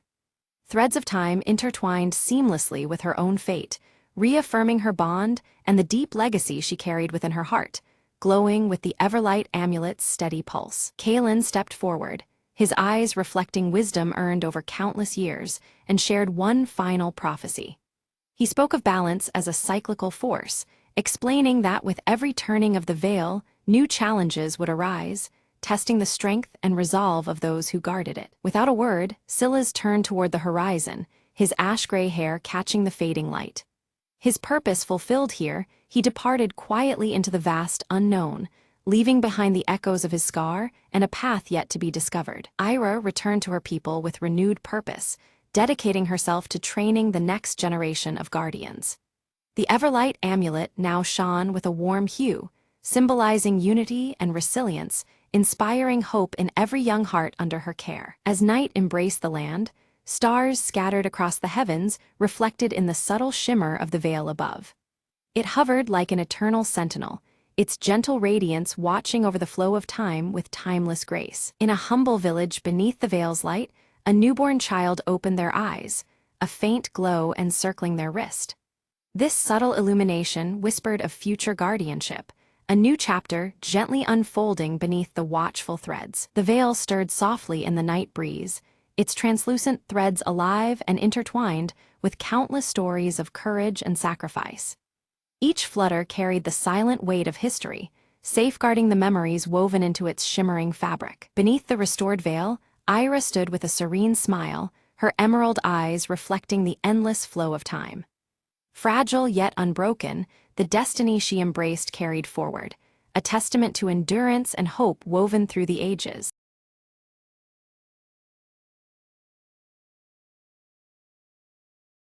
Evelyn steps cautiously into the abandoned village, the evening mist swirling around her feet. Her sharp eyes fixate on the cracked mirror hanging outside the ruined chapel, its fractured surface catching what little light remains. Pulling her faded blue coat tighter against the chill, Evelyn listens as distant church bells toll the hour, their eerie chimes echoing through the silent streets. The sound sends a shiver down her spine, breaking the unsettling calm. From the shadowed street, Marcus emerges, his tall frame casting a long silhouette. The pale light glints off the deep scar on his cheek as he approaches, holding out an old locket with faded engravings to Evelyn. Suddenly, Nora appears, clutching a small wooden box tightly, her young face mixed with fear and fierce determination. Her presence adds a new energy to the uneasy reunion beneath the flickering candlelight within the chapel. The trio huddles close, exchanging hurried whispers about the hollow entity, the shadowy figure blamed for the village's recent disappearances. Each word weighs heavy as they share their knowledge of the relentless force haunting them. Inside the chapel, the cracked mirror's surface begins to flicker unnaturally, revealing fleeting shapes that do not belong. The candlelight dances wildly, casting trembling shadows that bring the room alive with menace. Evelyn strikes a match, lighting a single candle whose flame immediately starts to flicker and sway as if fighting to remain lit. The clock tower's bells ring out again, signaling an ominous moment as the atmosphere tightens around them. Marcus opens a worn journal discovered among the ruins. Its pages describe a dangerous ritual designed to confront the entity, but warn of grave risks involved. The weight of their task settles heavily on their shoulders. With hesitation, Nora hands over her wooden box, explaining in a hushed voice that it contains a charm, a relic passed down through generations of her family. The charm might be their only hope against the darkness that awaits. Resolute, they agree to venture into the forest at nightfall, knowing the entity's presence intensifies there. Evelyn leads the way, the flickering candle a fragile guide through the encroaching gloom. The trio moves cautiously among the twisted, gnarled trees, shadows curling and stretching in unnatural ways around them. Each step forward heightens the tension as the forest seems to close in, alive with unseen eyes. A sudden, chilling whisper brushes past their ears, causing Nora to tremble violently, her grip tightening on the wooden box. The sound seems to mock their resolve, a reminder of the malevolent force trailing them. Marcus swiftly draws a small blade from beneath his coat and signals for absolute silence. From just behind them, faint footsteps echo softly, each step deepening the dread surrounding their fragile group. Evelyn catches a brief glimpse of glowing eyes reflected in a broken shard on the forest floor. The realization strikes them all: the entity is dangerously close, its presence palpable and threatening. The church bells toll one final time, their somber notes hanging in the air before silence falls. This last toll signals the dire stakes. Failure means being consumed by the hollow, lost forever in its merciless grasp. Ghostly cries carry through the night, believed to be the trapped souls lured by the entity's sinister siren call. The mournful sounds chill the trio to their core, fueling both fear and determination. Nora slowly opens the wooden box to reveal an amulet, emitting a cold, eerie blue light that pushes back the enveloping darkness. The faint glow offers a fragile beacon of hope amidst the encroaching shadows. Marcus begins to recite the ritual from the journal, his voice trembling as an unpredictable wind howls through the trees. His words falter, challenged by the rising power of the forest and the entity's presence. Without warning, Evelyn's candle flickers violently before extinguishing completely, plunging them into near-total darkness. Only the amulet's chilling light remains, a solitary shield against the surrounding void. Shadows gather and twist until they form a humanoid silhouette with shifting, haunting features and faintly glowing eyes. The entity has revealed itself, its looming form both terrifying and mesmerizing. The hollow voice of the entity echoes around them, tempting the trio to abandon their quest and flee the cursed village. Its words drip with cunning malice, aiming to break their spirits and resolve. Steeling herself, Evelyn relights her candle using the amulet's glow, the flame flickering but holding strong. The brief flare of light weakens the entity momentarily, offering a slender chance to press on. Marcus steps forward, clutching the locket tightly as he invokes a name from the journal, an ancient word meant to bind the dark presence. His determination is clear, though the air cracks with tension and uncertainty. The entity recoils briefly, but quickly shifts tactics, morphing into haunting figures from each of their pasts. By exploiting their deepest fears, it seeks to unravel their unity and resolve. Nora struggles visibly as the entity takes the form of her lost brother, pleading for her to release her grip on the wooden box. Her conflict is palpable, torn between grief and the necessity of their mission. Evelyn's gaze flickers repeatedly as she catches fleeting glimpses of her reflection in the cracked mirror, which now pulses faintly with a reddish glow. The distorted image unsettles her, as if the mirror holds memories or warnings beyond its fractured surface. Suddenly, the mirror shatters violently, but instead of crashing to the floor, its sharp fragments remain suspended midair as if held by an invisible force. The flickering candlelight casts eerie shadows that dance around the floating shards, heightening the cryptic atmosphere. Among the suspended fragments, one reflects a hidden passage beneath the chapel that had previously gone unnoticed. This glimpse into the underground world appears only through the broken glass shards, suggesting a portal forged by shattered realities. Marcus, bruised but resolute, leads the trio toward the concealed entrance beneath the chapel. He clutches his worn journal tightly, and the old locket around his neck glints faintly in the dim light, anchoring their uncertain path forward. As they descend into the damp underground crypt, the amulet's light flickers erratically, uncertain amidst the oppressive darkness. The walls are carved with ancient symbols, their meanings lost to time, but heavy with foreboding significance. A faint chanting echoes softly from deeper within the crypt, its ethereal tones pulsing rhythmically and hinting at the source of the hollow entity's dark powers. The sound swells as they approach, drawing them inexorably toward the heart of the crypt's mysteries. They encounter grotesque, twisted statues resembling long-gone villagers, their distorted features frozen in eternal warning. A shared unease settles over them as they realize that time itself behaves strangely in this subterranean realm, warping their sense of past and present. Without warning, the entity materializes again, its form dissolving into swirling darkness that lashes out to extinguish their flickering resolve.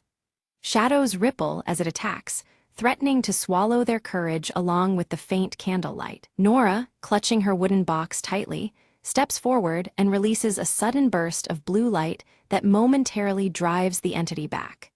Her steadfast grip on the box brings a fragile but vital reprieve, turning the tide against the encroaching darkness. Evelyn, drawing strength from Nora's light, recites phrases from the journal with steady, determined voice.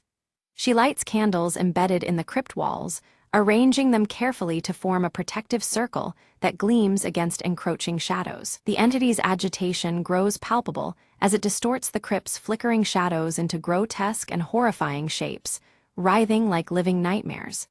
Its desperation fuels the darkness, intending to break through their defenses and extinguish their hope. Marcus takes the locket and angles it to catch the candle flames, reflecting beams into the crypt's darkest corners.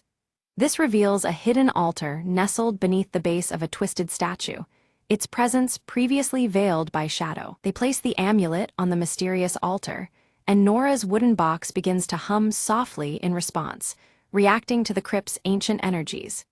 The interconnectedness of their talismans pulsates faintly, signaling an alignment with the ritual's power. The chanting surges louder, and Evelyn identifies it as a binding prayer designed to imprison the entity forever within the crypt. Their voices join in solemn unison, beginning the sacred verses that will seal away the darkness once and for all. As the prayer begins, the hollow entity manifests fully, shrieking in a blend of rage and despair that reverberates through the cold stone. Its glowing eyes burn fiercely, threatening to unravel their combined efforts. Shards of the cracked mirror begin to reassemble midair around the altar, swirling together in a mesmerizing vortex of shifting light and shadow. The chaotic dance of fragments seems to bind the crypt's energy into a swirling prison for the entity. Marcus steps forward to complete the ritual, but an unseen force violently pushes him back, interrupting his advance. He stumbles but holds firm, clutching the locket tightly as if it might protect him from the unseen menace. Nora sacrifices the remaining power of the amulet, unleashing a shimmering shield that envelops Marcus and halts the unseen force's attack. The effort visibly drains her energy, yet her resolve shines bright despite the weakening aura around her. With Nora's sacrifice bought, Evelyn recites the final verse alone, her voice steady against the entity's writhing resistance within the vortex. The entity's glowing eyes dim slowly as it recoils within the binding spell's unyielding grip. With a deafening crack, the vortex collapses inward, and silence envelops the crypt once more. Only the gentle, soft flicker of candlelight remains, marking the end of the entity's menacing presence for now. They ascend from the crypt into the night air, and outside the old church, the bells resume their steady tolling at midnight. The once ominous sound is now calm and inviting, a promising sign of peace restored. Nora opens her wooden box one final time, revealing a small seed emitting a faint, gentle glow. It symbolizes new beginnings and growth after the long darkness that had gripped their lives. Evelyn touches one of the cracked mirrors, remaining dull fragments, now harmless and cold to the touch. A profound sense of closure washes over her, as if the echoes of the past have finally quieted. Marcus removes the old locket and hands it to Evelyn, a token of their shared victory and mutual protection. The gesture seals their bond, forged through hardship and triumph. The village is bathed in the soft light of early dawn, shadows retreating as nature slowly reclaims the silent spaces once haunted by darkness. Hope stirs gently among the empty streets, promising renewal just beyond the horizon. Evelyn's sharp eyes glinted as she explained, the ritual didn't destroy the entity. Instead, it trapped it within the shards of the cracked mirror, scattered throughout the crypt. The flickering candlelight cast uneasy shadows on her faded blue coat as the distant church bells tolled midnight. Nora, clutching her small wooden box tightly, vowed, "I will guard the seed that now holds the essence of our village's spirit and hope." Her curious expression showed determination against the lingering darkness. Marcus, the scar on his right cheek catching the faint glow, nodded firmly, "I'll stay and help restore the village."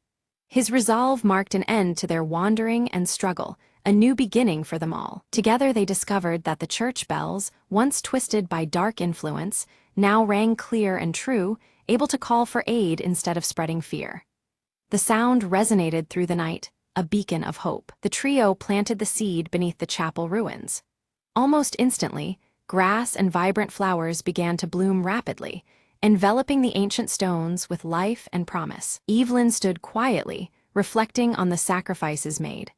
The fragile peace they'd won together felt like a delicate flame, one they must protect at all costs. With great care, Nora locked the broken mirror shards inside her wooden box, securing the remnants of the entity's power. The candlelight flickered again, as if acknowledging her solemn task. Marcus opened the worn journal and wrote a new entry, chronicling the true story to warn future generations.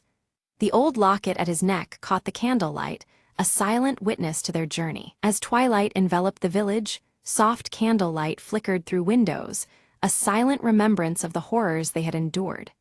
The distant church bells rang quietly, their sound now gentle and protective. The camera lingered on the blooming seed beneath the chapel ruins, vibrant and alive.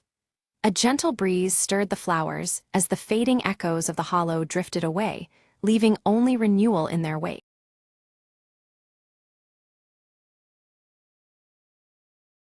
Deep within the ancient forest, where sunlight barely touched the ground, a lone wanderer named Ira stumbled upon a peculiar stone. It shimmered faintly, emitting a low hum that seemed to call her by name. Curious, Ira reached out and touched it, and instantly a voice echoed softly in her mind.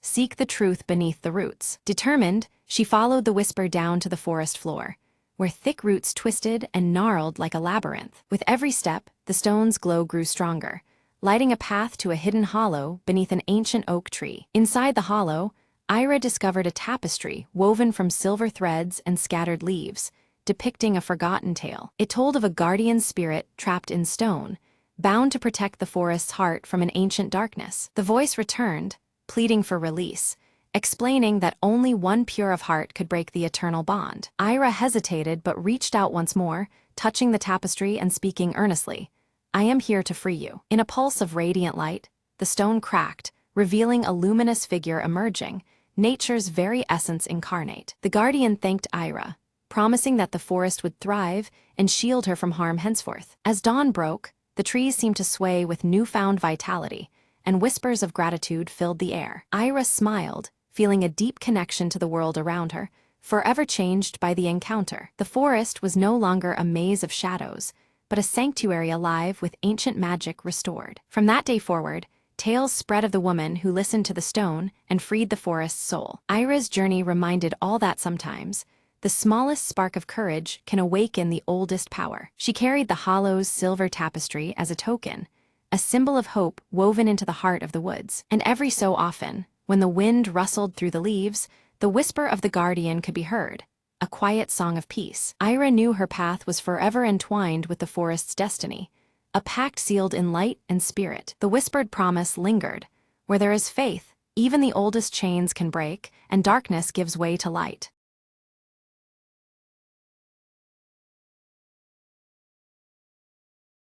Max bursts through the office door, a box of fresh donuts clutched in his hand, his crooked glasses teetering as he beams with anticipation. Ellie greets him cheerfully, her oversized sweater sleeves partially covering her hands as she eyes the tempting box and tucks a loose curl behind one ear. Mr. Crumb storms in behind them, grumbling about looming deadlines, his coffee-stained tie flapping dramatically as he clutches a stack of documents. With a flourish, Max sets the donut box center stage on the shared desk, declaring them the perfect morale booster for a tough day ahead. Just as Max turns to fetch coffee, Ellie reaches eagerly for a pink frosted donut, but the box suddenly slides away from her grasp without explanation. Max and Ellie exchange bewildered glances as the donut box vanishes completely from the desk, leaving behind only a slight wobble where it sat. From the doorway, Mr. Crumb appears with a self-satisfied smirk, tapping his mustache knowingly yet denies any involvement in the mysterious disappearance. Determined, Max sets up a small webcam aimed exactly where the donut box had been, marking the spot with a familiar blue sticky note. Ellie quickly types a countdown timer into her laptop, ready to monitor any new attempts at stealing the office suites. Suddenly, the box snaps back onto the desk, but Max immediately spots one donut missing and squints suspiciously at the empty space. A shadow flashes past the window, catching everyone's attention and sparking whispered theories about ghosts haunting their office. Mr. Crumb's coffee mug slips, spilling a stained pattern across the desk that oddly seems to point toward the break room corner. Curious, Ellie tiptoes toward the break room, inspecting the coffee machine and examining scattered crumbs on the floor. Max studies the webcam footage, seeing a quick hand swipe, but the culprit's face remains frustratingly out of frame, deepening the puzzle. Teaming up, Max and Ellie plan a lunch-hour stakeout, vowing to catch the elusive donut thief red-handed. During their surveillance, Max accidentally bumps a chair, clattering loudly and startling them both, yet no donut thief appears amidst the chaos. Ellie notices a trail of frosting smears, leading from the desk area toward the ventilation vent near the ceiling. Mr. Crumb insists again that he's innocent, offers a peace offering of donuts, but his fingers betray him with a subtle nervous twitch. Climbing a ladder, Max peers cautiously into the vent and discovers only dust bunnies and a crumpled blue sticky note doodled with a donut symbol. The office phone suddenly rings off the hook, forcing everyone to abandon their focus and answer in bursts of hurried chatter. Ellie rigs a donut-shaped trap on a chair, complete with a dangling string tied to a small bell, hoping it might alert them to the next thief. The trap activates, but instead of a stealing culprit, it unleashes a spray of confetti,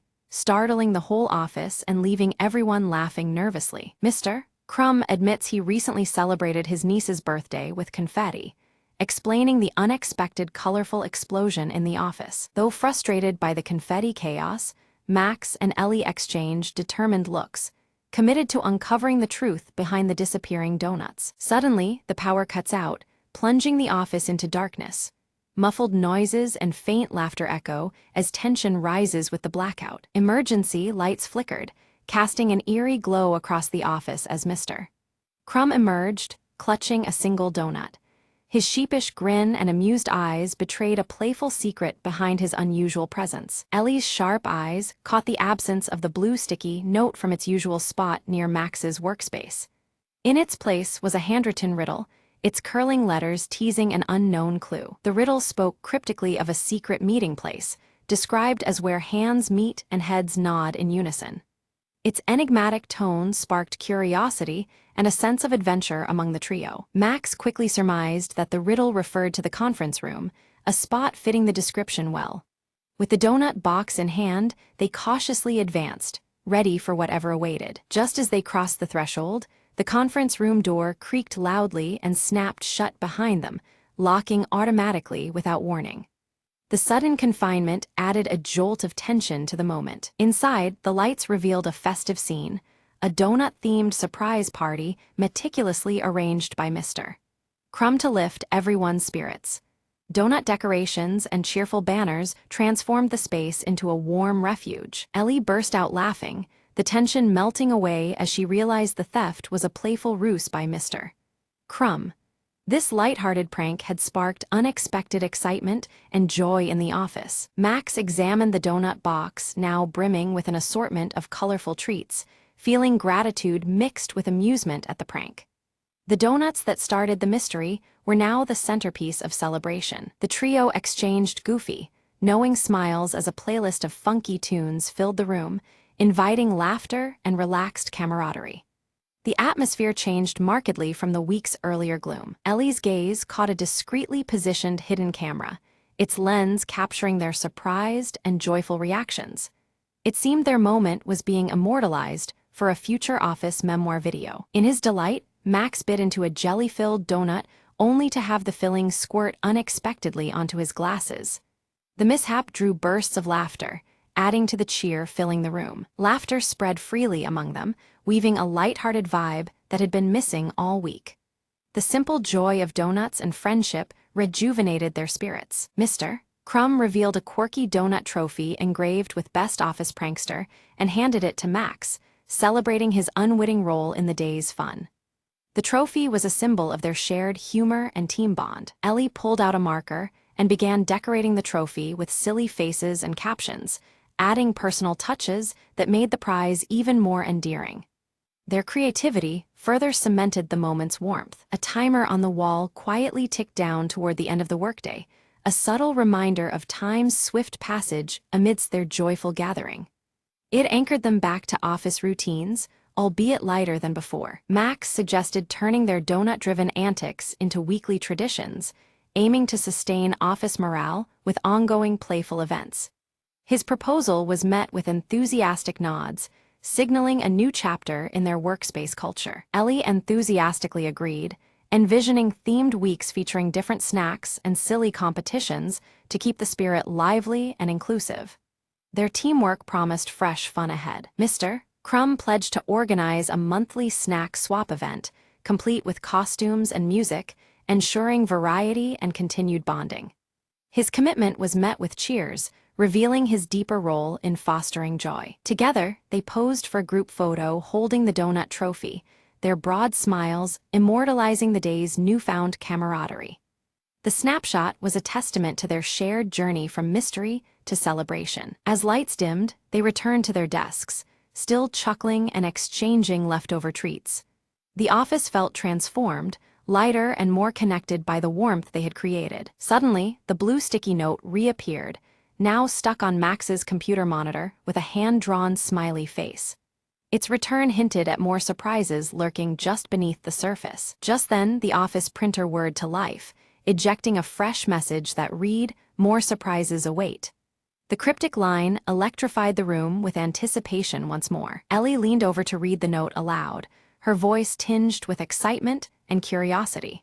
The mysterious message promised that their day of fun was only just beginning. Mr. Crumb winked knowingly and raised his coffee mug in silent toast, signaling the start of ongoing merriment and teamwork in the office. His gesture unified them in shared anticipation of what was next. Max glanced at his watch, astonished at how swiftly the day had passed amid laughter and camaraderie. The unexpected joy marked a memorable turn in their normally routine work life. The camera slowly zooms out, revealing a clumsy robotic arm clutching another box of donuts. Its jerky movements hint at future shenanigans that await the office team. From a hidden speaker, a playful jingle begins to play, celebrating the joy of donuts. This confirms that a new prank system has been installed, bringing a lighthearted energy to the workspace. Ellie presses a button on her laptop with a grin, instantly activating colorful lights around the office. Donut shapes project across the walls, filling the room with vibrant, whimsical patterns. Mr. Crumb sets up a leaderboard on a computer screen, tracking upcoming donut-related challenges and achievements. His thick mustache twitches with delight as he imagines the friendly competition ahead. Gathered together, Max, Ellie, and Mr. Crumb plan their next donut-themed prank with gleeful enthusiasm and mock seriousness. Their camaraderie fills the room, turning the office into their playful stage. Suddenly, a small drone buzzes near the ceiling, gracefully delivering a fresh box of donuts labeled for the next mystery. The unexpected arrival adds a new twist to their unfolding adventures. All three exchange excited looks, the atmosphere now infused with playful energy and anticipation. The office feels alive, charged with the promise of fun and surprises. Ellie sneaks a bite from the drone-delivered box, then shares it with Max and Mr. Crumb as a warm peace gesture. Their smiles and laughter echo the strong bond forged over countless donut escapades. The camera centers on the blue sticky note near their workspace, now adorned with tiny donut stickers and a cheerful smile. It stands as a symbol of their shared journey and the mysteries yet to come. The scene fades out as laughter and lighthearted chatter fill the office. The promise of many more donut adventures lingers, leaving viewers with a sense of joyful anticipation.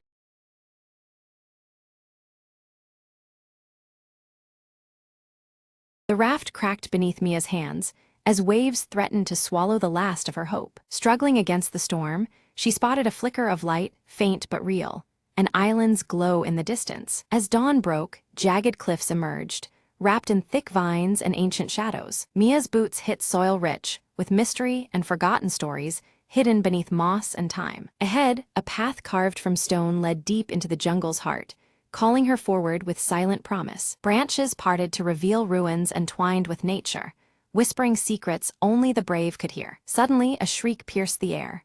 A wild creature bounded from the underbrush, eyes glinting like embers. Heart pounding, Mia remembered her grandfather's words. Courage isn't the absence of fear, but moving through it. Breathing steady, she stepped forward slowly, speaking calmly to the creature, earning a cautious truce. Deeper into the temple, carvings told of a guardian and a crystal with the power to heal or destroy. Mia's fingers traced the symbols, and the ground shuddered beneath her. The temple was waking. With quick reflexes, she dodged collapsing pillars and rushing water that threatened to trap her forever. In the temple's core, a chamber glowed with ethereal light, the crystal pulsing like a heartbeat. "This is it," Mia whispered, eyes fixed on the glowing prize that could save her village. As she reached out, the guardian emerged, not a creature of flesh, but light and shadow intertwined. It spoke without words, a voice felt in the soul. "Balance must be kept. What you take, you must give." Mia nodded, understanding that power came with responsibility beyond her own desire. She placed the crystal on the ancient altar, offering her own courage and hope in exchange. A wave of warmth spread through her, mingling with the island's song, sealing their pact forever. Stepping back onto her raft, Mia looked toward home, the horizon bright with promise and new beginnings.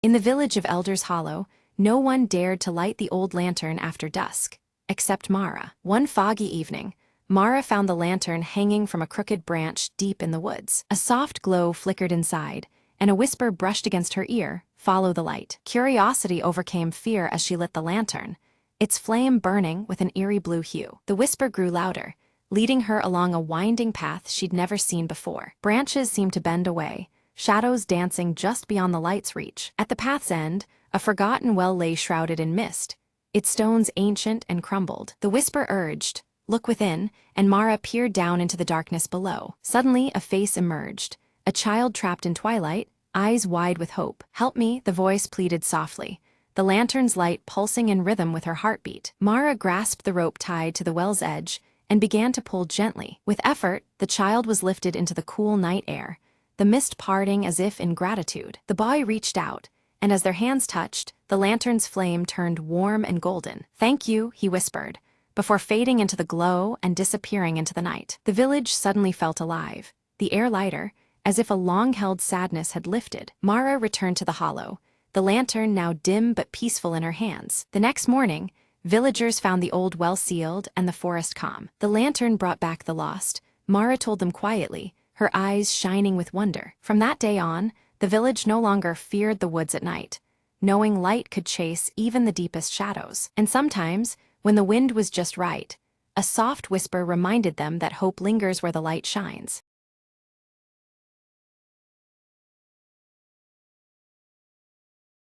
At twilight, Emma found the old elm tree glowing faintly in her backyard, an eerie blue light pulsing from its trunk. Drawn closer, she heard soft whispers, words floating like leaves in the wind.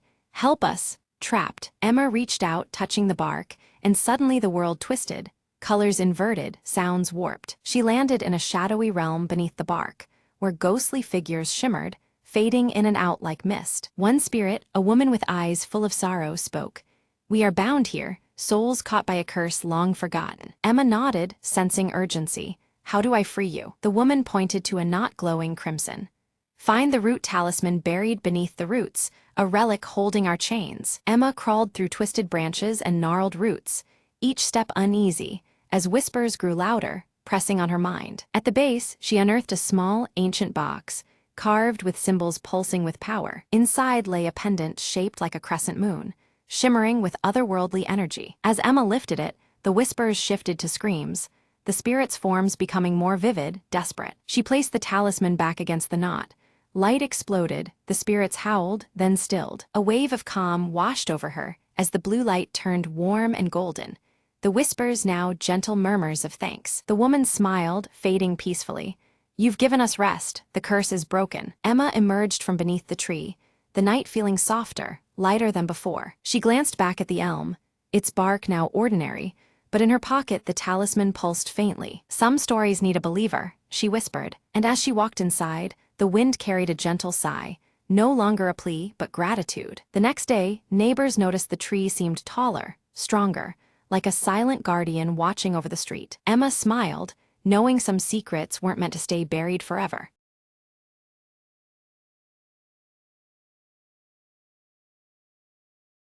The sky split silently just after midnight, casting a pale glow over the deserted city streets. Lena's fingers trembled as she adjusted the settings on the quantum scanner, her breath shallow with anticipation. "If these readings are right," she murmured, "we're staring at a rift in space-time itself." The device buzzed, emitting a steady hum that resonated through the hollow chamber where Lena worked. Suddenly, a ripple shimmered in the air, a translucent tear revealing glimpses of a parallel world. She leaned closer, eyes wide, watching shadows dance across the surface, foreign yet familiar. "It's like looking into a pond reflecting another life," the voice behind her whispered. Startled, Lena turned to see her colleague, Mark, illuminated by the eerie light from the rift. "This changes everything," Mark said, his voice filled with awe and fear. Without warning, a figure stepped through, unstable but unmistakably human. Lena reached out, heart pounding as the stranger's hand met hers, a bridge between realities. "We don't have much time," the visitor warned. "The rift is tearing us apart." Together, they raced against the clock, calibrating the scanner to stabilize the breach. Alarms blared as devices overloaded, and the rift pulsed with increasing intensity. Lena whispered a desperate plea, "Hold on just a little longer." With a final surge, the rift blinked, its chaos settling into a steady glow. The stranger smiled faintly. "You saved us all today." As the rift sealed, peace returned, leaving only the hum of possibilities in its wake. Lena exhaled, knowing the boundary between worlds was no longer a barrier, but a bridge. And in the quiet aftermath, she smiled, ready for whatever might step through next.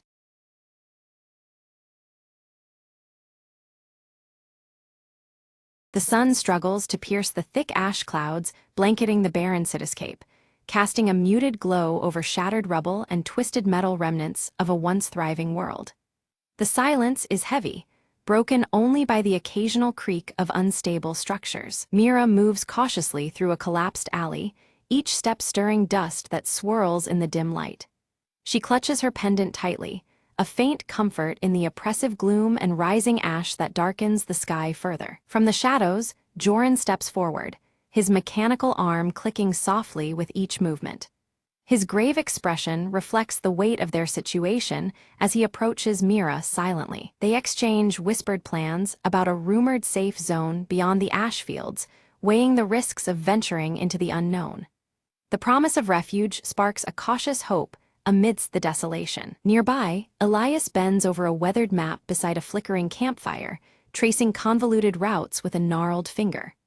The firelight casts soft orange hues, contrasting the cold air and shadows around him. Following closely behind Mira and Joran, Calla darts nimbly between debris, her wide eyes filled with caution and curiosity about the path ahead. Her small figure moves like a quick shadow among ruins. The group assembles around the makeshift campfire as Mira outlines the stakes, her voice steady despite the peril. The orange glow illuminates their determined faces, a fragile warmth against the cold shadows. Suddenly, the ground trembles beneath them, scattering ash and breaking the fragile calm of their hideout. The unexpected shake sends a shiver through the group, heightening alertness. Joran scans the horizon through the ash haze, his eyes catching faint flickers of movement, a hostile force drawing closer. The soft clicks of his deteriorating mechanical arm mirror the creeping tension. Mira tightens her grip on the pendant as fear mixes with determination. They steel themselves to depart at first light, knowing that hesitation could cost them dearly. Elias issues a solemn warning of a deadly trap set near the supposed safe zone by rival survivors. The weight of his caution deepens the group's understanding of the lurking dangers ahead. Meanwhile, Calla practices with a crude slingshot, her small hands gripping it with fierce resolve. Her determination shines as a fleeting spark against the bleak, ash-covered world. Night falls and shadows flicker under the crackling firelight. The group shares tense, silent glances, the air thick with unspoken fears and uncertain plans. A chilling howl pierces the night, prompting Mira to rise swiftly and scan the darkness beyond the firelight. The sound echoes ominously across the ruins, stirring unease among them. Deciding to move swiftly, they agree to embark before dawn, aware that delay might seal their fate. The fragile hope for safety drives them onward despite the gathering threats. At first light, the group proceeds cautiously through narrow passageways littered with unstable debris. Each step echoes softly beneath the muffling ashfall, tension coiling with every movement. Mira spots a faint glint of metal half-buried beneath the ash, a relic from a past world's technology. Its discovery evokes fleeting wonder amidst the desolation, hinting at lost knowledge. Joran attempts to activate an old generator nearby, but sparks fly uselessly as the device fails to respond. The malfunction deepens their frustration, a stark reminder of the decay surrounding them. Calla ventures ahead but returns quickly, her breath sharp as she warns of aggressive scavengers lurking nearby. The threat draws closer, narrowing their already limited options. The group slips into an abandoned building, hiding in the shadows as scavengers pass by outside. Their quiet watch heightens their sense of urgency and vulnerability in this hostile environment. Elias studies his map under the dying light, identifying a route that skirts the scavenger territory. This alternative path offers a fragile hope of avoiding conflict, but adds complexity to their journey. Tension escalates when Mira discovers signs of recent fires, evidence that the hostile group has been alarmingly close. The smoldering remains testify to a threat that relentlessly follows their trail. Suddenly, Joran's mechanical arm malfunctions, jerking unpredictably and restricting his movements. The group's risk increases significantly as his primary tool degrades without urgent maintenance. Mira quickly moves to assist, using scavenged tools to repair Joran's arm. Their teamwork in the firelight reveals a bond of trust amidst the peril, a small flame of solidarity in the cold shadows. Calla suddenly points out a small, resilient plant pushing through the ashen ground, a rare sign of life and renewal. Amidst the ruin, this fragile sprout offers a glimmer of hope for the future. Elias's foot barely missed the snap of a hidden snare trap, the sudden clang echoing through the muffled air. Tension surged as the group realized danger lurked closer than anticipated in this ash-darkened world. The ashfall thickened, muting their footsteps yet blurring their eyesight. They quickened their pace, each breath heavy under the sky darkened by relentless ash clouds. Mira's thoughts flickered to tales of old, whispers about an underground tunnel network beneath the city's ruins that might offer shelter.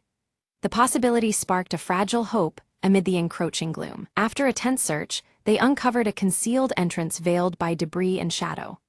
One by one, they descended into the cramped, suffocating tunnels, seeking refuge from the relentless ash raining above. Elias lit his lantern, its soft orange glow illuminating ancient markings etched into the tunnel walls. These cryptic signs spoke of past survivors who had navigated these forgotten paths long ago. Joran paused, the finely tuned sensors in his mechanical arm picking up unfamiliar echoes beyond the walls.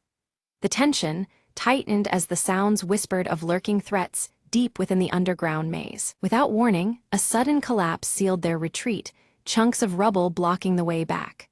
Trapped, they grudgingly pressed further into the labyrinthine darkness, heartbeats sinking with every cautious step. The air thickened, fetid and foreboding, as visibility faded into near blackness. Mira raised her pendant, its faint, steady glow piercing the dark, a fragile beacon amidst the void. Kala's nimble fingers uncovered a forgotten cache hidden in a recess, a stash of dated yet functional supplies. This small fortune offered them brief respite, a momentary shield against the encroaching despair. Doubt crept in as the tunnels twisted beyond recognition, and Mira challenged the faithfulness of Elias's weathered map. Their steps faltered amid the disorienting maze, the past whispers now tangled in uncertainty. Joran proposed reliance on his mechanical arm's internal compass, a flickering device needing constant care. Though degraded, it became their guide through the subterranean labyrinth's shifting corridors. They confronted a fork, one path swallowed in shadow, the other marked by faint flickers of distant light. Debate ensued, voices low, weighing safety against the unknown dangers ahead. Suddenly, distant footsteps echoed, sharp, deliberate, signaling that their pursuers had entered the tunnels below. The unseen threat closed in, tightening the noose beneath the earth. Choosing instinct over caution, Mira led them toward a faint, steady light filtering through a cracked tunnel wall. It beckoned with the promise of sanctuary beyond the suffocating darkness. Emerging into an underground bunker, they found it filled with relic technology, cold metal contrasting the soft firelight of their lanterns. Among the decay, hope flickered softly, a spark against the endless ash. Elias's weathered fingers traced an ancient terminal, bringing it to life to reveal a faint signal. Flickering, it hinted at distant activity beyond the desolation outside. Joran worked swiftly, repairing a battered communication device with deft movements despite prior malfunctions. The mechanical whirs and clicks echoed gently amidst the bunker's cold silence. Power surged through the device. Static gave way to a clear, urgent voice broadcasting warnings. Ash storms were converging fast, threatening to seal all exits and trap anyone still wandering in the ruins. The news brought a crushing weight. The relentless ash storms would soon enclose all paths, compressing precious time for their escape. Shadows lengthened outside, embracing the horizon with grim inevitability. Suddenly, a breach tore open a bunker wall, spilling in hostile scavengers, their eyes gleaming with desperation. The fragile calm shattered as danger pressed into the confined space. A tense standoff erupted. Mira stepped forward, negotiating with steady resolve while Joran readied his mechanical arm, muscles coiled for swift defense. Firelight flickered over faces etched with suspicion and grit. Seizing a moment, Kala darted past, drawing the scavengers' attention with quick movements. Elias activated a hidden defense mechanism, ancient gears grinding and whirring within the bunker's walls. A blinding flash erupted, accompanied by choking smoke, engulfing the intruders and forcing them into a temporary retreat. The group used the chaos to regroup, hearts pounding beneath the shroud of orange firelight. Elias revealed a secret exit, long forgotten and barely concealed beneath rubble. They hurried through it, surfacing into a wasteland still smoldering under an ash-darkened sky, senses alert for what lay ahead. Mira's gaze lifted toward the horizon, where a faint brightening battled the oppressive ash clouds. It whispered of rumored safe zones, a fragile glimmer of hope in a broken world. The group stood before a crumbled wall, its stones worn and edges jagged. Amid the decay, a faded emblem matched the intricate design of Mira's pendant, confirming they had found the location they sought. The rising ash muted even their footsteps, and the flickering firelight cast soft orange hues across the scarred surface. Inside the safe zone, the survivors toiled under ashen skies, working tirelessly to rebuild amidst ruins. Their cautious glances met Mira's group, wariness tempered by the shared goal of survival. The cold shadows faded slightly in the communal firelight, where warmth brought brief respite to hardened faces. Gathered around a crackling fire, Mira lifted her pendant for all to see. She spoke softly of its meaning, a symbol of alliance and hope that once united scattered factions against the darkness. Her words stirred quiet determination, weaving a fragile thread of trust through the gathered survivors. Meanwhile, Joran knelt beside worn machinery, his mechanical arm clicking and whirring as he adjusted delicate gears. The device groaned back to life, its function vital to the community's survival in the ash-choked air. His steady hands and mechanical strength became a beacon of progress amidst decay. Elias, seated near the firelight with weathered map in hand, shared tales of past storms and lingering threats. His deep-set eyes held knowledge that helped the survivors prepare for what lay ahead. The stories stitched together history and warning, sparking cautious hope beneath the muffled silence of ashfall. Young Callum moved among the children with quick, nimble steps, teaching them survival skills she had learned on the journey. Her dirt-smudged face lit up with pride as she passed on hope alongside practical lessons.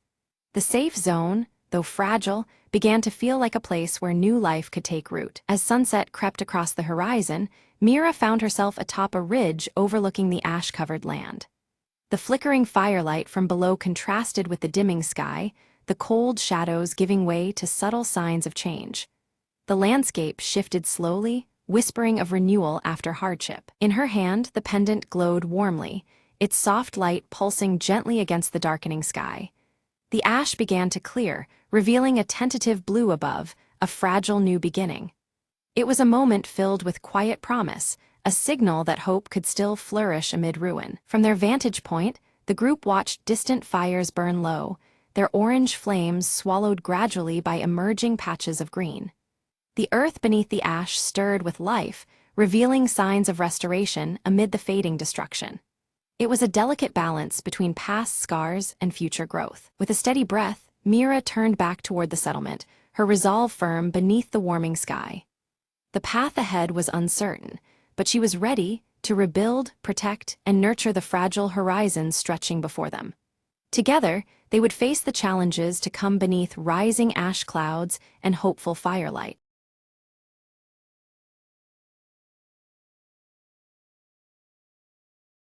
Mira stands silently at the edge of the misty valley, clutching her pendant which emits a soft, pulsating glow. Her bright green eyes scan the hazy landscape, uncertainty and resolve mingling within her gaze. Kale strides into the village, his towering frame and the scar across his left cheek marking him as a warrior seasoned by battles. His hand tightens around the uniquely hilted sword at his side, his expression stern and determined. In a small, dimly lit room, Eldra unfurls an ancient map, her silver hair shimmering faintly beneath the light of her enchanted cloak. Her trembling finger traces the path leading toward the fabled crystal veil, eyes narrowed in concentration. The village elder, his face lined with worry, speaks gravely to Mira about the encroaching shadows spreading beyond the hills.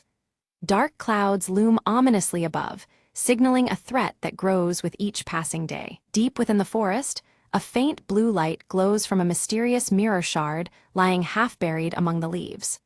The fragment pulses softly, its eerie radiance reflecting the growing tension in the air. When Mira picks up the shard, her pendant suddenly reacts, pulsing in synchrony as if resonating with the fragment's power.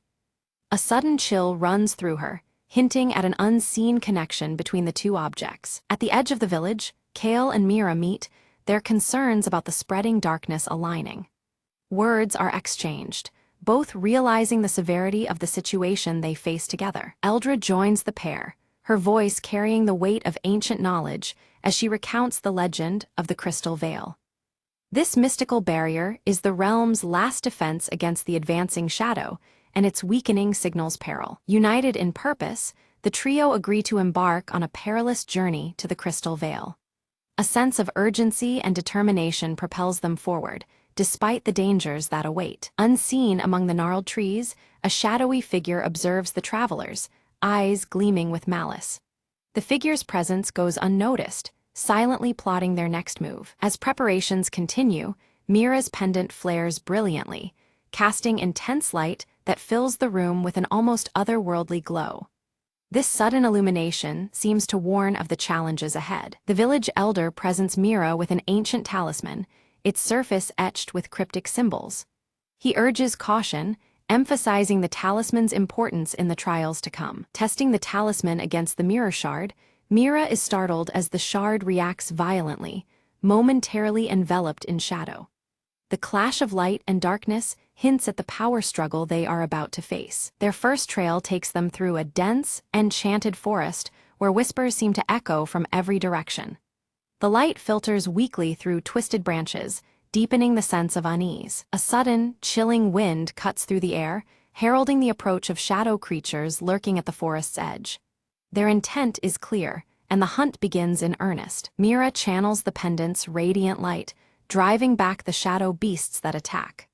Though forced to retreat for now, the creature's bolder advances indicate they will not give up easily. Kale brandishes his uniquely hilted sword, slicing through the encroaching shadows with practiced skill. His defense keeps the group protected, but the pressure of the assault weighs heavily on them all. Eldra murmurs an incantation, her robes shimmering under the faint moonlight as she weaves a flickering barrier of blue light around them. The protective aura brings some respite amid the growing darkness. Suddenly, the mirror shard vanishes from Mira's grasp, leaving behind a chilling emptiness.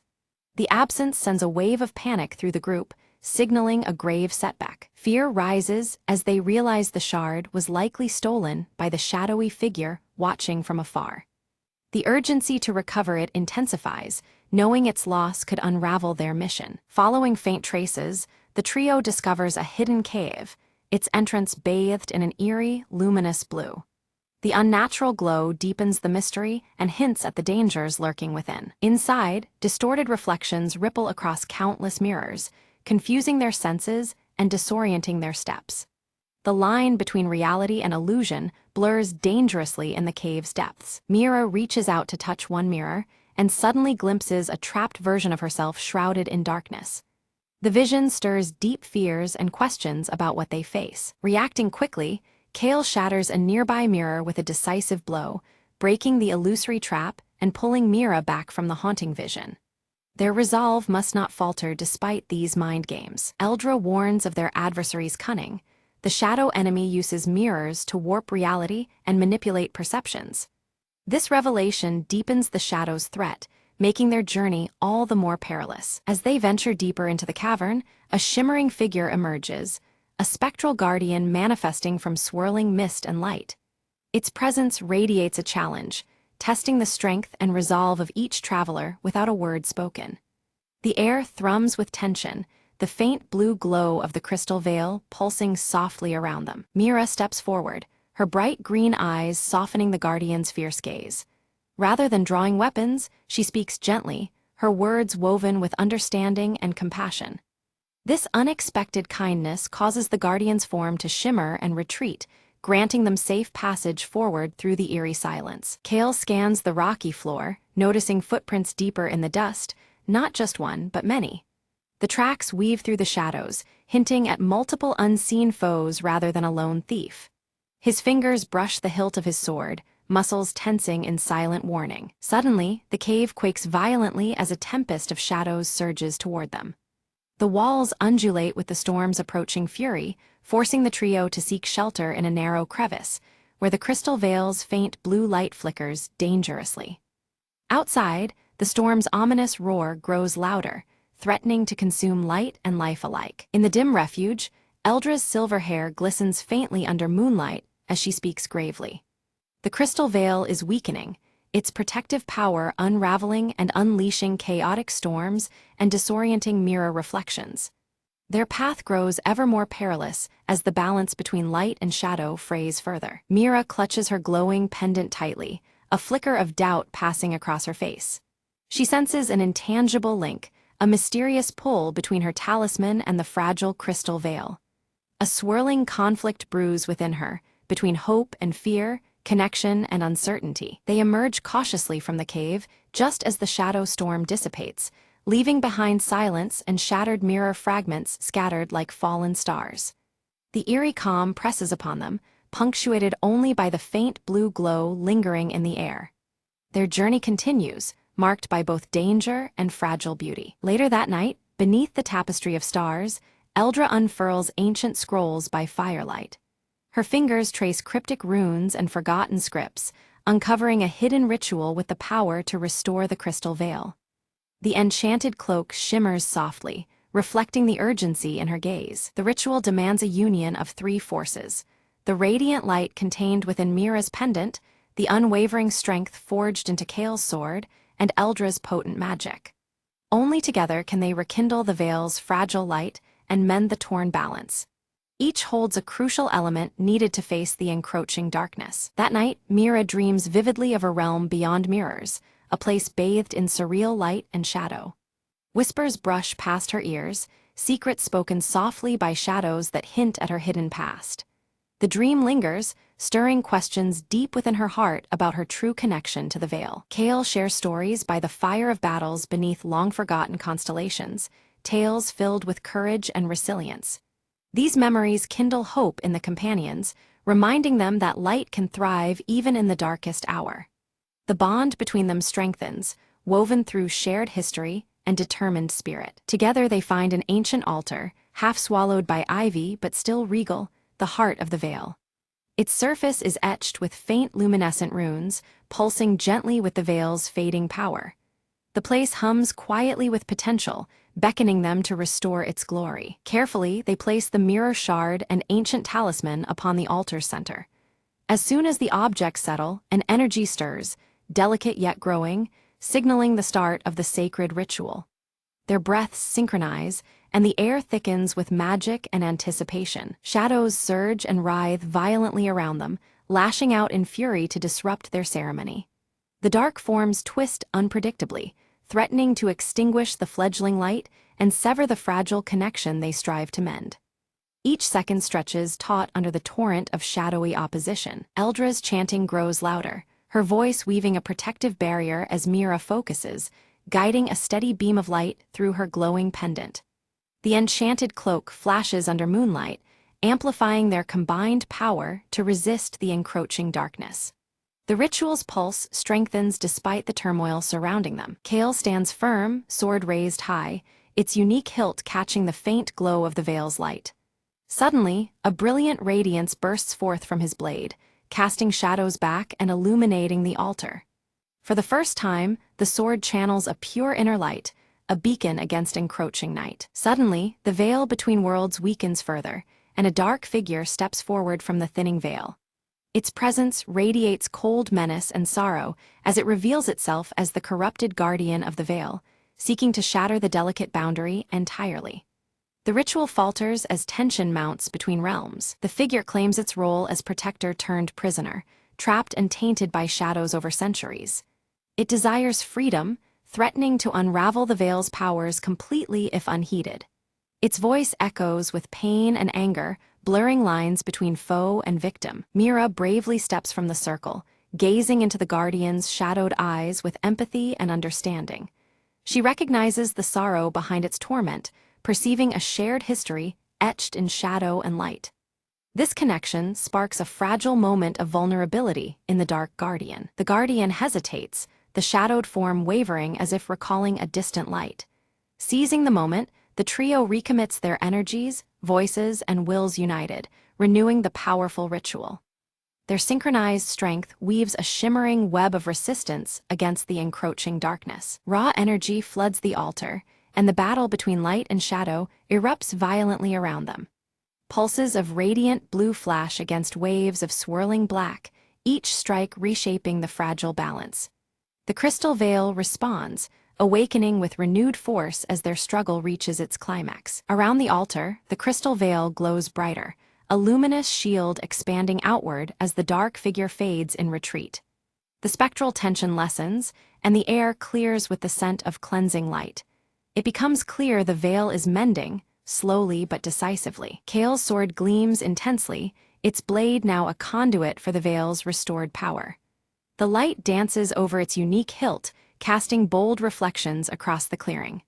His grip tightens, a symbol of resolve as their combined effort takes hold. The mirror shard glows steadily in Mira's palm, now suffused with pure and steady light.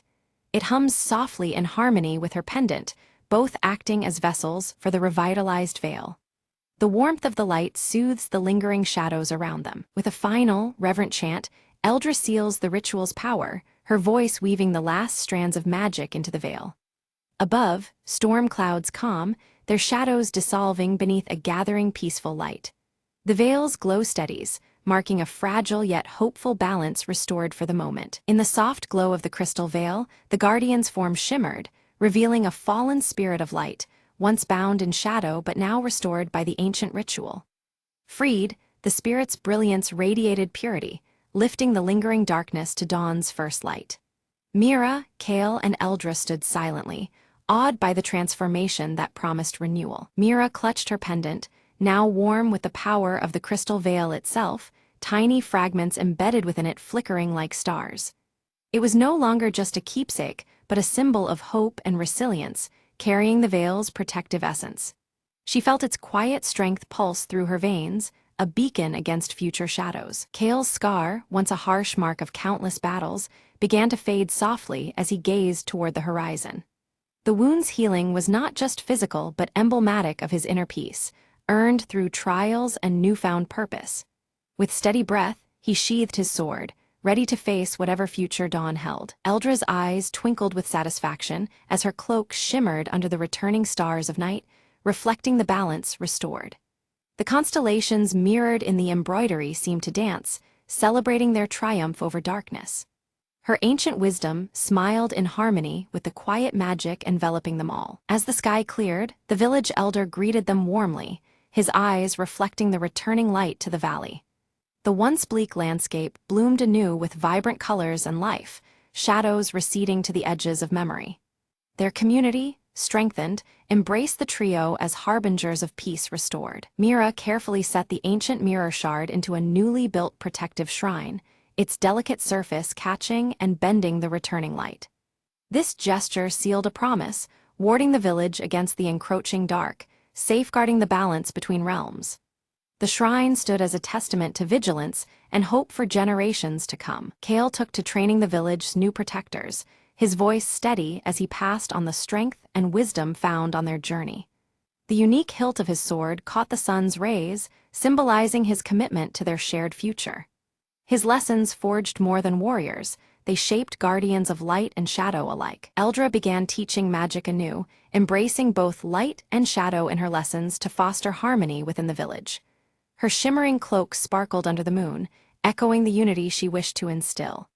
Under her guidance, knowledge thrived, planting seeds of balance and peace among eager minds. By the still lake, Mira sat quietly, the pendant around her neck glowing softly, its light reflecting on the water's surface. A profound connection to a wider world settled within her heart, emboldening her spirit beyond the valley's bounds. In that moment, she understood her role as both protector and hope's-bearer. Above the valley, the crystal veil shimmered faintly, an eternal sentinel watching over the land. Its gentle light wove through the trees and hills, reminding all of the peace and balance now steadfast in their home. The veil remained, a lasting guardian where light and shadow coexisted in harmony.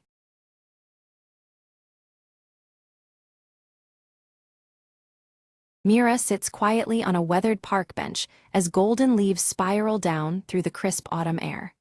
Her gaze lingers thoughtfully on the copper bracelet wrapped around her wrist, its intricate engravings catching the fading sunlight. Elias strolls along the path, his worn leather satchel slung casually over one shoulder.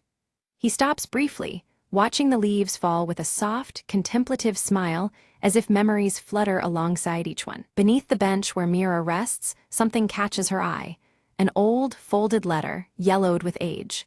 She reaches down carefully, curiosity knitting her brows as she picks it up. Opening the letter, Mira reads the first few lines aloud, her expression tightening with concern. The elegant, looping handwriting hints at secrets hidden deep in the past. Elias approaches, drawn by her voice, and offers to help decipher the faded script. His gentle presence seems to ease the sudden tension surrounding the fragile paper. Leaning together over the letter, Mira and Elias share a quiet moment of connection, their eyes tracing the worn ink. Their mutual interest weaves them closer as the sounds of autumn swirl around. The letter alludes to a long-lost bond linked to an old textile shop once central to the town's life. The mention of thread and fabric stirs a mysterious resonance within them both. They decide to seek out the shop, hoping its walls might reveal forgotten chapters. The decision feels like stepping into a story stitched from time itself. Walking side by side, the streets shimmer with amber leaves swirling in gusts, as if nature itself guides their path through early autumn's embrace. Inside the textile shop's dusty interior, swaths of fabric hang heavy and layered. The scent of aged wool mingles with lavender, wrapping around them like a fragile tapestry. Behind the counter, pinned up with a rusty nail, hangs a faded photograph showing a younger Elias beside an elderly woman. The image hums with the weight of untold history. Mira notices a fabric pattern on a bolt nearby that mirrors the engraving on her copper bracelet. The delicate threads seem to echo the bracelet's story. Elias recognizes the design as a traditional family motif from decades ago, long embedded in their heritage. His voice thickens with nostalgia as memories unfold. Suddenly, a chill wind and soft rain begin tapping against the shop's windows, sealing them in this moment of discovery. The storm outside heightens their focus on the mystery at hand. Mira tightens her clutch on the copper bracelet, feeling as though the threads of history are pulling her deeper.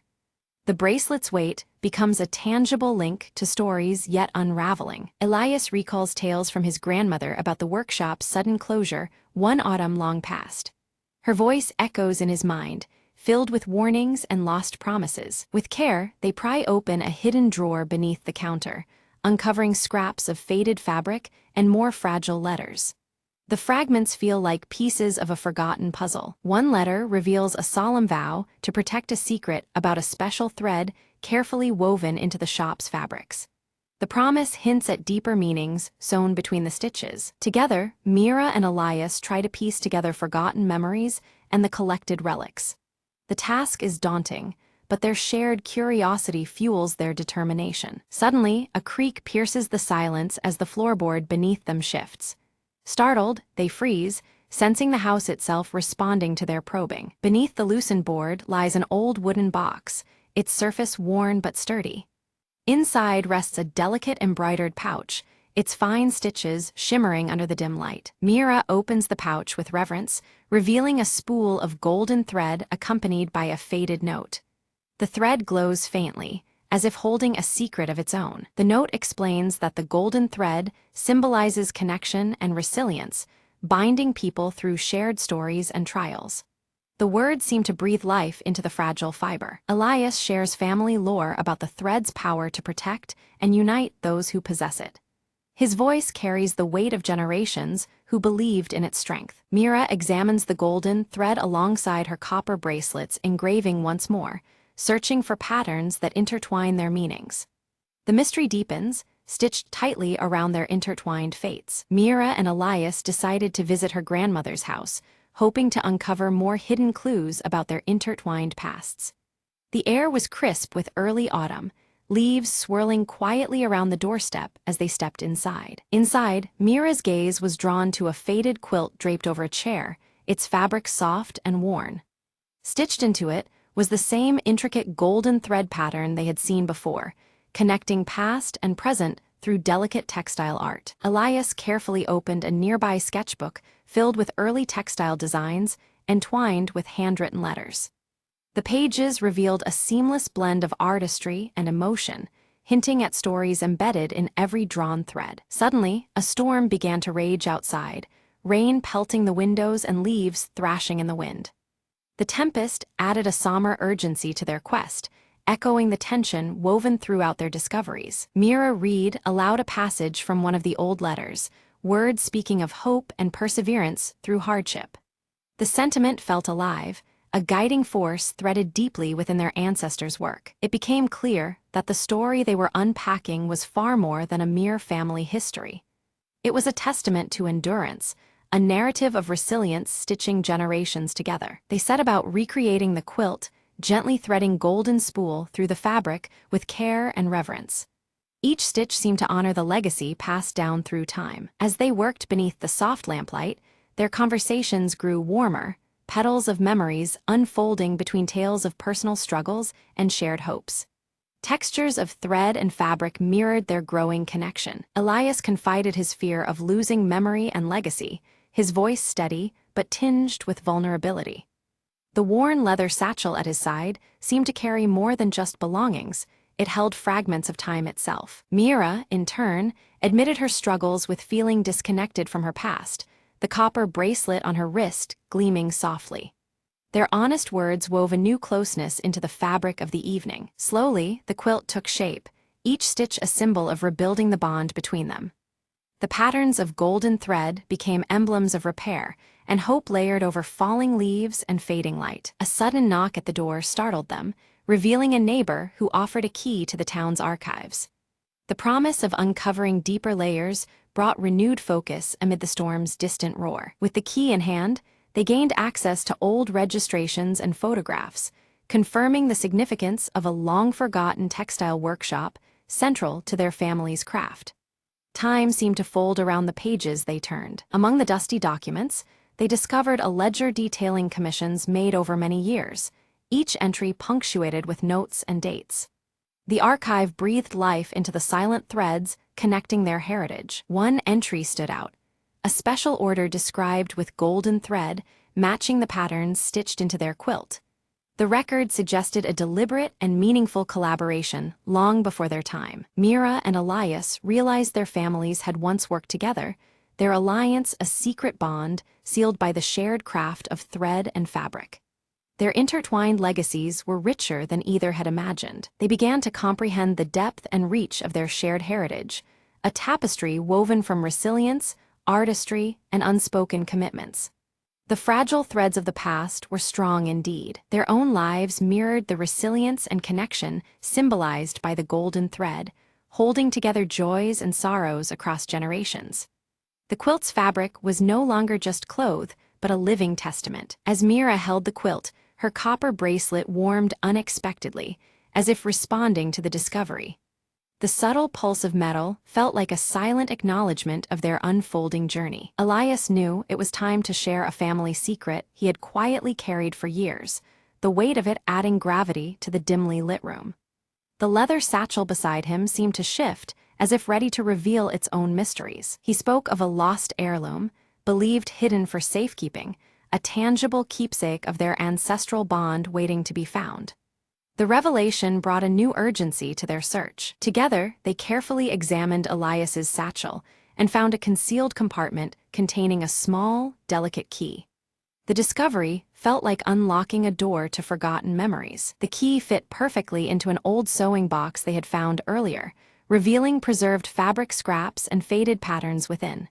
Each piece told a story, stitched tightly by hands long gone. Inside the box were detailed patterns and a heartfelt letter from Elias's grandmother addressed to Mira's grandmother.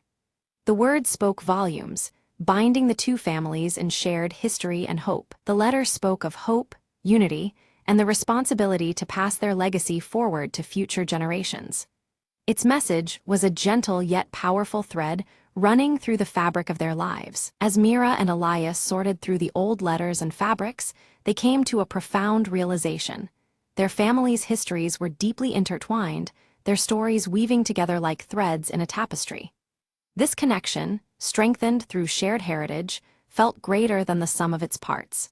It was clear that together, they could honor their ancestors more fully than apart. Inspired by this revelation, they decided to create a joint exhibit, showcasing the craftsmanship and stories passed down through generations.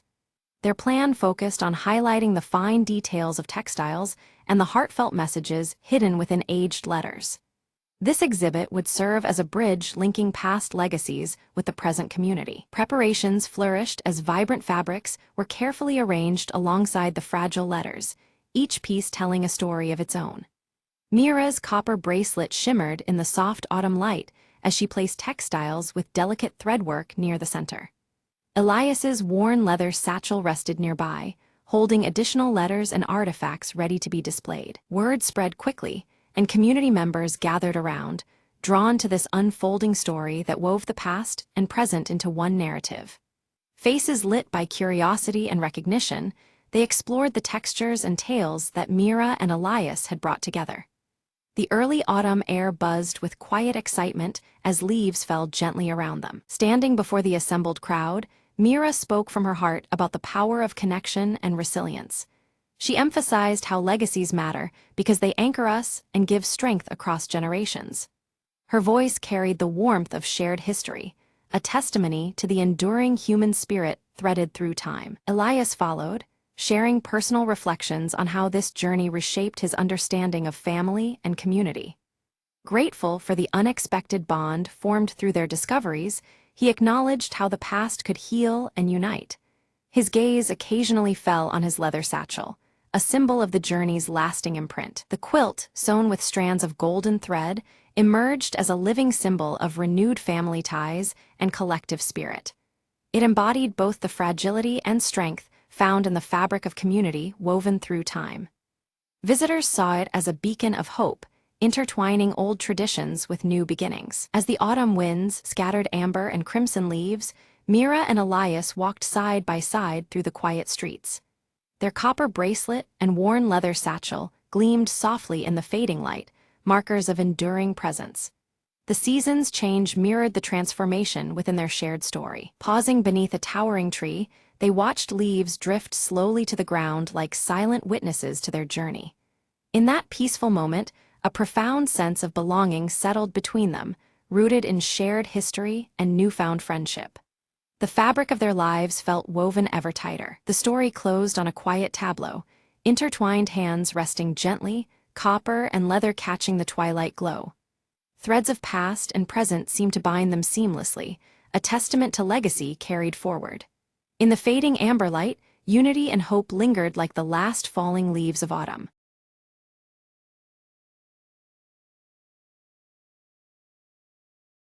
At the stroke of midnight, Emma heard a soft knock on her apartment door. Curious and cautious, she approached slowly, peeking through the peephole. There was no one there, but a cold breeze whispered through the hallway. Suddenly, a shadow flickered in the corner of her eye near the staircase. Emma blinked, and a translucent figure of a young woman appeared, shimmering faintly. "Don't be afraid," the spirit whispered, voice like the wind through autumn leaves. Emma's heart pounded, but she found herself nodding, unable to look away. "I'm called Leela," the apparition said.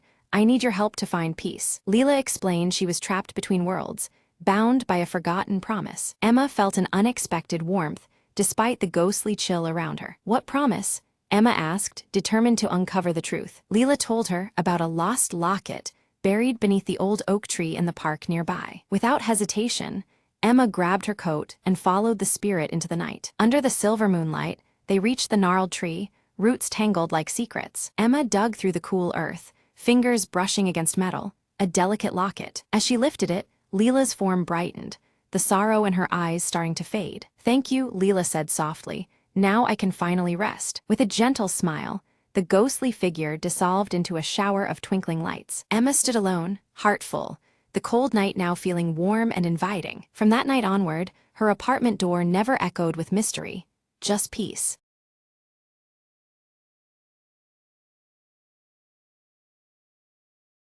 Elena sat alone in her dimly lit apartment, the rain tapping steadily against the window pane. Her fingers gently traced the contours of the vintage locket around her neck, the cool metal a small comfort amidst the growing unease in her chest. Navigating through the crowded streets, Marcus clutched his leather-bound notebook tightly, his eyes darting nervously between passers-by. The towering buildings felt oppressive, shadows stretching like silent watchers as he moved with purpose yet caution. In the sunlit park, Ava played quietly with her small handcrafted doll, her curls catching the golden light. She observed the pigeons fluttering nearby, a faint tension in her gaze that belied her innocent demeanor. A soft thud alerted Elena to a letter slipped under her door, the old seal instantly recognizable. Her expression shifted from curious anticipation to deep concern as she broke the wax and unfolded the aged paper inside. Inside a cluttered cafe, Marcus scribbled furiously into his notebook, each stroke urgent and deliberate. He kept glancing over his shoulder, as if expecting someone, or something, to appear at any moment. Elena hesitated at the entrance of a small antique shop, her fingers trembling slightly as she reached out to touch a cracked photograph resting on a dusty shelf.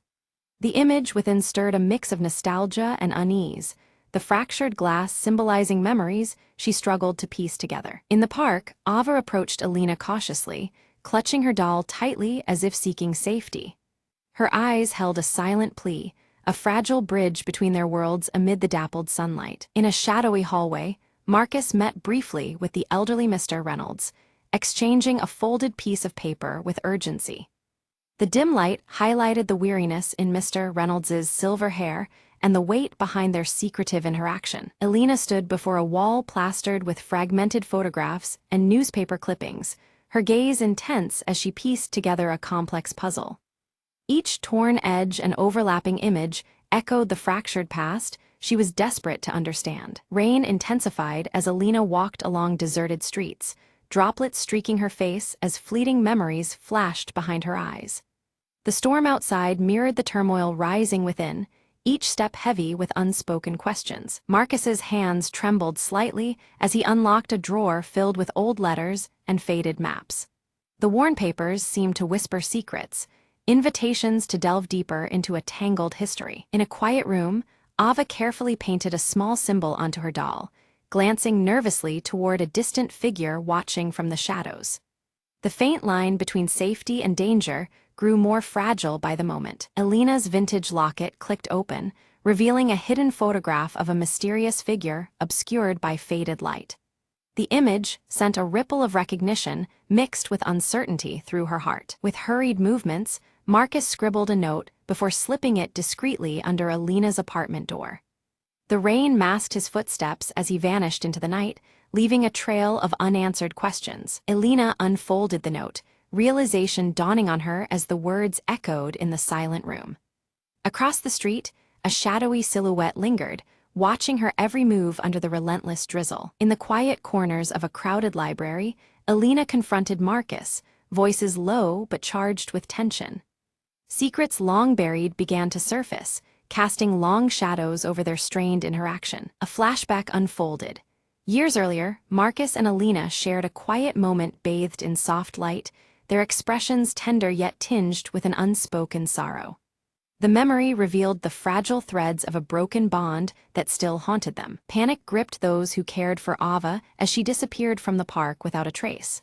The sun seemed to dim, the vibrant life draining away with her sudden absence. Elena and Marcus searched frantically through rain-drenched alleyways, calling Ava's name into the cold, empty air. Each echo replied only with silence, deepening the growing dread between them. Mr. Reynolds appeared suddenly, his worn cane tapping softly as he warned Elena of dangers lurking unseen. He pressed a cryptic key into her hand, his eyes grave with unspoken truths. With shaking hands, Elena unlocked a hidden compartment inside her locket, discovering a worn photograph of Ava's family carefully folded within. The discovery linked their fates in ways she was only beginning to comprehend. By flickering candlelight, Marcus pored over his leather notebook, drawing meticulous connections between the lost girl and Elena's fragmented past. Each revelation pulled them deeper into a mystery few dared to confront. Hidden in an abandoned building, Ava clutched her doll tightly as footsteps drew closer, her breath shallow with fear. The shadows seemed to close in, the silence fractured only by the slow creak of the floor beneath approaching feet. Tempers flared as Elena and Marcus argued fiercely over trust, their shared history casting long, painful shadows.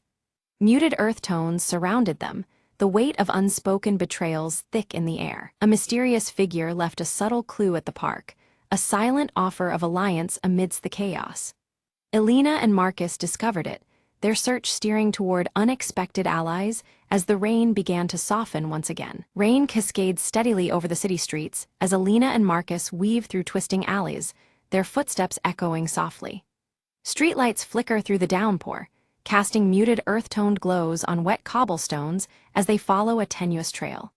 Their coats pressed tight against the chill, the urgency in their expressions is only hinted at through fleeting close-ups of clasped hands and focused eyes. Near a locked, weather-worn door, Ava's small handcrafted doll lies abandoned, dampened by rain. The lock is adorned with an unfamiliar symbol, carved deep into the wood, its jagged lines catching droplets that slide down slowly. Elena crouches nearby, hesitant to reach out but compelled by the haunting stillness of the scene. Marcus frowns as a sudden memory surfaces, a phrase half forgotten that pulses with new meaning. He murmurs it aloud, words that once felt meaningless now revealing their connection to Ava's disappearance. The leather notebook at his side seems to hum with dormant significance as he clutches it tighter. Back in her silently lit apartment, Alina carefully moves a painting aside, revealing a faded map hidden behind it. The map is jagged at the edges, marked with cryptic symbols that tug at her memory's edge. Her fingers trace the marks with a mix of confusion and dawning comprehension, the vintage locket at her neck resting heavily against her chest. Mr. Reynolds, seated in a dim corner of a quiet room, leans on his cane as he begins to speak. His voice carries weight as he recounts fragments of a past filled with lost memories and obscured truths.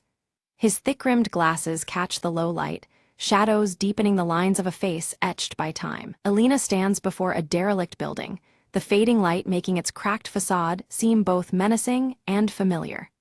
A flicker of hesitation crosses her face, a silent struggle with the choice to enter this place tethered to her family's hidden history. The rain has paused, leaving the air thick with anticipation and damp earth scents. Inside the building, Alina's eyes widen upon discovering scattered artifacts, aged photographs, worn letters, and personal items linking Ava's family to hers. Each piece deepens the mystery, weaving their histories into an intricate tapestry of secrets. Dust motes swirl in the shafts of fading sunlight, highlighting the quiet weight of revelation. Seated in a quiet corner, Marcus pores over his leather-bound notebook, the pages filled with scribbled notes and diagrams. His brow furrows as he deciphers patterns that bind recent events into a cohesive whole. The muted tones of the room mirror his intense focus, punctuated by the scratch of pen against paper. Unnoticed, Ava watches Alina and Marcus from a shadowed distance, clutching her doll tightly. Her eyes flicker between fear and hope, torn by the uncertainty of approaching trust. The muted dusk wraps around her, hiding her fragile presence from view. A beam of light catches Alina's vintage locket, its surface reflecting a hidden message visible only from a particular angle. She adjusts it carefully, mesmerized by the faint engravings that emerge and disappear with the shifting light. The locket's subtle glow links past and present in this intimate moment of discovery. A tense confrontation unfolds between Alina and a shadowy figure, voices low but charged with accusation. Layers of past betrayals ripple to the surface as secrets are thrust into the open amidst tight, focused shots of clenched fists and narrowed eyes. The rain begins anew outside, a symbolic backdrop to the emotional thunder within. Chaos erupts as Marcus sprints through narrow, rain-slicked streets, only to have his leather notebook snatched away in a swift, unseen motion. His outstretched hand grasps empty air as the thief disappears into the shadowed alleys, the loss weighing heavily. The damp earth muffles his frustrated breaths as rain blurs the scene. Determined, Alina battles the rising storm, her coat soaked and hair plastered as she retraces Marcus's path. The fierce wind and rain do little to deter her grit as she navigates the slippery streets to reclaim the stolen notebook. Close-ups reveal her unwavering eyes beneath the dripping hood, embodying her resolve. Ava's beloved doll lies damaged, torn cloth and missing stitches, symbolizing the fragility of their situation. The emotional stakes deepen as the doll's brokenness mirrors the tension and vulnerability enveloping the group. Rain trickles down its face, blurring the delicate features crafted with care. Under a brief clearing in the weather, Alina and Marcus confront their tensions, their expressions softening. They share a fragile reconciliation, forging a tentative alliance bound by their shared goal of saving Ava. The muted earth tones of the setting sun reflect a hopeful yet cautious new path. Guided by Mr. Reynolds's steady cane, the group embarks toward a forgotten location whispered about in old tales. The path is lined with overgrown vines and whispers of times past, the setting sun casting long shadows. His voice carries the weight of many years, imprinting urgency on their every step. Behind a locked door, Ava waits, relief washing over her face as Alina's locket fits perfectly into the aged lock. The gentle click echoes softly, a moment of release captured in close-up shots of hands and wide, hopeful eyes. The muted colors around them seem to brighten subtly, signaling a fragile victory. As the building begins to collapse around them, the group escapes amid falling debris, embodying the breaking of long-hidden secrets. Dust clouds swirl in the dim light, enveloping them as they sprint toward safety. The crumbling walls mirror the destruction of old pain and closing chapters. Alone in quiet reflection, Alina confronts her fragmented memories, embracing painful truths shaping her identity. Tears glint in her eyes as she holds the vintage locket close, understanding now the depths of her past. The subdued palette of earth tones reflects the somber yet necessary acceptance. Marcus places a steady hand on Alina's shoulder, promising protection for both her and Ava moving forward. Their destinies now intertwined, a quiet determination settles between them. The first hints of clear skies appear beyond the window, symbolizing fragile hope. Alina examines the recovered notebook carefully, uncovering a letter addressed to her, penned years ago. The words hint at concealed histories and warnings wrapped in metaphor, deepening the intrigue. The flickering candlelight throws dancing shadows over the faded handwriting, enhancing the mysterious aura. Marcus visits an old mentor in a cozy, book-lined study, seeking insight into the cryptic events. The mentor's calm explanations unveil perspectives that shift Marcus's understanding, shedding light on the tangled web they navigate. Muted earth-tone decor surrounds them, grounding the weighty conversation. Ava tentatively begins to open up, sharing fragmented memories that reveal surprising connections to Alina's past. Her voice is soft yet determined, weaving a delicate bridge between their histories. Close-ups focus on Ava's expressive eyes and the worn doll she still cradles. Together, Alina and Marcus uncover evidence suggesting a trusted figure's manipulation of their lives over many years. The revelation cuts deep, casting doubt on previous alliances and infusing their quest with new urgency. Shadows lengthen in the dimly lit room as they piece together the betrayal. The storm finally clears, sunlight breaking through heavy clouds and spilling golden warmth over the cityscape. This shift in weather mirrors a turning point in tone, signaling hope and the possibility of clarity amid chaos.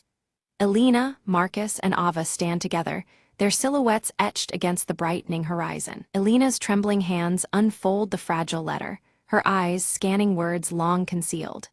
The letter reveals the tangled history of betrayals that shattered their lives, stories stitched in shadows and silence. The muted daylight casts a fractured glow through a nearby broken window, reflecting the painful truth's ripple. Marcus faces the manipulator in a quiet, dimly lit room, leather notebook clutched tightly. Their confrontation is charged, raw emotions surfacing amid whispered accusations and trembling breaths. The rain taps softly against the window pane, mirroring the storm within them. In the soft afternoon light, Ava's doll is carefully restored, its delicate stitches mended with loving hands. The once worn and tattered companion now gleams gently, symbolizing newfound hope and the mending of fragile hearts. A close-up captures the doll, nestling peacefully in Ava's small hands. Alina stands beneath the sprawling branches of an ancient tree, the air warm and calm as sunlight filters through leaves. This peaceful spot from her childhood offers a quiet solace, a refuge for reflection and renewal. Her vintage locket catches the light, a beacon of strength and closure. Marcus places the final copy of his article on a local newspaper's editorial desk, each word exposing the hidden corruption uncovered. The muted earth tones of the office reflect the gravity of his revelations, a testament to perseverance and truth. Outside, clouds part, allowing soft sunlight to spill in. Under a sky clear and bright with sunshine, Ava laughs freely, her joy pure and unrestrained. She runs across a sunlit garden, the restored doll clutched close as a symbol of healing. The scene is warm, filled with vibrant life and the promise of brighter days. Seated together on a worn bench, Alina, Marcus, and Ava share a quiet, tender moment. Their bond, strengthened through trials and shared truths, is palpable in the gentle gaze exchanged among them. Raindrops begin to fall lightly, washed away by the serenity of their connection. Mr. Reynolds stands by the window, a knowing smile softening his features as he watches the trio from afar. The weight of his own past lifts subtly, as if the final pieces have found their place in the broader mosaic. His cane rests forgotten beside him, the room filled with calm acceptance. The vintage locket gleams softly on the windowsill, bathed in golden light as dawn breaks gently over the city. Its delicate chain casts slender shadows that dance with the morning breeze, a silent guardian of memories once fractured. The scene is intimate, full of quiet hope and enduring love. Together, Elena, Marcus, and Ava walk down a sunlit path, their steps steady and hearts lightened by newfound hope. The muted earth tones of the world around them embrace the promise of a future rebuilt from fragments of yesterday. Their journey continues forward, united and unbroken.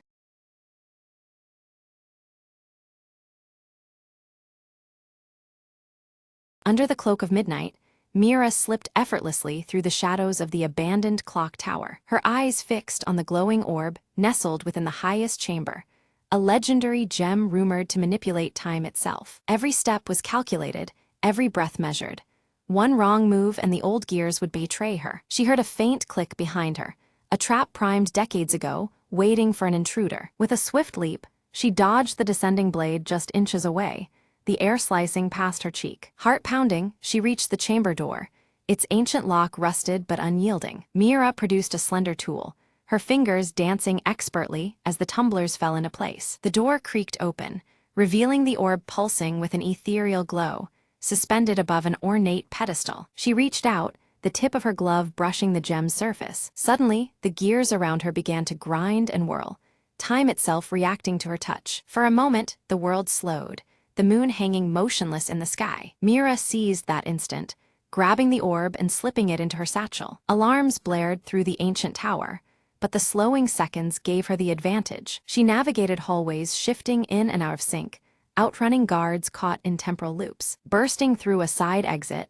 she disappeared into the city's veins before the clocks could catch up. Safe in her hideout, Mira examined the orb, its glow steady now, a whisper of untold power. A new clock has begun ticking, she murmured, eyes gleaming with possibilities. Plans formed quickly. This was no mere treasure. It was a key to rewriting fate itself. Her crew awaited beyond the door, ready to dive into the next chapter of their audacious journey. Together, they vanished into the shadows once more, the legacy of the last ember ignited anew.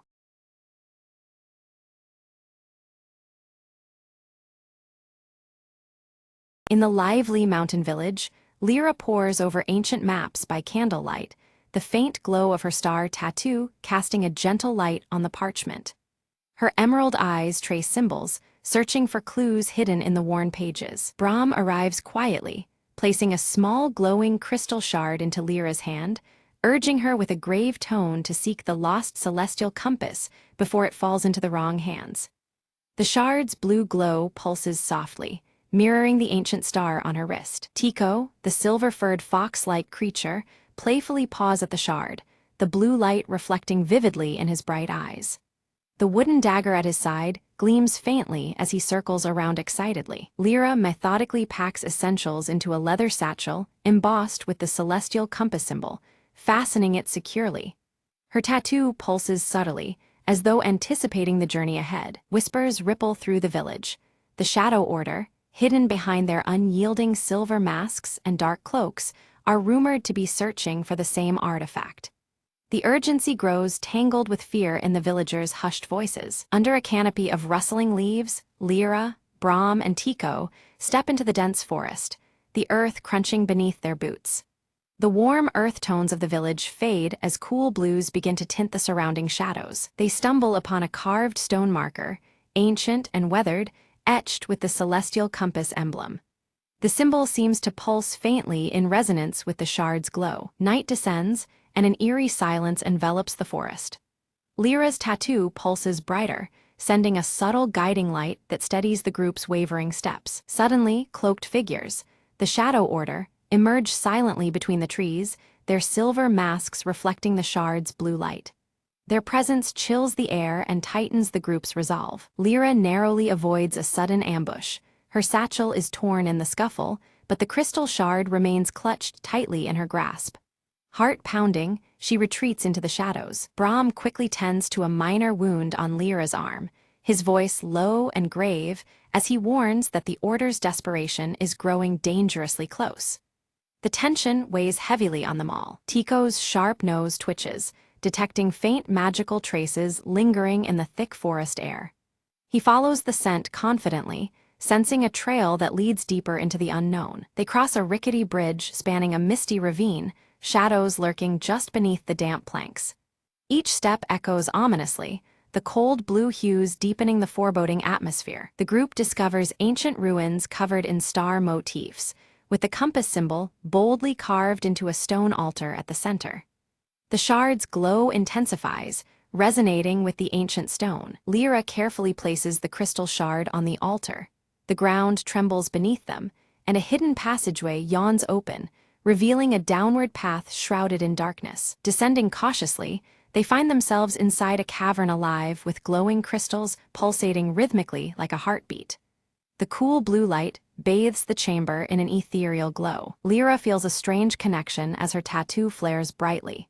Drawn irresistibly, she reaches toward a central crystal sphere that seems to hum with ancient energy. Without warning, the Shadow Order blocks their exit, daggers drawn and gleaming menacingly in the flickering torchlight. Their masked faces reveal nothing but cold intent. Brahm steps forward to negotiate, offering his knowledge in exchange for the compass's power. The Order's silence and refusal make clear they will accept nothing less than total control. Taking advantage of the moment, Tico slips agilely between the masked figure's legs, sowing confusion and allowing the trio to slip away amidst the chaos. They flee deeper into the twisting cave, chased by shadows and the echo of relentless footsteps. The air grows colder, and their breath hangs in the silvery light. The path forks, and Lyra hesitates, her tattoo's subtle glow pulling her toward the left tunnel. Trusting the ancient star's guidance, she leads the way with cautious hope. The group uncovers an ancient library carved into solid rock walls, filled with star charts and celestial texts that shimmer faintly under Lyra's touch. The compass symbol recurs on many scrolls and carvings. Lyra deciphers a prophecy foretelling the compass's power to align entire worlds, heightening the stakes of their quest. The ancient star on her wrist pulses urgently as she absorbs the weight of destiny. Suddenly, a cave-in blocks the path behind them, forcing the group forward into the unknown depths of the cavern. The cool blue shadows deepen, and the adventure grows more perilous with every step. Brahm traces his fingers over ancient inscriptions carved into the cavern walls, reading warnings about a guardian bound to protect the resting place of the celestial compass. The glyphs shimmer faintly under the torchlight, hinting at formidable trials ahead. Lyra's confident strides falter as she glances down at the ancient star tattoo on her wrist, which dims softly. The fleeting uncertainty unsettles her, a rare crack in her otherwise fierce determination. Before them looms a massive stone door, its surface alive with moving celestial patterns that shift and reconfigure like constellations. The colors transition from warm earth tones to cool blues, reflecting the deepening mystery. Tico scampers around the door's base, sniffing and pawing at scattered gravel. His keen eyes catch a nearly invisible pressure plate concealed beneath the stones, a subtle but crucial mechanism. With a deliberate press of the plate, the colossal door rumbles open, revealing a chamber bathed in ethereal blue light that pulses like a heartbeat. At the chamber's center floats the celestial compass, a radiant star-shaped artifact encased within a translucent crystal shell that pulses softly with an inner glow. As Lyra reaches out, a surge of energy courses through her veins, and visions of converging worlds flash before her eyes, leaving her breathless and awed. Suddenly, the silence shatters as the Shadow Order bursts into the chamber, their silver masks catching the light, and shimmering blades raised in tense standoff. Brahm raises his voice, calling for parley, proposing they share the compass's power to avert the looming disaster threatened by their conflict. An Order leader steps forward, briefly removing their mask to reveal a youthful face marked by fervent zeal,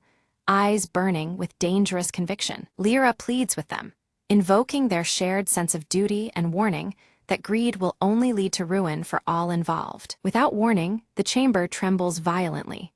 From the stardust above, a colossal celestial lion materializes, its body shimmering with cosmic energy as the Guardian awakens. The lion's mighty roar reverberates through the astrological ceiling, forcing the Shadow Order to scatter defensively amidst falling star fragments. Quickly, Lyra leads Brahm and Tico in dodging the Guardian's astral claws and swirling beams of starlight, their movements synchronized and desperate. Recognizing the compass's power harmonizes with the Guardian's essence, Lyra extends her hand, the ancient star on her wrist now glowing fiercely in response. The celestial lion pauses, then slowly lowers its majestic head, accepting Lyra's genuine intent and calming the chamber's chaos. The Shadow Order retreats, their respect for the Guardian's judgment clear though their vow to continue their pursuit remains unshaken. With reverence, Lyra claims the compass. Its crystal core pulses rhythmically, now perfectly in sync with the steady glow of her tattoo. Suddenly, the chamber groans and the walls begin to collapse, forcing the trio to make a swift escape through a corridor illuminated by cascading stars. Outside, dawn breaks over the forest canopy, the celestial compass's radiant light blending seamlessly with the soft glow of the rising sun. Back in the village, Lyra studies the compass carefully, Brahm by her side, guiding her through its enigmatic secrets and ancient inscriptions. Meanwhile, Tico scouts the surrounding woods, his sharp eyes spotting fresh tracks and signs of the Shadow Order's renewed pursuit. Lyra feels a powerful throb beneath her skin as the ancient star tattoo pulses with newfound strength, hinting at deeper, untapped abilities awaiting discovery. A mysterious scholar visits the village, sharing hushed tales of past wielders of the compass and the hidden dangers intertwined with its immense power. Resolved and determined,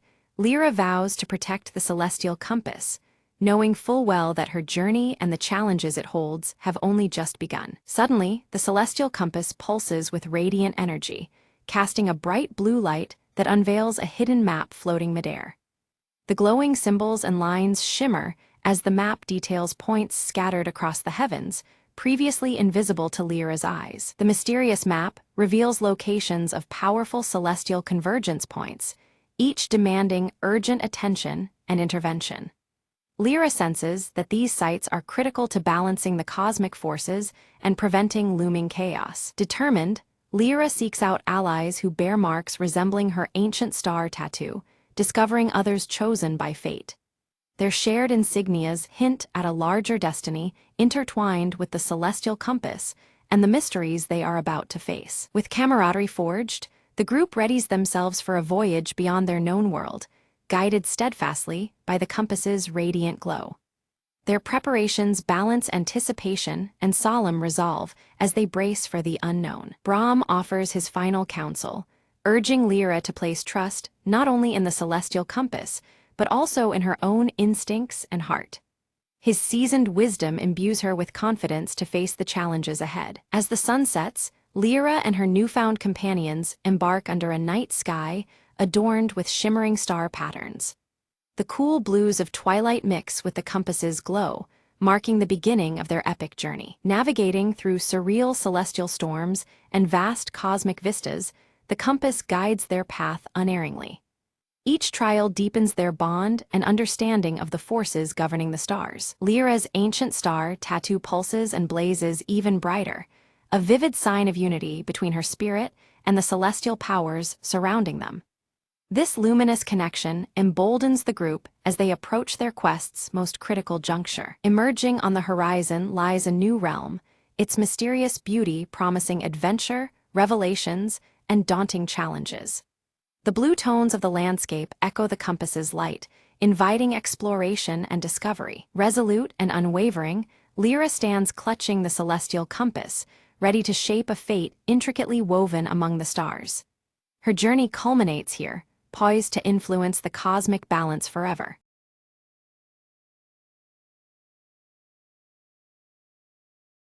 In the village of Aloria, where magic had long faded, a single ember glowed faintly beneath the old oak tree. Lena, a curious girl with bright eyes, discovered the ember one chilly evening while gathering firewood. The ember pulsed with a warmth that defied the autumn chill, whispering secrets of a forgotten world. She cupped it carefully, feeling a sudden surge of energy course through her veins. The trees around her shimmered, their outlines blurring into shapes of ancient power. Suddenly, a voice spoke softly.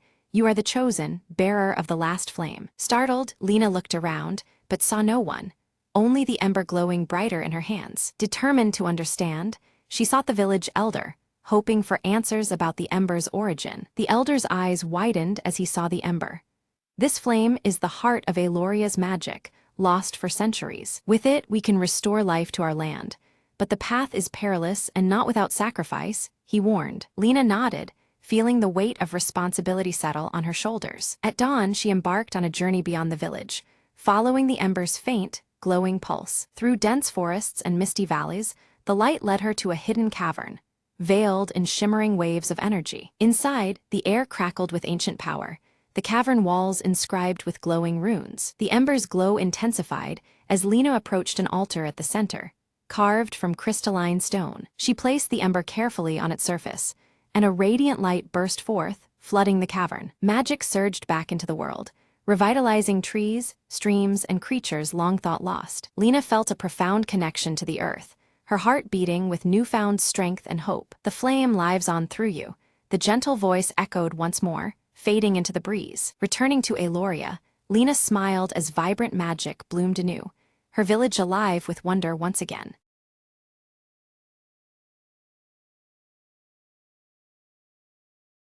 Lena sprinted through the dense jungle, the mysterious compass clutched tightly in her hand. Every step felt heavier, but the compass needle pulsed with an eerie glow, pointing deeper into the unknown. "Where are you leading me?" she whispered, heart pounding with adrenaline. Suddenly, the dense foliage gave way to the ruins of an ancient temple, vines crawling over majestic stone pillars. The compass tugged insistently toward the temple entrance, urging her forward. Inside, the air was thick with dust and secrets, shadows dancing as sunlight filtered through crumbled walls. A faint hum echoed, as though the temple itself was alive, beckoning her onward. Lena stepped carefully, eyes scanning hieroglyphs etched in gold, revealing a tale of lost explorers and hidden treasures. She followed the compass down a narrow stone corridor, feeling the weight of history in every breath. At the corridor's end, a door barred her passage, covered in intricate symbols. "The key must be near," she murmured, examining the carvings. Her fingers traced a pattern, triggering a hidden latch that slowly revealed a small chamber. Inside, an ancient chest lay covered in dust and cobwebs, waiting patiently through the ages. With trembling hands, Lena opened it to find a radiant gemstone pulsating with warm light. The compass needle aligned perfectly with the gem, its glow intensifying. The heart of the jungle, she realized, understanding its power. As she lifted the gem, the temple walls seemed to sigh, like a long-lost secret finally unveiled. Outside, the compass stopped glowing, its purpose fulfilled. "Adventure isn't just about treasure," Lena smiled. "It's about trust, courage, and discovery." With the gemstone secured, she stepped into the sunlight, ready for the journey still to come.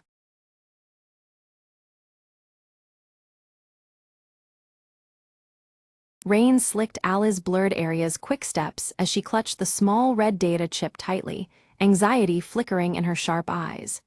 Behind her, city lights cast fractured shadows, broken clocks ticking faintly in the distance. She slipped through the cracked doorway of a dim apartment, where Dex awaited, his tattooed sleeve visible beneath the rolled-up fabric. His impatient gaze met hers, the tension thick in the cramped room. Under the flickering overhead light, Dex inspected the red data chip, suspicion brewing between them. Words were exchanged sharply, betraying their fragile trust in the dangerous game they played. Outside, beyond the rain-streaked window, shadowy figures lingered unseen. Their fleeting reflections shimmered within a cracked mirror hanging awkwardly by the entrance, silently observing. Mara's gloved fingers danced expertly over the security terminal, cracking through dense encryption with ease. Her eyes fixed, determined, as the locked secrets began to yield. A broken clock on the wall ticked uneven rhythms, its hands stuttering in defiance of time. Suddenly, the quiet was pierced by a beep, signaling an incoming encrypted message. Aria's fingers traced the message's cryptic lines, revealing chilling warnings tied to the red data chip's unknown dangers. The weight of the revelation pressed hard against her resolve. From the shadows, the broker's distorted voice crackled ominously through an old radio device. Threats echoed clearly: surrender the chip or face dire consequences beyond their reckoning. Dex slammed his fist against the table, anger flashing over his tattooed arm as blueprints and wires scattered. Frustration twisted in the cramped air, tensions mounting between them all. Mara offered a daring plan, an infiltration of the data vault where the chip had originated. It was risky, but the only chance to unravel the web of deceit surrounding them. Aria hesitated, a haunting memory stirring. A broken clock stopped at midnight, symbolizing lost chances. Doubt flickered momentarily across her sharp features. With determination set, the team readied themselves, the red data chip nestled securely in Aria's jacket pocket. The fractured ticking of clocks outside seemed to count down their fate. Dex methodically checked his gear, the glow of a neon sign casting light across his tattooed arm. His focus was unyielding, the city's restless pulse echoing through the room. At her console, Mara manipulated traffic cameras, her gloved hands orchestrating a diversion to cover their anticipated escape. The city's network became their battlefield. Suddenly, the apartment door shattered inward. Shadowy pursuers stormed in. The urgency of their situation erupted as danger closed rapidly around them. A tense and frantic chase spilled onto rain-slick streets, with Arya deftly navigating the narrow passages. The red data chip's burden weighed on her as every second counted. Dex engaged assailants with striking prowess, his tattooed arm a blur in the melee, while Mara remotely sabotaged their pursuers' escape routes. Their coordinated efforts kept hope alive. They dove into an abandoned warehouse, greeted only by a haunting trail of broken clocks, stopped at various fragmented times. The eerie stillness deepened the mystery they faced. Among the debris, Arya spotted a silver locket, its clasp cracked and worn, stirring unsettling familiarity. Suspicion gnawed at her. Was this a link to a ghost from their past? Mara's gloved hands delicately decoded the intricate engravings etched into the locket. Hidden messages emerged, revealing a betrayal by an informant they had once trusted. Dex confronted the informant through a faceless hologram, the broker's looming presence cast as a dark shadow over the exchange. The unseen enemy tightened its grip. Forced to divide, the team pursued scattered clues tied to the broken clocks dotting the city. Each path carried risk, threading deeper into the web of deception woven around them. Arya uncovered a hidden shipment manifest connected to the origins of the red data chip, intensifying the stakes. The puzzle was unraveling, but the danger escalated with each discovery. Mara hit a sudden lockout while hacking, her gloves briefly glowing as she pushed past the barrier. Innovation and persistence became their only weapons against digital defenses closing in. Suddenly ambushed, Dex narrowly escaped, using his tattooed arm's hidden signal to summon a shadowy ally. The fragile line between friend and foe blurred in the shadowed streets. Arya moved silently through the dimly lit clockmaker's shop, her sharp eyes scanning the myriad of broken clocks that adorned the walls. Among the shattered gears and dusty faces, she discovered a coded map hidden beneath a panel, its design mirroring the recurring motif of fractured timepieces. The map's lines intertwined with images of broken clock faces, hinting at a secret path. Suddenly, every clock in the shop chimed in eerie unison, a disorienting cacophony that froze Arya in place. As the echoes faded, a section of the floor subtly slid open, revealing a hidden passage cloaked in shadow. The broken clocks looming around framed this critical moment, underscoring the urgency of her discovery. Miles away, Mara's pale fingers danced over her keyboard, her fingerless gloves flexing as she intercepted an encrypted communication. The message warned of a massive data theft slated for midnight, sending a chill through the team. The red data chip, though not yet in her hands, had been referenced cryptically within the transmission. Dex appeared suddenly beside Arya, his muscular frame tense as he examined the fragments of the map she had uncovered. Piecing together details from the shipment manifest, he connected the dots that hinted at the scale and timing of the impending heist. Their reunion was brief but charged, the background clocks ticking ominously. From the shadows, the broker tightened his control, dispatching assassins whose distorted voices and shadowy forms moved like phantoms in the night. Their presence was an unspoken threat, signaling that no step the trio took would be unchallenged. The broken clocks in the environment seemed to mock their fragile grasp on time and safety. Cornered and outnumbered, the team was forced to split, each member vanishing into different alleys and byways.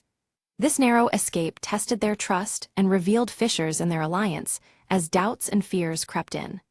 The broken clock motif lingered in the background, a reminder that every second counted and their unity was fragile. Later, Arya confronted Mara, her voice edged with frustration over the withheld truths about the red data chip's potential. Mara's gloves remained visible as she hesitated, the tension thick between them.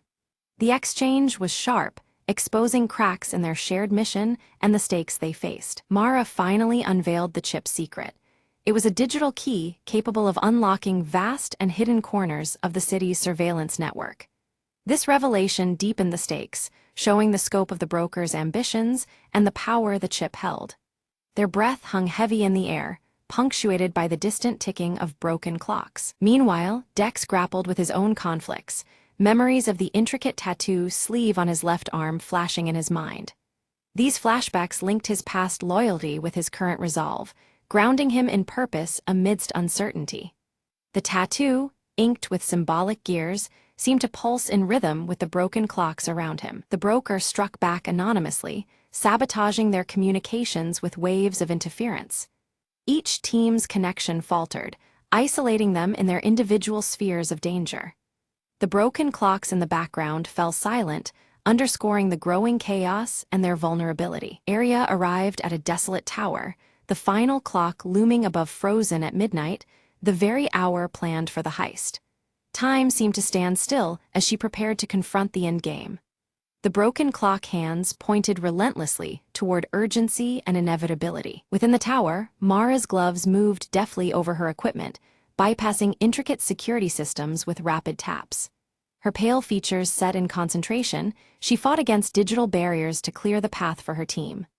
Around her, faint clock faces flickered on monitors, their fractures echoing the theme of fractured time. Dex intercepted a courier clutching a red envelope, the color matching the data chip that had come to symbolize their mission. This envelope held a critical piece of the broker's plan, shifting their understanding and strategy. Even as neon lights flickered, broken clocks hung ominously nearby, framing the hidden threat. Together, the team narrowly avoided a trap set beneath the tower's foundation, illuminated just enough by failing neon signs to reveal danger. They moved swiftly, the atmosphere thick with tension and uncertainty. Broken clocks in the area seemed to almost count down their fleeting chance for survival. Mara disabled a swarm of surveillance drones overhead, her gloves glowing faintly as she fought digital battles. This gave Arya and Dex a narrow window of opportunity to advance, their movements urgent and calculated. The broken clock motif lingered, a silent witness to their desperate push forward. Inside the tower's heart, Arya's eyes caught a cracked mirror reflecting her tense, focused expression. The fragmented glass paralleled the fractured timeline they struggled against, reminding her that time was slipping away. The palpable pressure of the impending heist bore down as the clock struck closer to midnight. Dex confronted a shadowy figure cloaked beneath a hood, a mask shaped like a broken clock hiding the intruder's identity. Their brief encounter was charged with danger and uncertainty, the clock motifs on the mask echoing the pervasive theme of lost time.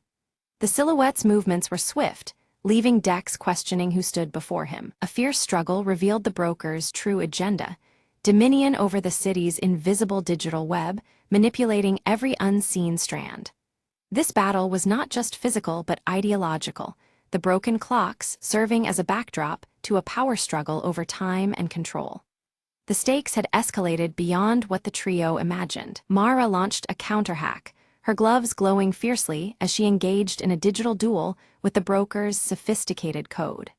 The flashy lights and flurries of data in the tower's control room painted a vivid picture of their hidden war. Every keystroke was a battle for the city's surveillance future. Victory seemed within reach until the broker unleashed a devastating final trap, fracturing the entire data network across the city. Alarms blared as systems faltered and chaos erupted. The broken clocks seemed to shatter metaphorically, symbolizing disrupted time and control. The screen of their devices faded to black amid the blaring alarms, the broken clocks ceasing there, ticking in an eerie silence. The blackout left them helpless and isolated, dangling in the dark void of uncertainty. Time itself felt suspended, the motif now hauntingly literal. In isolation, Arya's thoughts drifted to the silver locket with its broken clasp, a tangible symbol of unfinished business and fractured bonds. Memories of its meaning stirred resolve within her, fueling a flicker of hope. Even in the absence of time, connections lingered. Suddenly, Mara's voice crackled through a hidden communication channel, calm and urging focus amidst the chaos. Her message was a lifeline, reminding the team of their shared mission and the strength in unity. The sound rekindled a fragile thread of trust. Dex carefully repaired a small, intricate device embedded within his tattoo, the motions steady and skilled. The device sparked to life, restoring the delicate communication lines that had been severed. The broken clocks in the background began to faintly tick once more, signaling renewed hope. The team reconvened at the tower's apex, the red data chip pulsing subtly in Aria's grip like a heartbeat. Around them, remnants of broken clocks framed the bleak city skyline, time still fractured but not defeated. Their unity, fragile yet resolute, poised them for the final confrontation ahead. The red data chip, once thought to be a weapon, reveals itself as a key to restoring the stolen digital memories held hostage by the broker. Aria studies it carefully, realizing its potential to unlock what was lost rather than destroy. Mara, gloves firmly on, connects the chip to her portable device, triggering a wave of data that slowly reverses the blackout. Around them, broken clocks begin their synchronized ticking once more, filling the air with a hopeful rhythm. In a rare moment, the broker's shadowy mask falters, revealing a familiar face etched with pain and regret, someone deeply tied to their shared past struggles. This glimpse casts new light on the contours of their conflict. Dex steps forward, his tattooed arm glowing softly as he faces the broker. His voice is steady, embodying both forgiveness and strength, breaking through years of silence between them. Aria slides the red chip into the central console. Streams of data flood the system, revealing hidden conspiracies buried deep beneath layers of deception. The room hums with newfound energy, secrets unfolding before their eyes. Citywide systems awaken, lights flicker back to life, while long-held shadows retreat into forgotten corners. The faint ticking of clocks syncs with the resurgence of order and control. Mara finally removes her fingerless gloves, a silent symbol of trust restored as the complex digital web begins to heal. Technology feels less like a barrier and more like a bridge between them. The broken clocks scattered across the city start moving forward in unison, marking the dawn of a new chapter. Time, once lost, now regains its steady, purposeful flow. From the high tower, Aria, Dex, and Mara watch the sunrise breaking through rain-streaked glass, their silhouettes dark against the light. The scene breathes relief, unity, and the promise of what lies ahead. In Aria's hand, the silver locket glints softly, now repaired and whole. It symbolizes the closure of their ordeal and stands as a quiet promise of vigilance and hope for the future.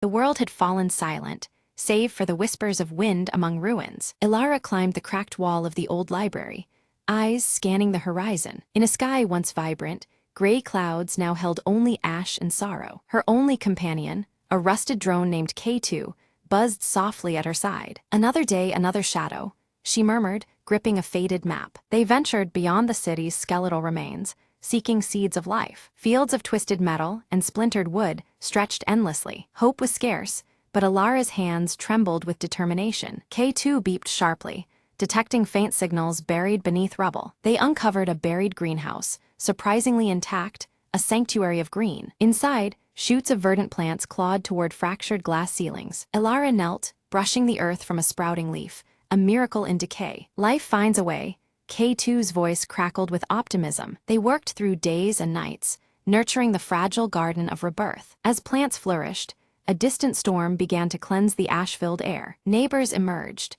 drawn by the promise of renewal beneath shattered skies. Together, they rebuilt, patching the world with small acts of courage. Ilara smiled, watching green reclaim the gray, a quiet victory. The future was uncertain, but within those growing leaves lay the spark of dawn. And under the ember-streaked horizon, hope whispered its unyielding song.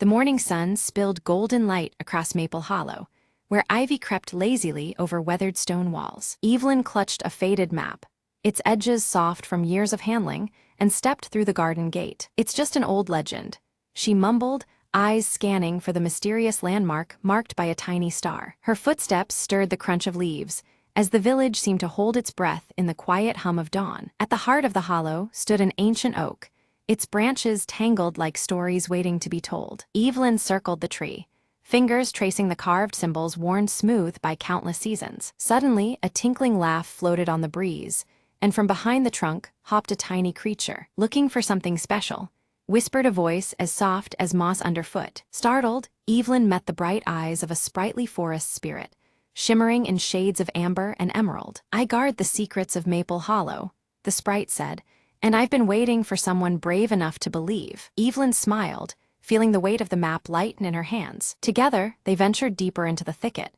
where sunlight danced through leaves like scattered coins. There, beneath a carpet of ferns, bloomed a hidden garden of tiny lanterns, glowing with gentle light. "This is the sanctuary of hope," the sprite explained, "kept alive by those who carry kindness in their hearts." Evelyn knelt and touched a fragile blossom, feeling warmth seep into her very soul. "Will you help protect it?"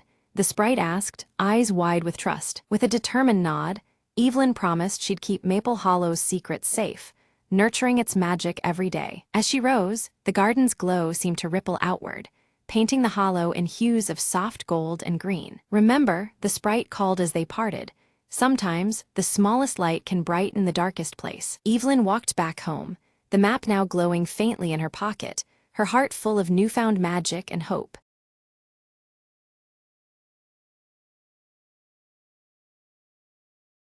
The clock in the hotel lobby struck midnight, its chimes swallowed by the creeping fog outside. Detective Margot slipped inside room 7, her flashlight cutting through the darkness. The door creaked open to reveal nothing but an empty bed, untouched since noon, the room unnervingly silent. She inspected the window. No sign of forced entry, just a cool breeze whispering secrets. Suddenly, a faint tapping echoed from the closet. "Who's there?" Margot called, her voice steady despite the chill rising in her spine. No answer, just the rhythmic tap-tap-tap, like a code in Morse. Drawing her gun, she cracked open the closet door to reveal a small, antique music box. Margot opened it cautiously. A haunting melody spilled into the air, matching the tapping perfectly. Behind the music box, she found a folded note taped to the wall. Unfolding it, she read, "Find the truth beneath the floorboards." Kneeling, she searched the rug for a trapdoor, fingers brushing against a loose plank. With effort, she pried it open, revealing a narrow space beneath the floor. Inside lay a weathered journal, its pages filled with frantic scrawls detailing secret meetings and betrayals. One entry caught her eye. "The visitor at midnight knows the real story." Margot glanced toward the clock. It was midnight now, the hour when the mystery came alive. Footsteps stirred above. She heard a door shut softly, then silence again. Clutching the journal, she smelled a faint trace of perfume, familiar yet elusive. Emerging from the floor, she whispered, "The key was hidden in the echoes all along." As dawn broke, the truth unraveled, and Room 7's secret finally found its voice.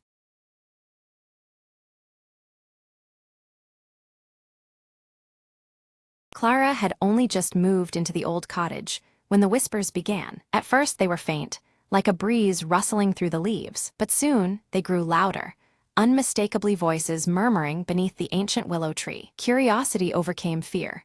One evening, Clara followed the sound to the gnarled roots. There, half buried in the earth, lay an old, weathered box. Inside, she found letters tied with a crimson ribbon, written decades ago. The letters spoke of a love so powerful, it defied even death. As Clara read, the air thickened, and the whispers transformed into soft, melodious singing. A pale figure emerged from the shadows, a woman in a flowing gown, eyes full of longing. "Thank you for hearing us," she said gently, voice like wind through the trees. "Our souls were bound here, waiting for someone to set us free." Clara felt a warmth spread through her chest, a connection to their timeless love. With a smile, she placed the ribbon back and closed the box. The willow's branches swayed as if in gratitude, the whispers fading into silence. From that night, peace settled over the cottage and the willow's shade. Clara often sat beneath its branches, feeling the lingering touch of something magical. She no longer feared the voices, but embraced them as stories untold. Years later, visitors would remark on the gentle aura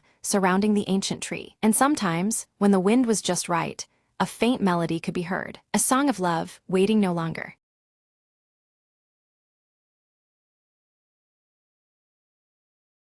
Leora stood beneath the night sky, her silver hair shimmering softly as unfamiliar constellations stretched above in a dance of celestial light.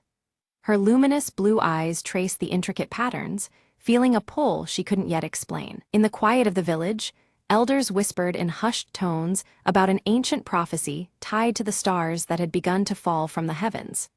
Their voices carried a mix of fear and hope, hinting at destinies intertwined with the cosmos. Near the roots of a massive ancient oak, Leora discovered a pendant glowing softly with a pulsating light. The silver pendant matched one she had always worn, but this new glow seemed alive, responding to her touch. Kalen arrived just as the firelight flickered against his flame-red hair and bronze skin.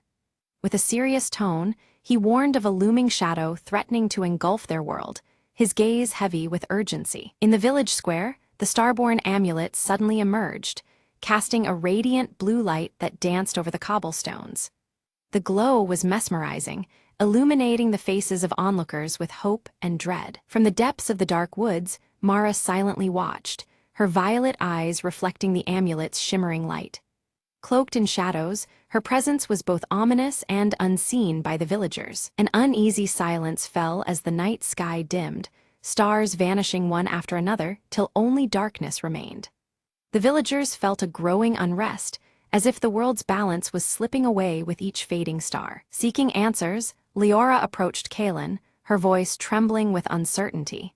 He reluctantly revealed her connection to a celestial lineage that was beginning to vanish from existence, deepening the weight of her destiny. Under Kalen's stern guidance, Leora began to harness the power of her pendant, the surrounding stars flickering in response to her awakening abilities. Each lesson strengthened her bond with the cosmos, yet the challenges ahead loomed large. Mara unleashed shadowy creatures from the darkness, their forms twisting and creeping as they surged toward the amulet. Chaos erupted as villagers scrambled, the tranquility of the night shattered by the assault. Together, Leora and Kalen fought fiercely to protect the amulet, but with every strike, its radiant glow weakened. The amulet's dimming light cast doubt over their struggle, making victory seem more distant than ever. Suddenly, the celestial mirror flickered to life, revealing a cryptic message etched in glowing runes that hinted at a realm beyond the stars. The mysterious script beckoned them toward an otherworldly journey. Compelled by the message, Leora touched the mirror's surface, triggering a shimmering portal that revealed an ethereal landscape bathed in starlight. The realm beyond was both breathtaking and unsettling in its shifting beauty. Kalen insisted they step through the portal together, knowing the fate of their world depended on restoring the stars that were fading. Despite the dangers ahead, their determination was unwavering. As they crossed the threshold, Mara's distant laugh echoed through the star realm, a chilling reminder that their trials were only beginning. Her promise of challenge hung heavy in the celestial air. The star realm unfolded with shifting skies and impossible terrain, each moment testing Leora's resolve and adaptability. The very landscape seemed alive, its challenges crafted to probe her strength and spirit. Leora's silver pendant began to glow brighter, its light pulsing in response to hidden celestial paths that revealed themselves only to her. This newfound guidance was a beacon amidst the realm's perplexing shifts. Kalen confronted illusions conjured by Mara, his flame-red hair blazing fiercely as his fire met their intensity. Each battle was a test of will, his flames pushing back the consuming shadows. Together, they discovered ancient runes carved into celestial stones, indicating the Starborn amulet must be recharged at the heart of stars. This revelation set their course deeper into the realm's mysteries. An unexpected alliance formed as Starborn creatures emerged, their forms radiant and ethereal, offering guidance through the perilous landscape.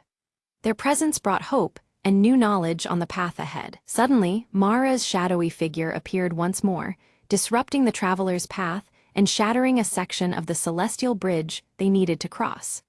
The obstacle threatened to sever their progress abruptly. Drawing on the strength of her celestial lineage, Leora used her pendant's light to mend the fractured bridge. Her connection to the stars pulsed stronger than ever, enabling her to restore the path with care and resolve. They soon faced a harrowing trial where Leora was forced to confront her deepest fears, each reflection cast in shimmering starlight. This intimate challenge tested her courage and inner strength beyond physical battles. By overcoming her doubt and fear, Leora unlocked a new level of power, her pendant now radiating with pure, unwavering light. This luminous transformation marked a turning point in their quest. In a final act of sacrifice, Kalen extinguished his fiery flame to illuminate a hidden cavern leading closer to the heart of stars. His fading light carved a path through darkness, underscoring the gravity of their mission. Mara raised her arms, summoning a starless storm that swallowed the night sky in utter darkness. The winds howled with abyssal force, threatening to consume Leora and Kaelin in its relentless void. Celestial stars vanished as the glowing runes dimmed, and the shifting realms trembled under the threat. Seeking refuge, Leora and Kaelin found shelter within a cavern adorned with ancient murals illuminated by faint rune light. The walls depicted the birth of their world's stars, weaving a story etched in glowing symbols and shimmering celestial patterns. The night sky outside remained cloaked in deep shadows. As they traced the murals, they uncovered the tale of Mara's fall, once a revered star guardian engulfed by darkness. Her radiant form had twisted into shadow, consumed by despair and regret. This revelation cast a solemn light on the storm they now faced. Leora, her silver pendant catching a subtle glow, reached out with heartfelt empathy toward the darkness that held Mara captive. Her gentle voice carried through the shifting atmosphere, planting a fragile seed of doubt within Mara's resolve. The amulet pulsed faintly with this hopeful energy. Mara's shadow wavered, flickering between vicious rage and hesitant sorrow. The internal conflict stirred as Leora's words touched the core beneath the darkness. For a moment, the storm's fury softened, and stars began to faintly shimmer once more. Patches of stars re-emerged along their path, guiding them closer to the heart of stars. The celestial forge radiated with pulsating cosmic energy, suffusing the air with a mix of hope and lingering tension. The realms shifted subtly, the atmosphere alive with anticipation. Without warning, Mara's minions ambushed them, shadows darting amidst the stars like dark meteors. In the narrow escape, Kaelin sustained a wound that dimmed his fiery glow. Despite the chaos, they pressed onward, shadows closing behind them. Leora knelt beside Kaelin, her luminous blue eyes steady as she channeled gentle light to stabilize his weakened flame. Their bond deepened, each heartbeat syncing with the glow of her silver pendant and his flickering fire. The cosmic energy around them responded to their unified strength. They arrived at the heart of stars, a celestial forge bathed in raw cosmic power. It pulsed rhythmically, as if alive, its glow casting intricate light upon their faces. The night sky above shimmered with nascent constellations, waiting to be reborn. Leora lifted the starborn amulet, attempting to recharge it with the forge's energy. Yet it resisted, its glow flickering uncertainly, signaling that mere power was insufficient. The amulet demanded sacrifice, a deeper offering beyond strength. Mara appeared, her form shifting between shadow and light, proposing an uneasy alliance. She offered a choice: to unite their powers and restore balance or surrender everything to the engulfing darkness. The air thickened with tension, stars flickering like hesitant witnesses. Torn by the weight of the decision, Leora's mind drifted to memories of her village and the faces of loved ones. Their safety and the fate of countless realms hung in the balance, reflected in the gleaming night sky. Her heart surged with determination amidst the swirling emotions. Resolutely, Leora extended her hand toward Mara, the amulet bursting into unwavering brilliant light. The glow intertwined with Mara's shadow, hinting at a fragile unity forming beneath the cosmic tapestry.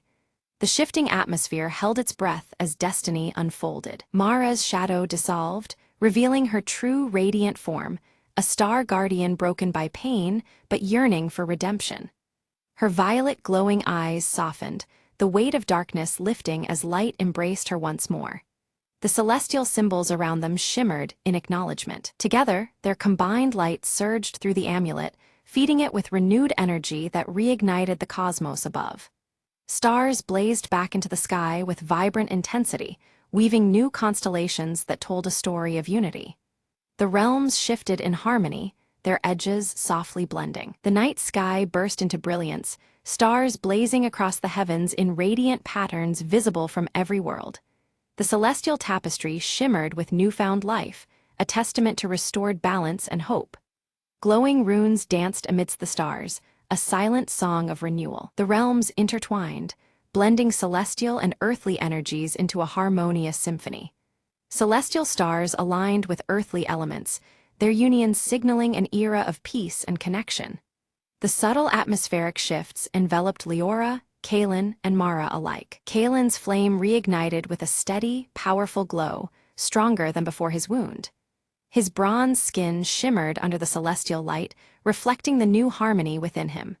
Together, they embodied the reforged bond between realms and guardianship. Leora vowed to protect both realms, her silver pendant glowing softly as their destinies merged. Her gaze held firm commitment as the celestial forces swirled around them. The burden and honor of their journey settled like a star's steady light within her. The trio stood at the threshold between worlds, witnessing the dawn of a renewed era unfold in the skies above. The realms shimmered, the shifting atmosphere alive with promise and fragile equilibrium. Stars traced new paths as the night embraced the first light of hope. Back in the village, the night sky exploded into radiant starlight, illuminating faces turned upward with wonder. Hearts filled with hope as the celestial tapestry told the story of salvation. The silver pendant on Leora's neck glowed faintly, a beacon to all. Leora's pendant pulsed softly, a glowing reminder of their perilous journey and the bonds forged through light and shadow. Its steady radiance mirrored the harmony now restored between the realms. The stars above twinkled as if acknowledging the promise it represented. Mara, restored and radiant, silently watched over the realms once more as a vigilant guardian. Her violet eyes held quiet strength beneath the night sky, adorned with new constellations. The shifting realms settled into balanced serenity, embraced by her newfound purpose. Kaelin trained new protectors beneath the celestial glow, sharing the wisdom of harmony born from trials. Flames danced steady on their skin, reflecting the unity of earth and starborn power. The village thrived under the careful watch of its guardians. Villagers gathered beneath the glowing celestial tapestry, retelling the tale that had saved their world. Stars shimmered overhead, guiding stories woven with light, shadow, and sacrifice. The air held the lingering magic of a starborn legacy, alive in every heart. Beneath the vast expanse of the starlit sky, Leora sat in quiet contemplation, the celestial stars twinkling like distant whispers weaving through the night. Faint glowing runes shimmered on her silver pendant as she felt the subtle pull of realms beyond, calling her with gentle urgency. In this stillness, Leora realized how much the journey had altered her essence. She was no longer just a guardian, but a vital bridge uniting the heavens above with the world below. Her heart carried the weight and wonder of this newfound destiny, a living link between stars and earth. A soft, celestial glow wove through her silver hair, casting ripples of shimmering light around her, a radiant symbol of the role she was now destined to play.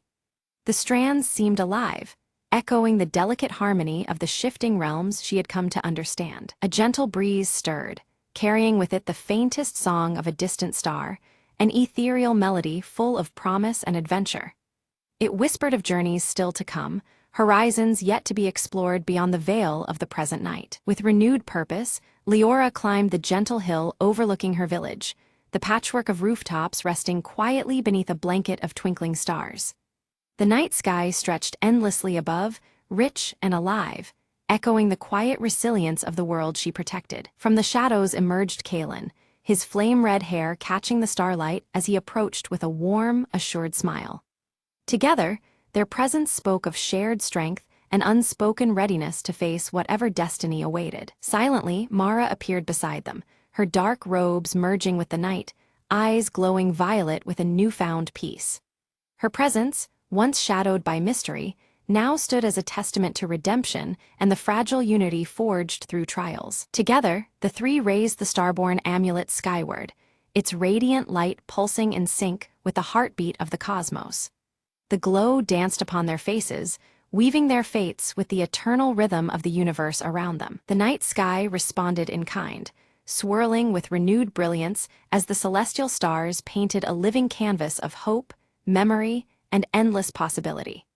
It shimmered with the luminous runes' gentle glow, reflecting the harmony born from their combined strength. As dawn's first light brushed the horizon, Leora, Kaelin, and Mara stood united beneath the fading stars, guardians of a world reborn under the veil of the starborn.